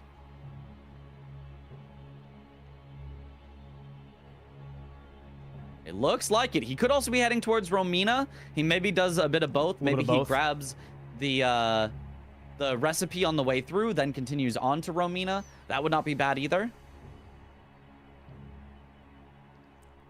We shall see. Yeah. Yeah, right now Chris already at the backside, so he can take away the giant hand here for sure. And it looks like that is what he's going to commit to, unless he's just setting up Metter.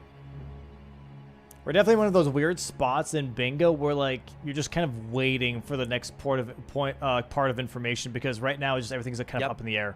You're just like, okay, well, let's just see.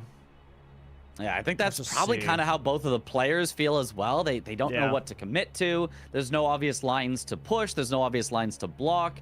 It's looking close to just a majority game, but we're not like committed to that at this point. Right.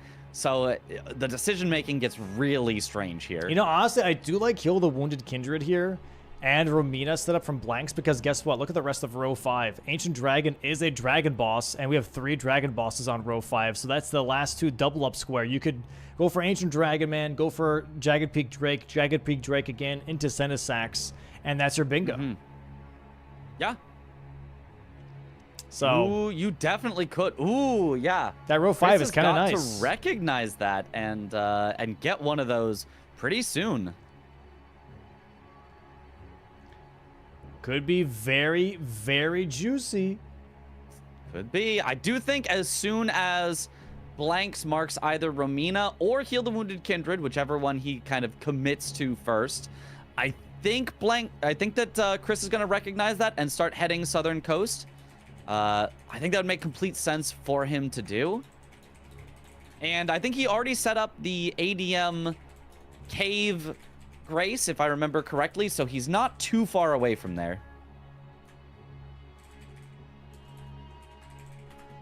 But he is right now heading for the giant hand in the Finger Ruins, which is just a fast square, and a square that blanks had definitely shown he could get to at any point. So I really like this from Chris. Take away things that your opponent is just not expecting you to go for. And we've seen how much claws can shred that giant hand. So if he does the same amount of damage as last game, it's going to be really fast. Yeah, it should be very similar, right? It should be very similar. Maybe a little bit less blessings-wise, but overall it should be really, really solid damage. But yeah, blanks, I think if he sets himself up for this row 5 here, this could be insanely devastating. He is heading towards Ancient Dragon Man. He's not even finishing Romina. It does look like he is setting up the entire row at once. I mean, one thing to mention about this is the row is kind of unnecessary because he's already at 8 squares. So if he got all 4 on the bottom row, that would already put him at 12. Like, yeah. Which, I mean, I guess you could win with 12 instead of winning with 13, but it's not super necessary for blanks. He doesn't have to go for this. But hold on. Let's rewind to last week. Yeah. If you're blanks, 1 square literally defined his whole match. 12 to 13, that is the match. That is the whole match, right? I think the bingo line here, to secure the bingo line, is a way better move than being like, hey, I'm at 12, but I could go for the bingo line, but I'm going to go for 13. It's just too risky. That's just too risky. Yeah, I mean, I don't think any of these are bad squares to go for. So I think it is, a perfectly good, great play even to go for. Just, doesn't save him as many squares as an earlier bingo would have. But him going for ADM, I think, is perfect. Make sure that he's got access around the map. Make sure he doesn't get surprised by Chris suddenly, having access somewhere that he doesn't. Right. So, excellent play by blanks. I think if you're ahead, make sure you've got the entire map unlocked. And yeah, Chris here rotting the hand, almost frosting the hand here too. There it is, the frost. Bang! Giant hand. And this is going to tell blanks, cool. My row 5 idea, it's working out. Yep. My row 5 idea, looking pretty good. Oh, but Chris also heading to the Dragon's Pit. And here's the fun part, Now the question of, will blanks be able to get, like, both Senisax and Dragon bosses? Is he only going to go for one? Are they going to race on the same thing? Or are they going to race on opposite things?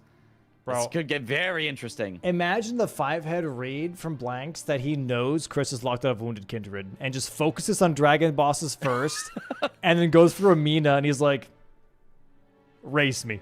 You can't. Yeah. GG's.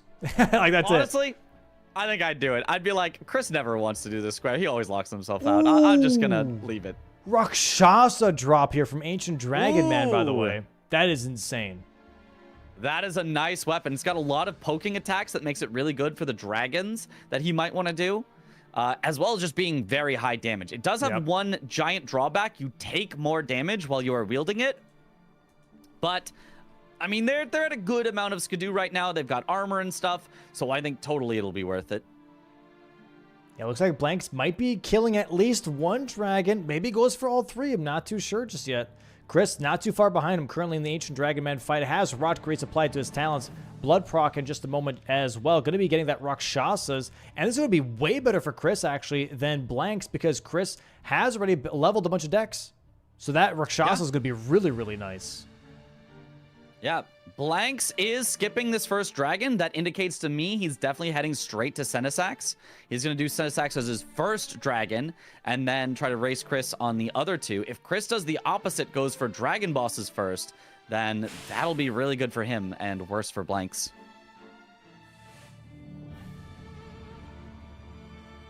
Nice damage here so far from Chris. The claws definitely still putting in work. Does not get the heal skip, unfortunately, but does have that frost proc.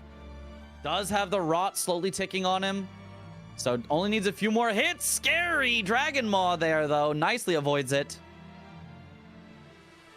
Okay, just a few more hits. One more bleed proc. Maybe we'll do it. Oh, dude, he is absolutely dodging the hell out of Chris's attacks here, though. Back hop, jump, back hop again. There it is. There's the bleed. There's the bleed. Very nice. All right, and here we go. Dragon Man, not a dragon boss. There is dragon in the name, but he's more of a man than a dragon. Yep. We got to count him as one or the other. The only reason that Red Bear, the NPC fight, counts towards Red Bears is because no one does them, and so we're trying to give him a little bit of synergy on the board. Mm-hmm. Yeah, Ancient Dragon Man, more than powerful enough already. Yep. If you counted him as a dragon, you might as well make it say kill 4 dragon bosses instead, and it ends up kind of being the same square. Yep. All right, here we go. Yeah, okay, so Blanks, yeah, not going at all even for Jagged Peak Drake fight number 2, but going, straight for Senesax, like you said. So this is going to be very interesting because Chris, I think, is going to be cashing in the dragons as a whole. And then if he sees Senesax, it looks like it. He's like, okay, cool. I don't even have to do the scary, annoying fight. I could just do 2 dragons and a Ghost Flame dragon. Cool. Yeah. I think they'll both be, relatively happy about this. Chris will be happy that he doesn't have to do Senesax. But Blanks, if you trade 1 square for 1 square and you just keep doing that, eventually Blanks wins because he's ahead. Yep. Here comes the Rakshasas. Yeah, he just wanted the rot proc with the grease first. Oh, misses the headshot, but still gets another one. Oh, he's whipping. Nice hit there, though. The poke damage on the Rakshasa is so good, too. I gotta stop saying bang. It keeps missing. Yeah. You keep cursing him here. Bang. Hey. You got it when I said it.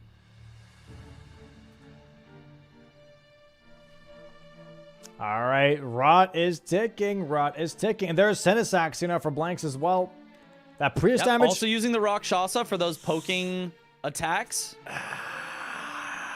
It's barely yellow. It's yellow. If it's yellow, you got the... Ooh, he does get clipped by the lightning there. The main thing with Senesax is not getting one shot, of course, and not running out of heals, because Senesax is one that can just slowly bleed you out of heals, so you have to play very careful, very safe. So far, he's only had to heal once, which is not too bad.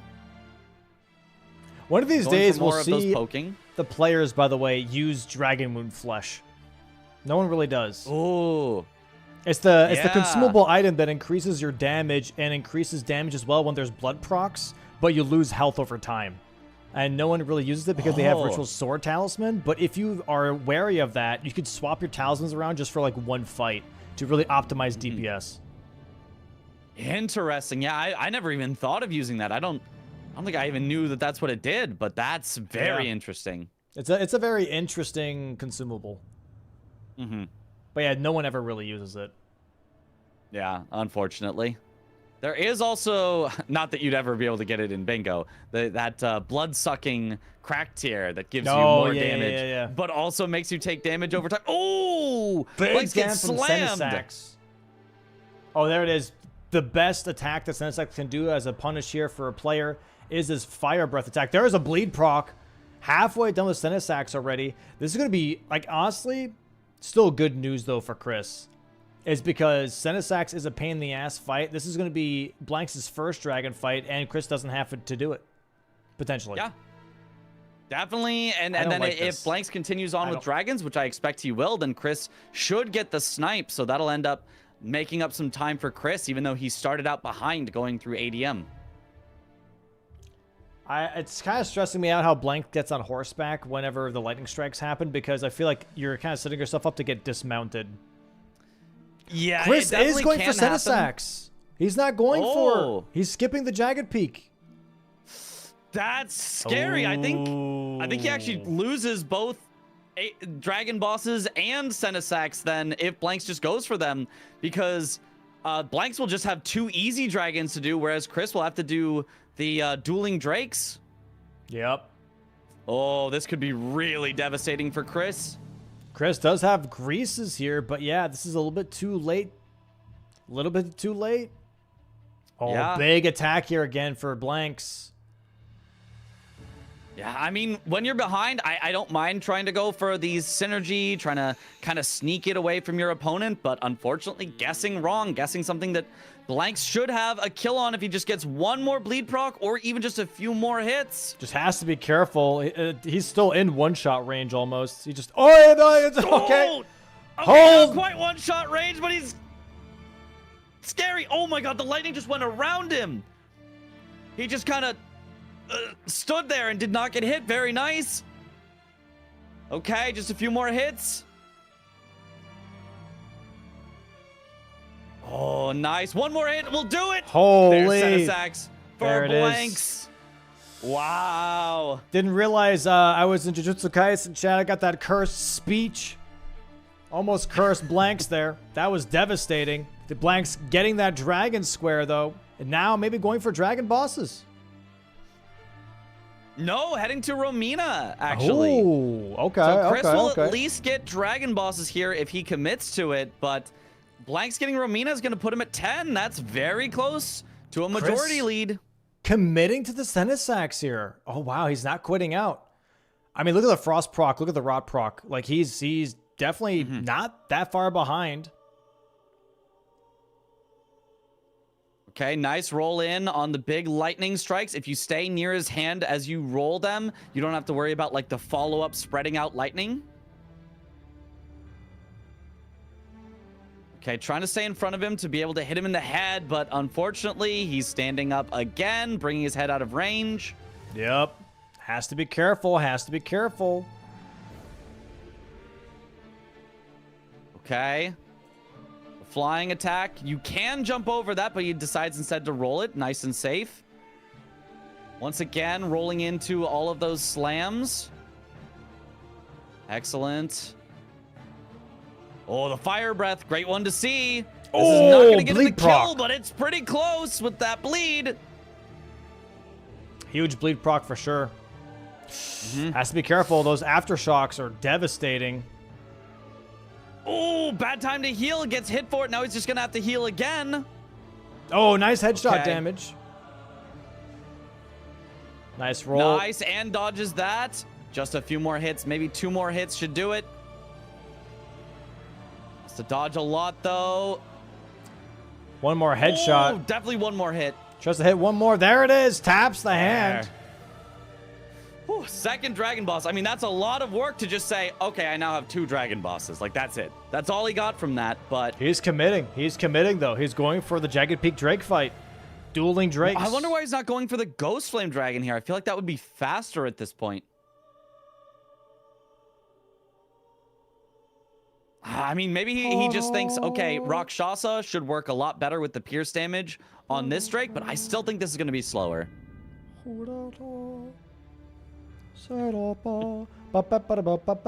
Oh, sorry. That's Dueling Fates, not Drake's. You guys Sorry. got some... okay. I thought you were listening to it. I was like, that's definitely copyrighted. Come on! Give me the fucking +2s. That was a good one. That was a good one. Come on, dude. I see some. There's some +2s in there. Yeah, they're sprinkled in there. Yeah. Hey, nice stagger on the Drake here. Oh, get the riposte. Oh my god, just in time with that fire breath. Yeah, lucky for him that the Drake was targeting the other Drake and not Chris himself, because he definitely would have gotten hit by the fire there. Nice. Okay, oh, now another Blanks is into the stagger? Romina fight. Wow. This is a very fast fight here from Chris. Yeah, Rakshasa's putting in work for both players. Not the best damage here. It's still yellow for Blanks, too, on the Romina. Gets the riposte. About to have a bleed proc. Bang. I wonder if she's resistant to Pierce. I actually don't know all of her resistances. She's weak to strike, though, right? There Yeah, it is. she's Nice weak to bleed proc. strike, which There it is. didn't make sense to me until you're like, well, what if you squish a bug? And I was like, oh, okay. Yeah. Yeah. There is I that feel like block. you remember it like Pokemon types, you know? You have to like come up with ways to be like, oh, yeah, of course. Ooh, Blank's almost getting one cycled there by Romina. Has to be careful. Big swipes.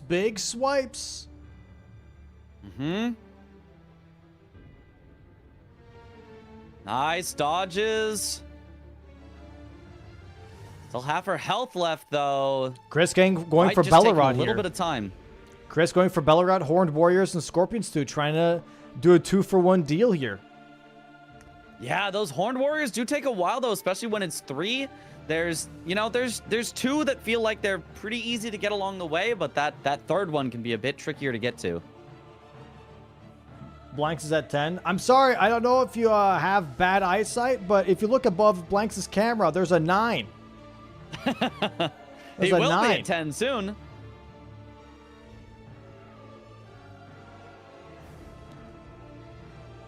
Oh, just getting a lot of stalling moves from Romina, too. He just has to keep running out. He's got her at, 30 or 40% right here. He's doing a good job. Great job. But it's just not been the fastest Oh, fight. I this wonder is the if, charge dart I too wonder if there. the Stone Club, or not the Stone Club, the large club, whatever he has, actually Yeah. just would have been better because she's so weak to strike.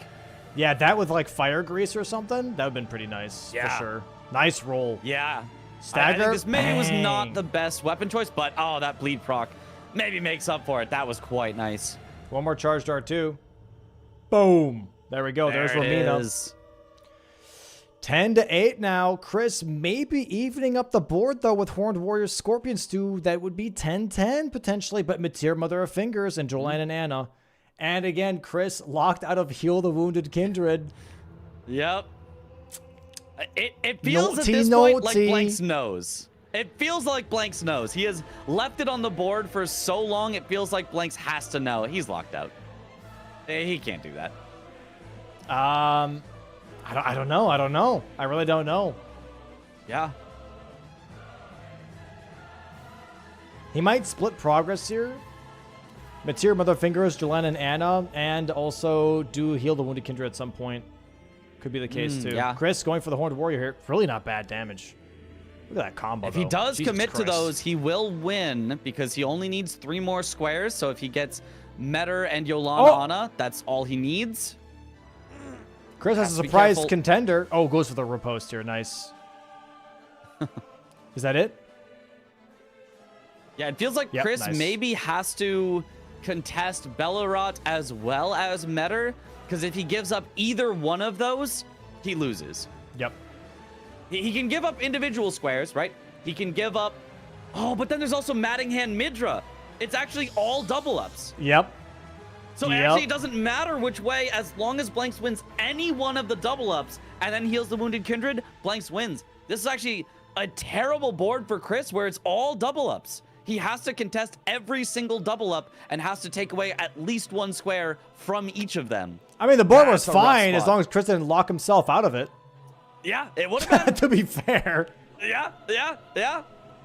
Because then, if you gave up Metter, but you got Midra and you got Bellerot, you know, then you could also get the Heal the Wounded Kindred, but now he's put himself in a really rough spot. Very rough spot. Very, very rough and tough spot here. Trying to get past the Shadow Men to get to the ladder. Going up past the Gravebirds now for his second Horned Warrior, because that one's going to be on the way to Dancing Lion. There's one more in the sewers he grabbed the key for. And he's going to be grabbing these 2 squares. Yeah, 10 to 10. Maybe he might hold on to Scorpion Stew after killing Horned Warriors. Maybe he does that. Should. I think he kind of has to. Yeah. I think he has to, because if Blanks chases on that, then it's like, great, now I can go get both of Meta and Yolan and Ana, or both of Midra and Mattinghand, or something like that. I think he has to almost intentionally bait Blanks into going for single squares, because if Blanks goes for any double square, Blanks just wins. I mean, if I'm being honest here, I think the Mattinghand Midra combo is the safest combo you can go for here. Because once you get Mattinghand, like you're, you know what I mean? As long as you don't flub it, like that's like the most secluded, out of the way double up that you can go for. Yeah, but I mean, I also don't mind him going for the Meta, Yolan, and Ana here, because, you know, it also, like, you need to be all over the map, and we know both of them have been. Both of them have shown that they have access to both of these, but it is one that it's like Midra, where you just don't go for it unless you really have to at the end. All right, Chris. So I think either way is quite good for Blanks, and he's going for Meta. Yes, sir. Yes, sir. Making his way towards blowing a finger. Chat, can I get a blow a finger in chat? Can I get a blow a finger?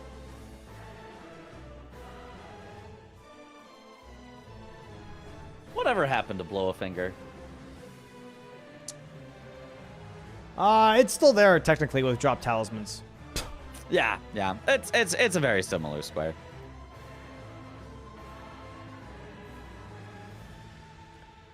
All right. All right, nice Dancing Lion fight so far. This is interesting, going for the Dancing Lion first rather than finishing off the Horned Warriors. Yep. I think I like this, but I maybe would have actually then even preferred he didn't do any of the Horned Warriors. Yeah. Nice stagger here, You need to show you're here, but not commit to it. This is very... Oh, it looks like that Blanks is split progressing, though. He's going to go for a 3-path cross now. He's making his way towards Bellerot. If Chris reads this and maybe even holds on to Scorpion Stew, doesn't turn in either of them and starts to get progress on Meta or Midra. That sounds risky. It's very risky, but I mean, he's in a risky spot. Yep. Oh, big stagger. And you know you're locked out. Oh, wow. What a stagger. What a bleed. Chris, no, he's immediately going for that Scorpion He's going to go for it. Is he going to do the kill the old lady? Which I still... Yes, he is. I don't know how you do that. I guess you just have to have it in your inventory. Just have it in your inventory and then you kill her. I guess so. Yep. That's exactly what he's doing. There it is. Okay. And yeah, Blanks immediately pivoting. Yep. Blanks immediately pivoting here. Is Blanks going to head right back to Meta then? Because, wait, is he actually going for Unique Horned Warriors? He's pushing on. Well, he's currently aggroed. And he was going to quit out. And he's like, you know, maybe I should just grab this Grace first. Yeah. Chris going for Midra. Ooh. I wonder if Blanks is going to go to Midra now. He does already have some progress on Meta. He's going Hinterlands. No, he's going Hinterlands. Okay. He's not healing the Wounded Kindred. It's so funny because if Chris just wasn't locked out of that, Chris could absolutely go Mattinghand, Midra, Horned Warriors, Heal the Wounded Kindred, win. It's just not an option because he's just locked out. So he has to win either Meta or Yolan and Ana. And you can't blame the board because you see him stand there and make a conscious decision of being like, should I do this? And then stab the bug. He stood there for 3 seconds and was like, should I kill this bug? Yes, I shall. And he stabbed. Yeah. That was definitely a conscious decision. That was not an oopsie. That was calculated. But I don't know how good he is at math. Yeah, this is the very, very tough position for Chris right now, for sure. Oh, Chris porting. Oh, Chris cashing in Horned Warriors now.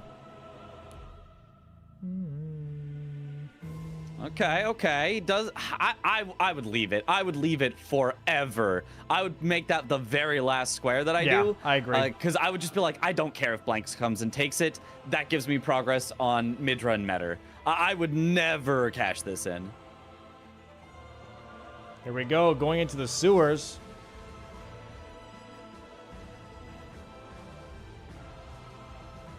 Now, right behind this door is one more Horned Warrior. Is it right behind? I thought it was a little ways in. It's like where the tree spirit is, kind of. Yeah, kinda. I think it's kind of across the courtyard here to the other end.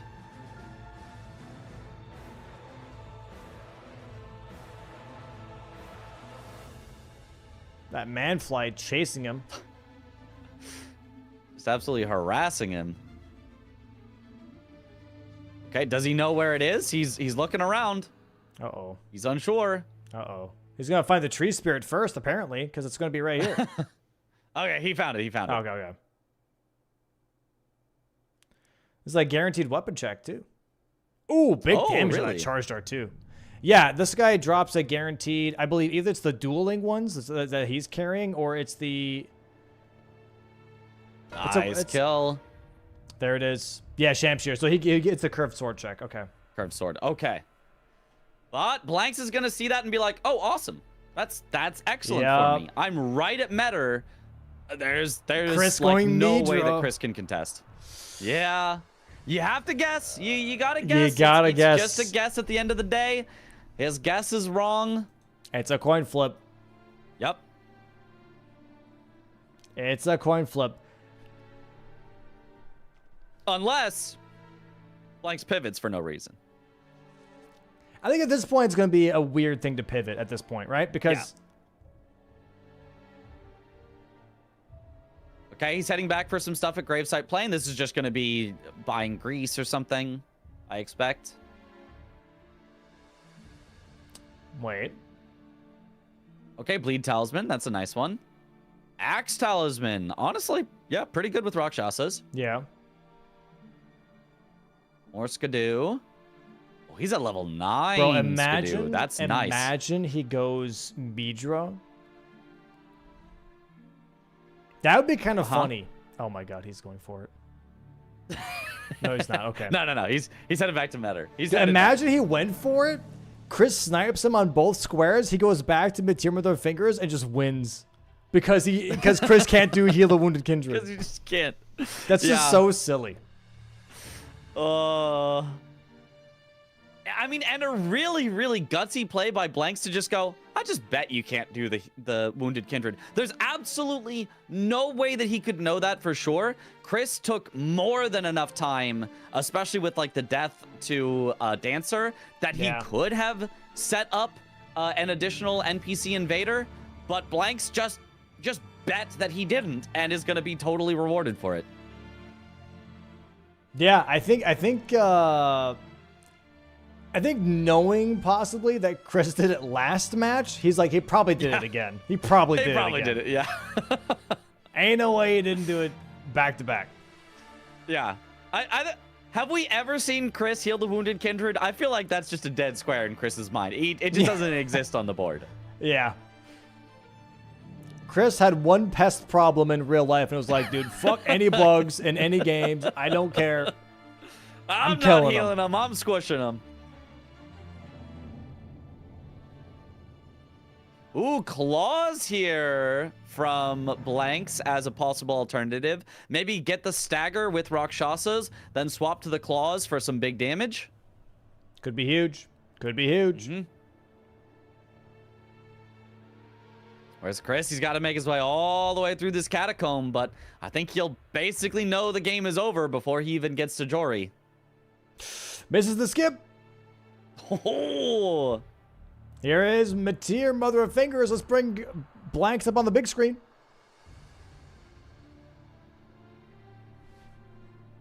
Possibly the last fight that we'll get to see in the preseason. Well, we will definitely then also see Ymir as a way to get to Yolan and Anna, so... I don't really count that one. Yeah, honestly, that's fair. What the a last bozo. remembrance boss, at least. Yeah. Bang. Nice charge R2. Huge. Big damage. Oh, Big bleed. Big bleed. Yeah, going for the claws now.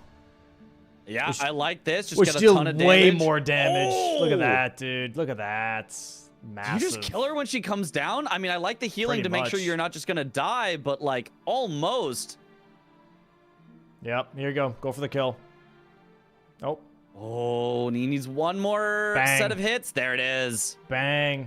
And Chris's face. Oh, wrong screen. Fuck. Sorry. Oh, he just made a little ooh. Correct. I Yeah, think he Chris knows not it's really over. responding the way I thought he would be responding. I thought he was gonna, Yeah. I thought he was gonna do one of those, but instead he Chris is like, okay. Yeah. I was like, I figured. Guessed wrong. Oh well. I think it's genuinely because Chris, I don't know if he thinks he's locked out, because remember he picked up the recipe book. Because Chris... Wait, no, that was the last game. He killed the bug this game. There's no way he doesn't know he's locked out. Oh, okay, yeah, true. If he thinks he can still... No, I can bring it back to life. I've got necromancy skills. I brought Necromancer Gary with me for the base game. He can bring him back, right? He's got this, yeah. That's how that works.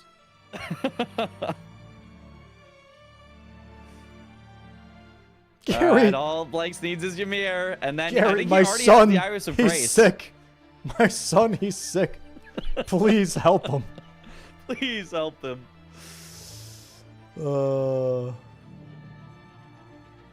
Nice Oh my Ymir God. fight. Holy schmoly. The weed cutter on an NPC is disgusting. Big damage. Warps away to get Yolan or Anna, whichever one, to be kind of there resting. Doesn't get the backstab. Yeah.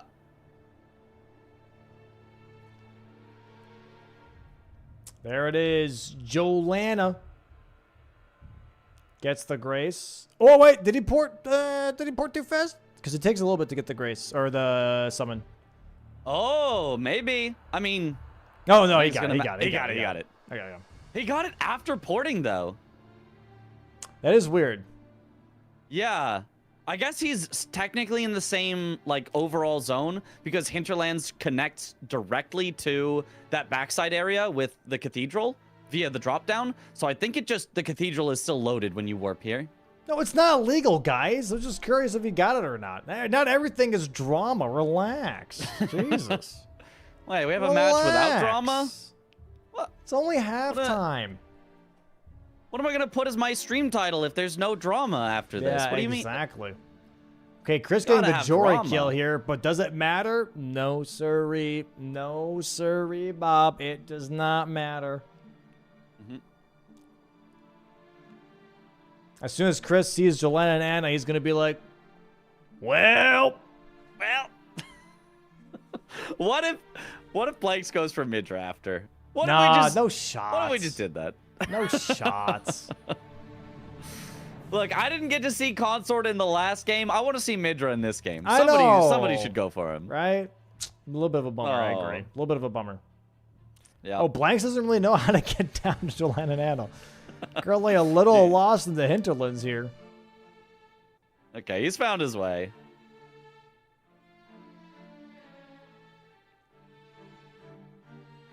I can't believe we got center square Consort. Nobody did it. Center square Midra. Nobody did it. It's the center square curse, man. There it is. Yep. Bang.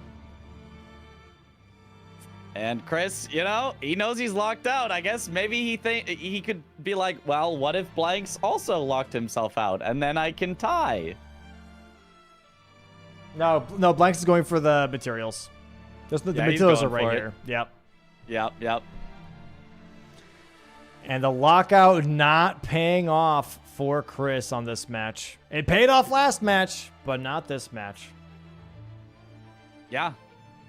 It definitely, you know, that increased pressure that he got from the match was very helpful last match, but this one, yeah, it comes down to a majority, and anytime you lock yourself out of a square in majority, it's a little rough.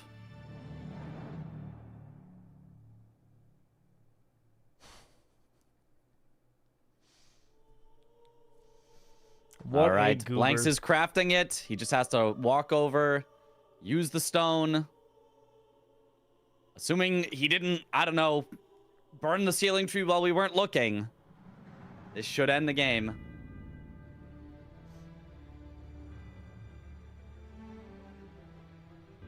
Pausing and champing. Can I spy it in the distance? Can we make sure he's not locked out? I spy with my little eye. A sick kindred. There it is. There it is. Plop that sucker. Don't mark it early. There it is. Wakey, wakey. Bang. Very nice. The look of relief on Blanks' face. And Chris marking a square afterwards. A little bit of BM. Jeez, dude. From Blanks here, moving into the finalists position number 2 for the Team US of A for the Season 6. So your 2 finalists, chat, are going to be Tom and Blanks representing Team US in official Season 6. I mean, both of them played incredibly. Blanks, especially today, played so well, played so resiliently, had a dominating lead in Game 1, you know, and then let it slip a little bit in Game 2, but composed himself, brought it back Game 3, pushed on, got that majority away from Chris, blocked all of his lines, and knew that he had this one square that Chris was locked out of, and used that to his advantage to push for 13 squares. GG, excellently played by Blanks. Well deserved to head into the main season along with Tom and obviously all the competitors from every other country. It's going to be a banger, and this preseason has been a banger. What a preseason. It has felt like a full season in itself with just how epic it has been. Absolutely, so many things have happened already this preseason. It's only been 3 weekends. Like, it's felt like we've done like a whole shebang of formats with these double formats matches here, and it's been an absolute banger. Thank you everyone for watching. Obviously, stick around for the post commentary here with the players to see like what they were thinking for games 1, 2, and 3. Let me pull up the matches real quick here, the boards, if you will, and wow, just wow. Actually insane. Yeah. Actually insane. What was your favorite one of all of these, Mitch? Ooh, I kind of think that match 2, I think, was probably the most exciting. It had so many lines, counter lines, counter lines, threat here, block here. I think even though it ended up being, you know, not entirely that close in the final score, I think it felt the closest and it felt the most back and forth with just constant pressure by both of them, and it could have ended at any moment and ended up going the full distance to majority. So I think Game 2 was probably my favorite. I agree. Let's bring in Blanks here. Talk to our second finalist here for the U.S. team. Pausing and champing. Champing and pausing. Pausing. Yo, welcome in, Blanks. GG's. GG's, guys. Oh my goodness. What a series that was. What a relief, I assume, as well. Taking the position of the second finalist here for Team USA for official Season 6. Oh, yeah. Thank you. Yeah, it's quite a relief. I think today, Chris showed up in the DLC more than I did. So I feel a bit lucky, honestly. But huge props to Chris. He put up an amazing battle today. Yeah, really fun series to watch. Really fun series. We're going to get into, obviously, match breakdown in just a bit once Chris is here as well. But tell us a little bit about the mentality going into today after last week and everything. You know, weekend was not my best, and I told myself that if I was going to be an NA rep, I'd have to do better. And so I had a week of practice where I kind of went harder than I normally would. You know, I asked more questions. I tried to learn as much as I could from the other players, and I feel like it all kind of paid off at the end. Yeah. No, 100%. 100%. Was there something specific that you learned during that time that really maybe showed its face during the series?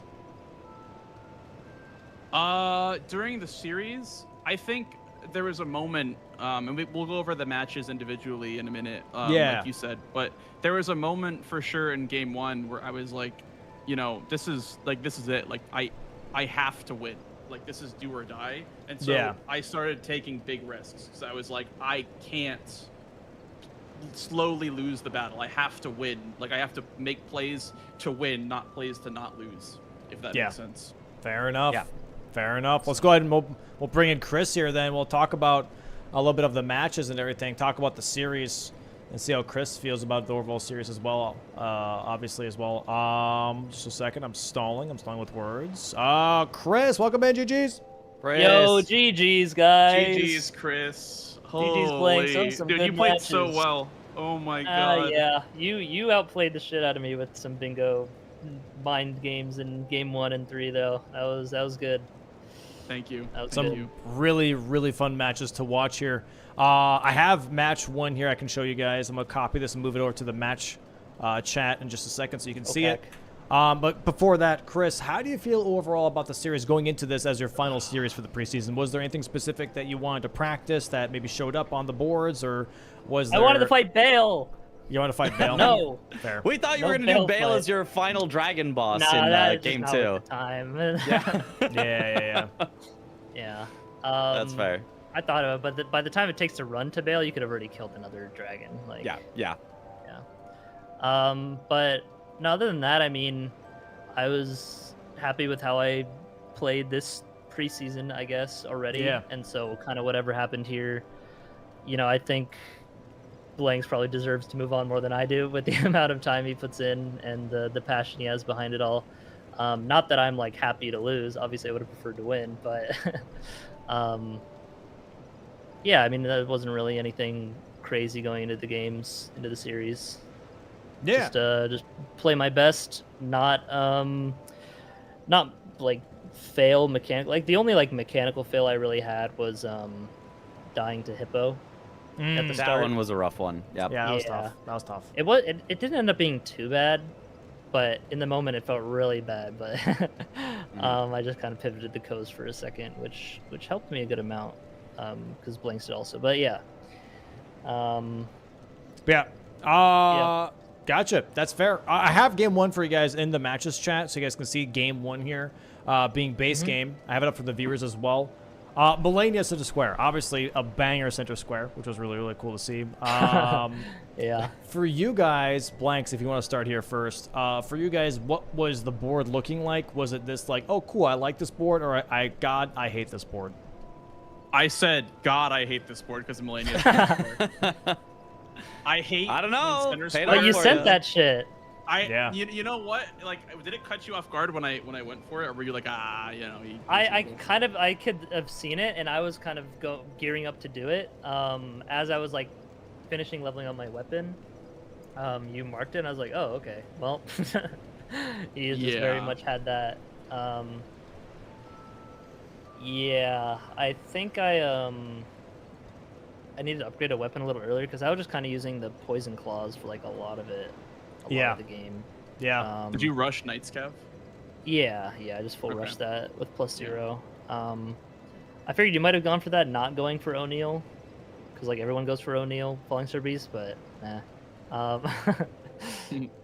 Yeah, I just figured I'd do Night's Cav and then use that money to get the crabs, and then the rest of the diagonals like annoying to kind of block, which I mean you did with Melania. Did you use Iron Balls? I take it. Yeah. I started with the Stone Club class, then I went for Ardina money for Frost Crease, and then I found balls in Round Table. Yeah, makes sense. So oh, sorry, go ahead. Yeah. I was just gonna say my opening play, so Chris has a better perspective. I went for Ardina money right off the bat to make my club lootable, and then I got the Frost Crease as well. And then I was gonna go for Knight's Cav afterwards. I got sniped on it right when I was starting the first one, so it wasn't that devastating. yeah. I just ported O'Neal, and I said, okay, maybe we're just racing O'Neal. So I was okay with taking that race on O'Neal, and then I got that, and then I was like, Falling Star Beast is a Caleb boss, gets me a Somber 6. I could have also done Magnus as well for Somber 6, but Falling Star Beast felt more consistent. Yeah, I it's a guess. Caleb boss as well. Yeah, Yeah. definitely more consistent with the NPC. Yeah. And Yeah. then afterwards, I set up the Carrier Manor just because I saw Finger Slayer Blade and Loretta. And me personally, Yeah. it's just a me thing. I just like being the one to mark Loretta when Finger Slayer Blade's in the board, if they're both in the board. I So- told Yeah. you, Mitch. I told you. Dom literally said that. He said Blanks likes this. That was actually the exact wording he used. I was like, okay. I did it against Dom too. Yeah, yeah. Yep. That's why I know. That's why I know. I was like, Loretta's on the board and Finger Slayer Blade. Blanks is gonna go for an early Loretta just so they could hold over Chris's head that he has priority on Finger Slayer Blade. And yeah, that seemed to maybe have a little bit of an effect here. But I think the strongest thing was definitely the Melania, the very early Melania play here at like 34 minutes. Was that for you, Blanks, mostly because you're like, hey, this is center square, this is a lot of money? Or was it because maybe you were looking at the diagonal? Or, yeah, what exactly was the Melania call here? So for me, it was column 3 was all like column 3 got you capital access in 2 squares. So I was like, let me go for Melania because it's capital access for Morgott and Margit and Moog Shackle. It's also column 3 threat, which could lead into Graven Ghost Glove War Bellbearing too. Yeah. And also it's a square that I think Chris wouldn't mind going for. So I was like, let me do it. Let me try to catch him off guard before he is going to do this. Like I kind of in my head was like, Chris is probably going to do this if I leave it up too long. So I was just going to catch him off guard by doing it super early. That was my thought process. Chris, what about for you? Like, obviously seeing Melania center square, did you have like an idea of when you wanted to go for it, especially after Knight's Calves and Boiled Crab? Was there ever a moment you're like, Yeah, okay, I want to was- cash this in at like this specific moment? Yeah, once I was like upgrading my weapon after that early stuff, I was gonna go fight Melania. I was thinking maybe do Radon first, just because there's a lot of stuff behind Radon, and then do Melania.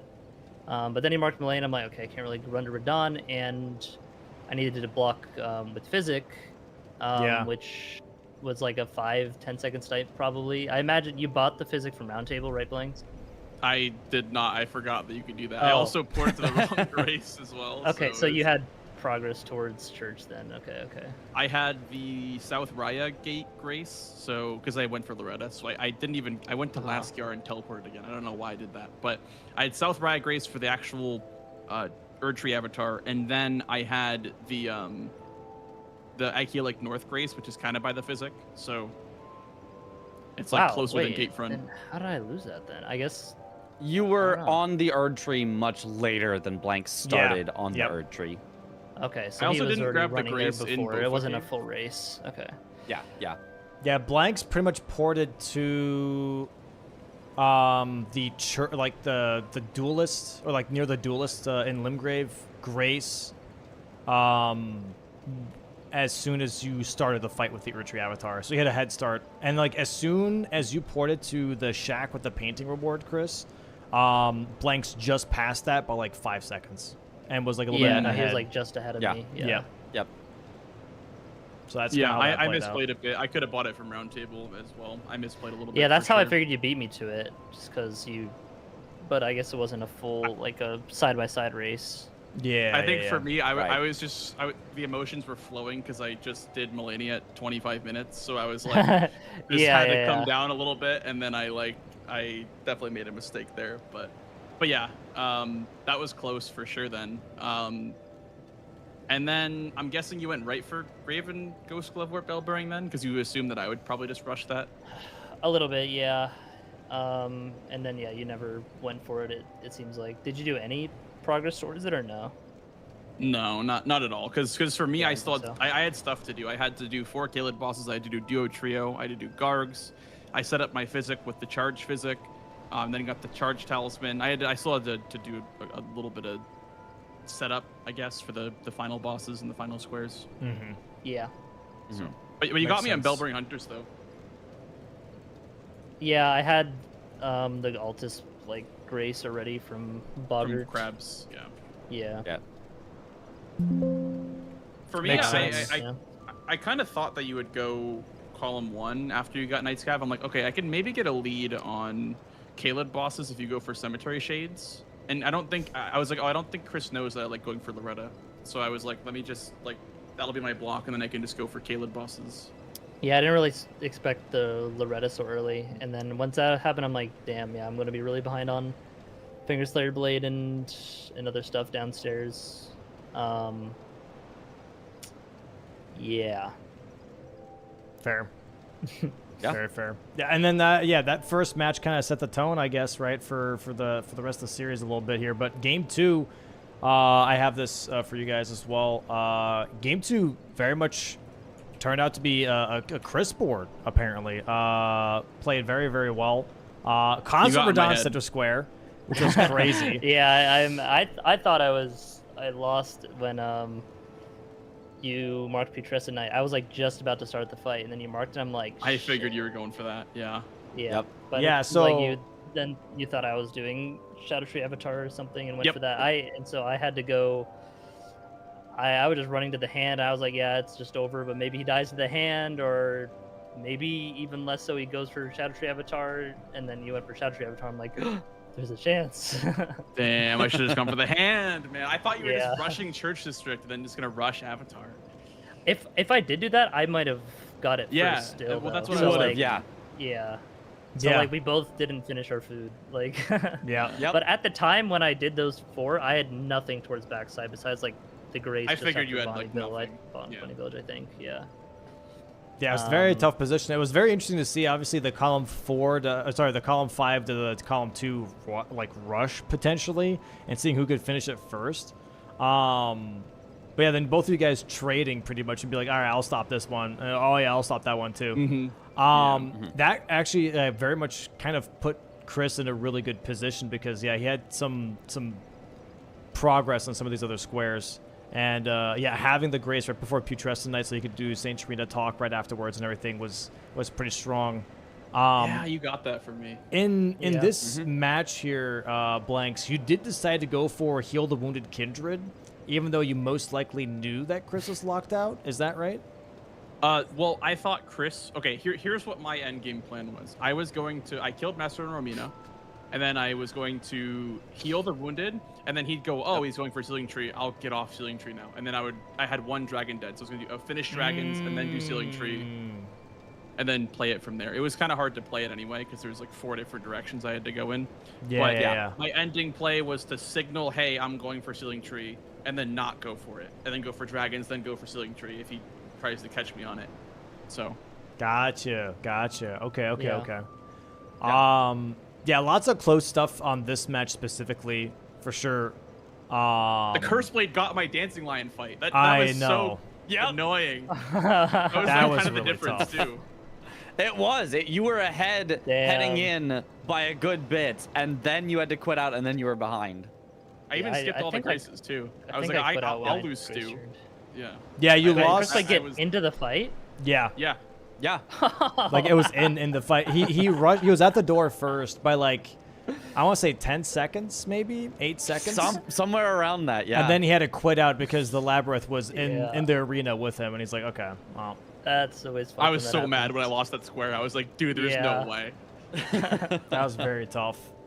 I was kind of surprised that I got that, so yeah, it makes sense. Looking at the rest of the board, by the way, for game 2, Chris, you did you want to do column 5 for the most part with the Lamenter combo, or was that something that it kind of like happened after like the other stuff kind of got blocked out a little bit? Yeah, when I saw,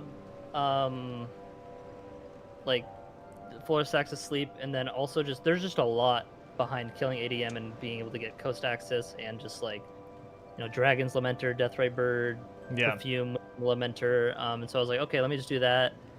I probably won't do Lamenter right away, but I'm gonna like threaten this kind of column 4, and then you did Deathray Bird. I'm like, okay, I just gotta go kill Lamenter because you might snipe me on that, which it didn't seem like you went for at all. I didn't go for it. I honestly didn't see column 5. until you marked Hey, an NPC. nice, dude. And I was like, damn, Lamenter's an NPC boss. Well, I was locked in on the bingo lines this series. yeah, you were. Well, also, I read very early on, I was like, Florisax is going to be the square in this game. Like, that is the most important square on this board, and I just didn't do it. I progressed towards Church District, I got Ashes of War, and then I was like, okay, maybe because he marked Blessings, he's going to half go Blessings, half go Larval Tears, so I went for Larval Tears, and then I was like, damn, well now I'm behind on ADM because he did Moore's armor set, so he's there. If he didn't lock himself out, he has the concoction, so... You're right. Yeah, Yeah, that was very, I very made sure to grab the square. syrup first this time. Yep. I knew Blanks. you were locked out of Kindred, but not necessarily Yeah, Florisax. yeah. Sorry, Dom? Yeah. No, you're good. That was one thing that we were trying to figure out is why Deathrite Bird at that time? Because it didn't seem like that was the most critical thing on this board specifically. Deathrite Bird for me was a diagonal block because Consort was scary. Mhm. I didn't want to be forced into Consort, so I wanted to do the Deathrite Bird into PK, potentially build a row 4. Okay. I kind of didn't really see the column 5, even though like it was in my face. Yeah. I feel like if he marks, I don't remember what he marked, but he marked something kind of in the same region. I don't know if it was perfumes or whatever it was, but Yeah. he could go Deathrite Bird and just mop up all the south stuff while I don't have anything else to get down there, so I didn't want to waste my time killing ADM and going down there. So that was kind of the thought process, was just get at least one square down there. I could have maybe done Lamenter, I guess, as well, but I'm not sure which would have put me in a better spot, either Lamenter, Bird, Deathrite Bird. I mean, it was risky from Chris, regardless, going for Lamenter this early on because of the DPS check of that fight, right? So you had to make sure that you were even able to complete it, because it was only like 26 dude, minutes that fight in was or something. fucked. Yeah. That was that was Excuse my bad. language. But What did you use? Bloodhound Claws. I was trying to use figured. Uchi a bit too for the Lamenter fight because I figured Unsheath just like hit him through, but that was worse. It was better to just It was hit him really bad. with claws. I had Flamberge because I thought you'd maybe rush for bulls, and so I was like, well, let me just get like a better weapon, because I personally think Flamberge is better. But Yeah, no, I think it is overall too. And I was thinking about rushing bulls, but there were just like a lot of other stuff. I really wanted to get more 2 armor sets, which I would have had even earlier if I didn't like die on the skip. Because oh mother, fuck that skip. I gotta like figure out a different way. I don't know. What was your I used to second have it armor like set? 100% of the time, but I grabbed the red bear and then the moon. Okay. I went right to it. I already made him sad and then ran there. I thought you had maybe gone, when you marked armor sets, I was like, maybe he grabbed the Larval Tier by Red Bear and is going to go for that next. And that's why I pivoted off to Larval Tiers.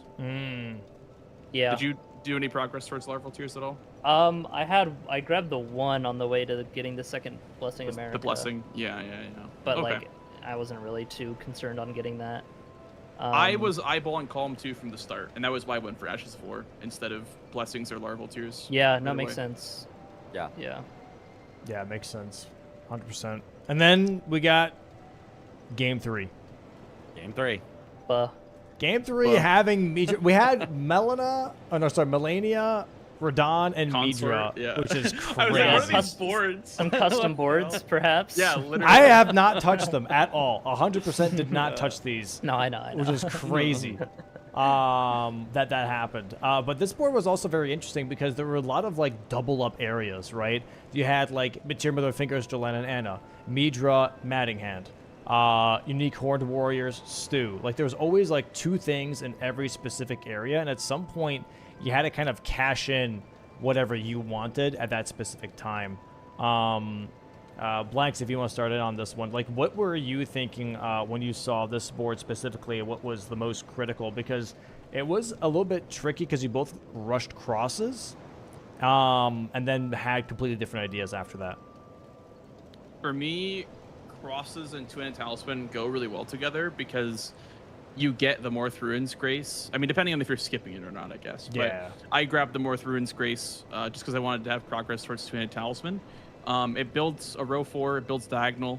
So I thought that was like a nice little opener to do. I could have alternatively tried to steal Verdigris Discus after crosses because I knew that Chris would probably be going for that. Okay. I didn't decide to do that, even though I maybe could have, but I prioritize the two-handed tally just because, again, it's Midra, so it's like another annoying center square to block both diagonals. Yeah. And then from that point, I was going to do weapon setup, hopefully find a status weapon in round table, and then do curse blades, and then threaten row 4.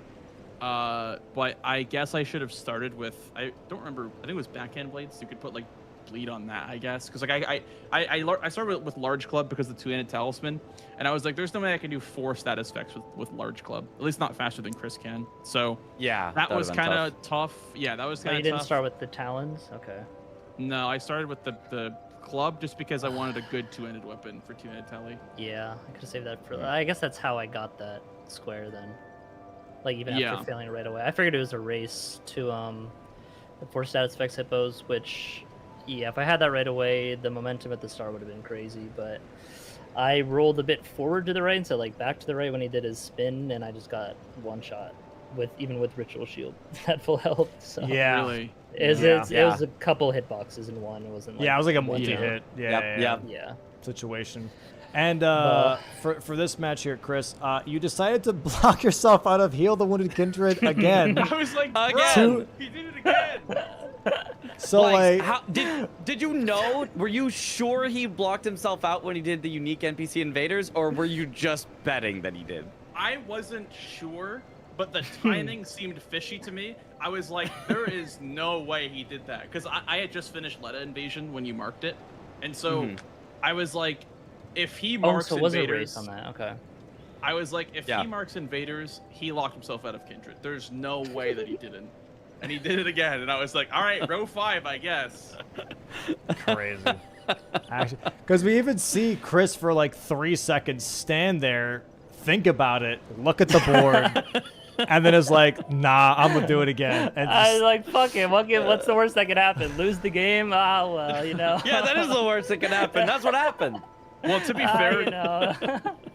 I think to be fair, with the strength of the DLC squares connected to Wounded Kindred, I think locking yourself out can be a strategic move that can work in your advantage. Like in game 2, or game 2, for example, he did it, and it ended up like I have to signal when I'm going to burn the ceiling tree, and also he can get 2 armor sets and combine that, so he gets 2 squares in one, and then I have to signal Wounded Kindred when I want to go ceiling tree. So it's a bit of a strategic square.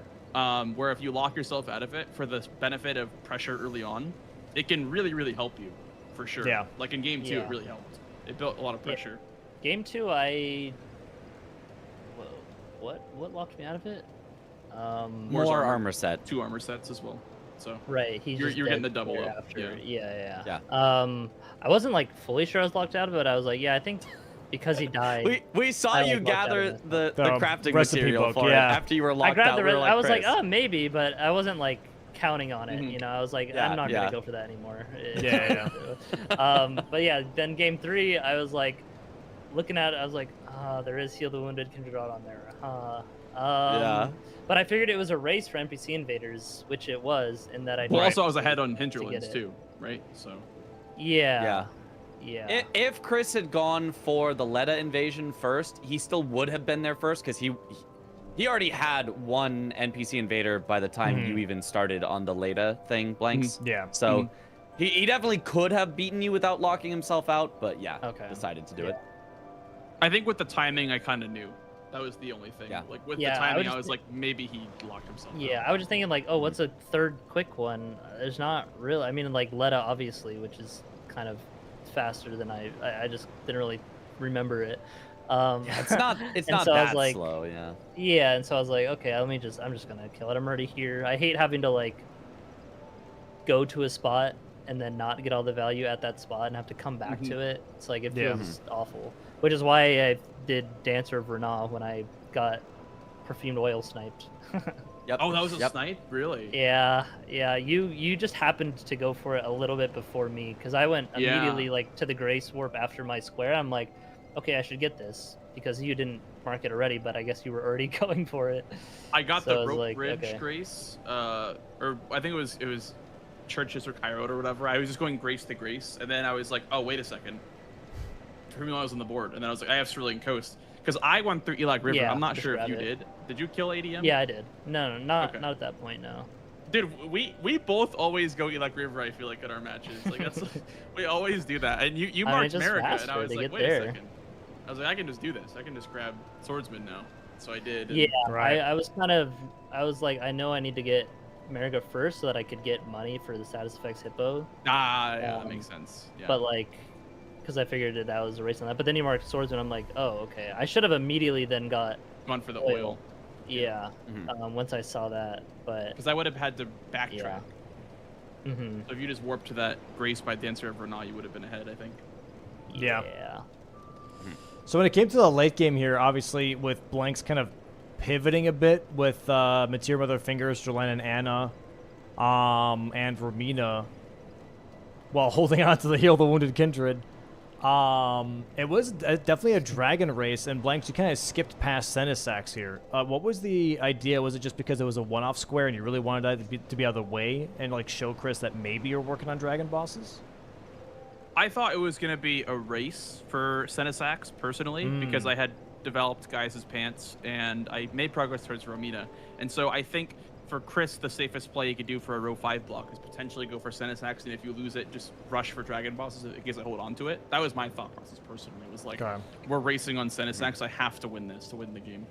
Yeah, I killed the first dragon, the Jagged Peak Drake, and then went to Senisax. So I think if I didn't fight the first one, it would have been more of like an actual raid. You might have got it before me though. I don't know. My fight was decently Blanks was fast, definitely still but- ahead. Just Yeah. heading out the gate. Blanks I was don't definitely ahead. know. I don't know because Chris' fight was I had Rot definitely and Freeze and faster. Yeah, his his Yeah. with Rot and Frost Grease was pretty damn quick. So Did you I don't use, know. Wait, did you use the claws the whole time, or did you use Rakshasas?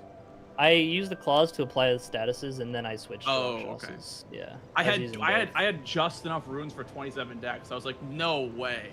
I had like literally like just enough runes because I had like 50 something strength. Yeah. Oh, wow, Nice. okay, yeah. Nice. Well, I mean, hey, it was an insane series. If you guys have time, I'd say watch it back if you can. Should be up on the Bingo Brothers YouTube channel by tomorrow, most likely. With that, Blanks are moving on to being our second U.S. player. Congrats again, Chris. This is your last match for now until maybe another This is a good season. run. Any closing words from you, Chris? Anything specific that you're working on? Shout yourself out. Whatever you want to talk about, man. The stage is yours. Yeah, I mean, I hope I was able to put on a good show for you all. Sorry I won't be able to for the main season, but I'm sure you'll get some great matches from Tom and Blanks moving on to the actual bracket here. Yeah, I mean, I am free, I guess, the upside of it. You know, I don't have to constantly bingo. I'll still probably do some practice matches here and there with people. Yeah. Help out a lot of some of the newer players learn some stuff maybe. But other than that, I mean, nothing like really specifically planned. I mean, it just gives me more time to work on stuff like strings attached type of things. The game show I run, some of you are familiar with probably. Never heard of it. You know, want to learn some speedruns? Shut up, Mitch. And yeah, I mean, I hope that the main season will be at least, if not even more fun to watch for you all than the preseason was. Yeah. So yeah, thank Appreciate it, you to the Captain_Domo for putting on all of the Bingo Brawlers. So can we get a round of applause for Dom, Jesus everybody? Woo! Yippee! To see where Bingo Brawlers has grown from like season 1 to now, it's really cool. So I'm happy to have been a part of it still. And yes. Yes. Well, I appreciate you Well playing, said. Chris. It was very fun watching you play, 100%. Yeah, who knows? There could be a season 7, right? There could be a season 7. Now season 6 the last season, guys. No more after this. But it was very fun watching you, and I hope that you feel good about your performance too. And yeah, please guys go check out Chris, go check out Blanks, go check out everybody obviously, but please go check out everybody that's competed and has given their time to Bingo Brawlers and just Bingo in general, learning it, the strategies, and the complexity that is Elden Ring Bingo. It's a very just intense, competitive esport in my opinion. It really is. And I'm excited to see how Blanks and Tom do in the official season as well, man. It's gonna be awesome. It's gonna be so sick. We have our 6 teams locked in now. You know, Team US being Tom and Blanks, Team Germany being Sirius and Gustav, Team France being Romain Jacques and Chemist, Team Australia being Ray Dance and Twisty T, Team Canada being V Swed and Aggie, and Team Serbia being Parky and Gray. So it should be awesome. Should be really, really, really cool. Really, really sick. And that's starting this weekend, everybody. Yeah. While I'm out of town, it's happening. While I'm out of town. No, it's starting probably at the end of June, early July. That's the. I don't have a full set date just yet, but that's around the time. So we have about a month and a half to kind of like figure out the format a bit more for the bracket, and you know, make it extra spicy with overlays. Yeah. They got some practice time. They don't have to have practice every single day. You guys don't have to practice every day. I'm not. Yeah, no, it's like 8 hours a day plus. You guys like chill, man. No, like, I've never told anybody. I've never told anybody being like, "Hey, you gotta practice. You gotta practice every stream." That's just what people want to do, you know, and they like doing it. So I never want anyone to be like, "Damn, they're going crazy." But yeah, man, thanks so much for playing today, guys. I appreciate you, Blanks. I'm looking forward to seeing you, man. And hope you feel good about your today's performance as well. And hope you guys have a good rest of your day, dude. Yeah. Blanks, if you don't win it all, I'm coming for you. That's ominous. Oh my god. Actually crazy. But yeah, I hope you guys have a good rest of your Thursday, guys. Thanks so much for playing, all right? Blanks, do you have any closing words real quick? I mean, it's still closing words for you because you're in the main season, but any closing words from you for the preseason anyways? Well, I mean, huge shout outs to everyone that participated in the preseason. I mean, it's a lot to sign up for. I know, I understand, like, because you have to practice every day, and it's, especially if you don't know both formats. Like, for me, it was super stressful because I had to learn base game and DLC. And I feel like I came out of this experience a better base game player and a worse DLC player for whatever reason. So, I don't know. We'll see what happens in the main season. I got a lot of work to do in the DLC. But thank you so much for, you know, putting on this preseason, Dom. And I look forward to the main season. And GG's to Chris again today. Huge shout outs because you played fantastic. I was saying, I was stressing out during game 2 and 3. I was like, bro, Chris is playing better than me in the DLC. Like, this is stressful. Like, I feel like you were low-key I wasn't better second than place I was. for nothing, all right, in the DLC season. The season 4 runner-up, dude. Yeah, sir. Yeah, I'll just be doing more bingo, probably. I won't be... maybe I'll take a break and do something for a couple weeks before the main season. I don't know. I haven't decided yet. But that's it for me. Thank you for having me, Dom. I appreciate you as always. Appreciate you guys. Appreciate you. Yeah. Thanks so much for playing. And have a great Thursday, guys. We'll see you guys soon. We'll see you guys very, very soon. All right. All right. Okay. Bye-bye. Bye-bye. Bye. Get the hell out of the call now. And there we go. There we go. That is the final series of the preseason, chat. The final series of the preseason. Mitch, thanks so much for casting with me today, man. Appreciate that. That is the end of preseason 6. We have our U.S. players now, which is crazy. Chat, thank you so much for all the follows. Thanks for all the subscriptions. I really do appreciate that. Thanks for the support you guys have been showing Bingo Brawlers. I was genuinely a little hesitant on the preseason, and I'm glad it turned out as well as it did. I'm so happy that people really, really liked it. And I'm really excited. I'm very, very excited for the official season 6. It's going to be awesome. I'm going to cook up some nice things for it as well. Mitch, thanks so much for commentating, man. Mitch, any closing words from you until I see you in the full season? I mean, all I have to say is, you know, this bingo preseason up to this point has already been incredible. I mean, the amount of practice that people have done, I feel like it's turned into this whole community of, like, you know, the official matches have always been this incredible thing from season 1 all to now, but it feels like now it's a full, like, community thing. It's like people are working together on finding strats, people are working together on practicing. We've got people coaching other people in, like, almost 2v2 matches of like coaching people. The teams are awesome because it brings that, you know, camaraderie in, even though they're not technically playing together. And so it has just, I think it's just been incredible, and I'm so excited for the full main season. This preseason has got me so hyped up, and the next month and a half of waiting is going to be excruciating because I'm looking forward to more Bengus. Yep. Thank you. Yeah, me too, Mitch. And while we're at it, like, what are you working on currently besides commentary practice? What are you doing? What's in the near future for Mitch Riz? You know, it's been a lot of commentary practice because it's just so much fun to watch bingo. I can't help myself. I watch it on my own stream anyway, as you know, watch other people practice. But outside of that, I've been relearning the Elden Ring any percent glitchless route. I have not yet gone to the Death's Poker route, which is like the new one, because that one's wild.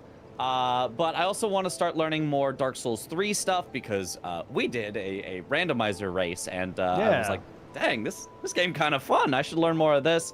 So I'm trying to get a little more back into some speed runs, some randomizer stuff, various other stuff like that. I don't have like a long-term plan, but you know, there's definitely going to be some fun stuff in there. Yeah, sounds great. Sounds great. Guys, please go check out Mitch and check out all the players, obviously, for playing this preseason. Any of the commentators as well.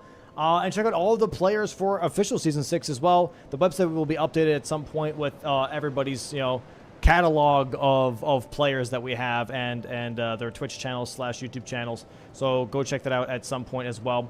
And from me, chat, thanks so much for watching. I very much appreciate that. I can do this for 6 seasons in of itself is a blessing. I don't know what else to tell you. I'm putting in all the work needed to make this as exciting for you guys to watch, and I'm glad that you guys enjoy the work that I put into this.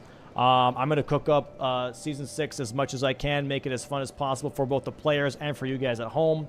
And in the meantime, with that month and a half break in between, obviously there's going to be some bingo practice matches, obviously. But also on top of that, chat, guess what? We are working on the Dark Souls 3 French Challenge on this channel right here. So if you like the French Challenge that I did for Elden Ring, which is kill every single boss with use what you get, and also Deathless, I'm doing the same thing but in DS3. It's been pretty fun already so far. So if you want to try check that out, please stop on by. Please stop on by. It'd be great to have you. It'd be great to have you. But with that, chat, we're going to go ahead and move out. We're going to head and move out. Mitch, would you like to pick a raid target for me, perchance? Oh.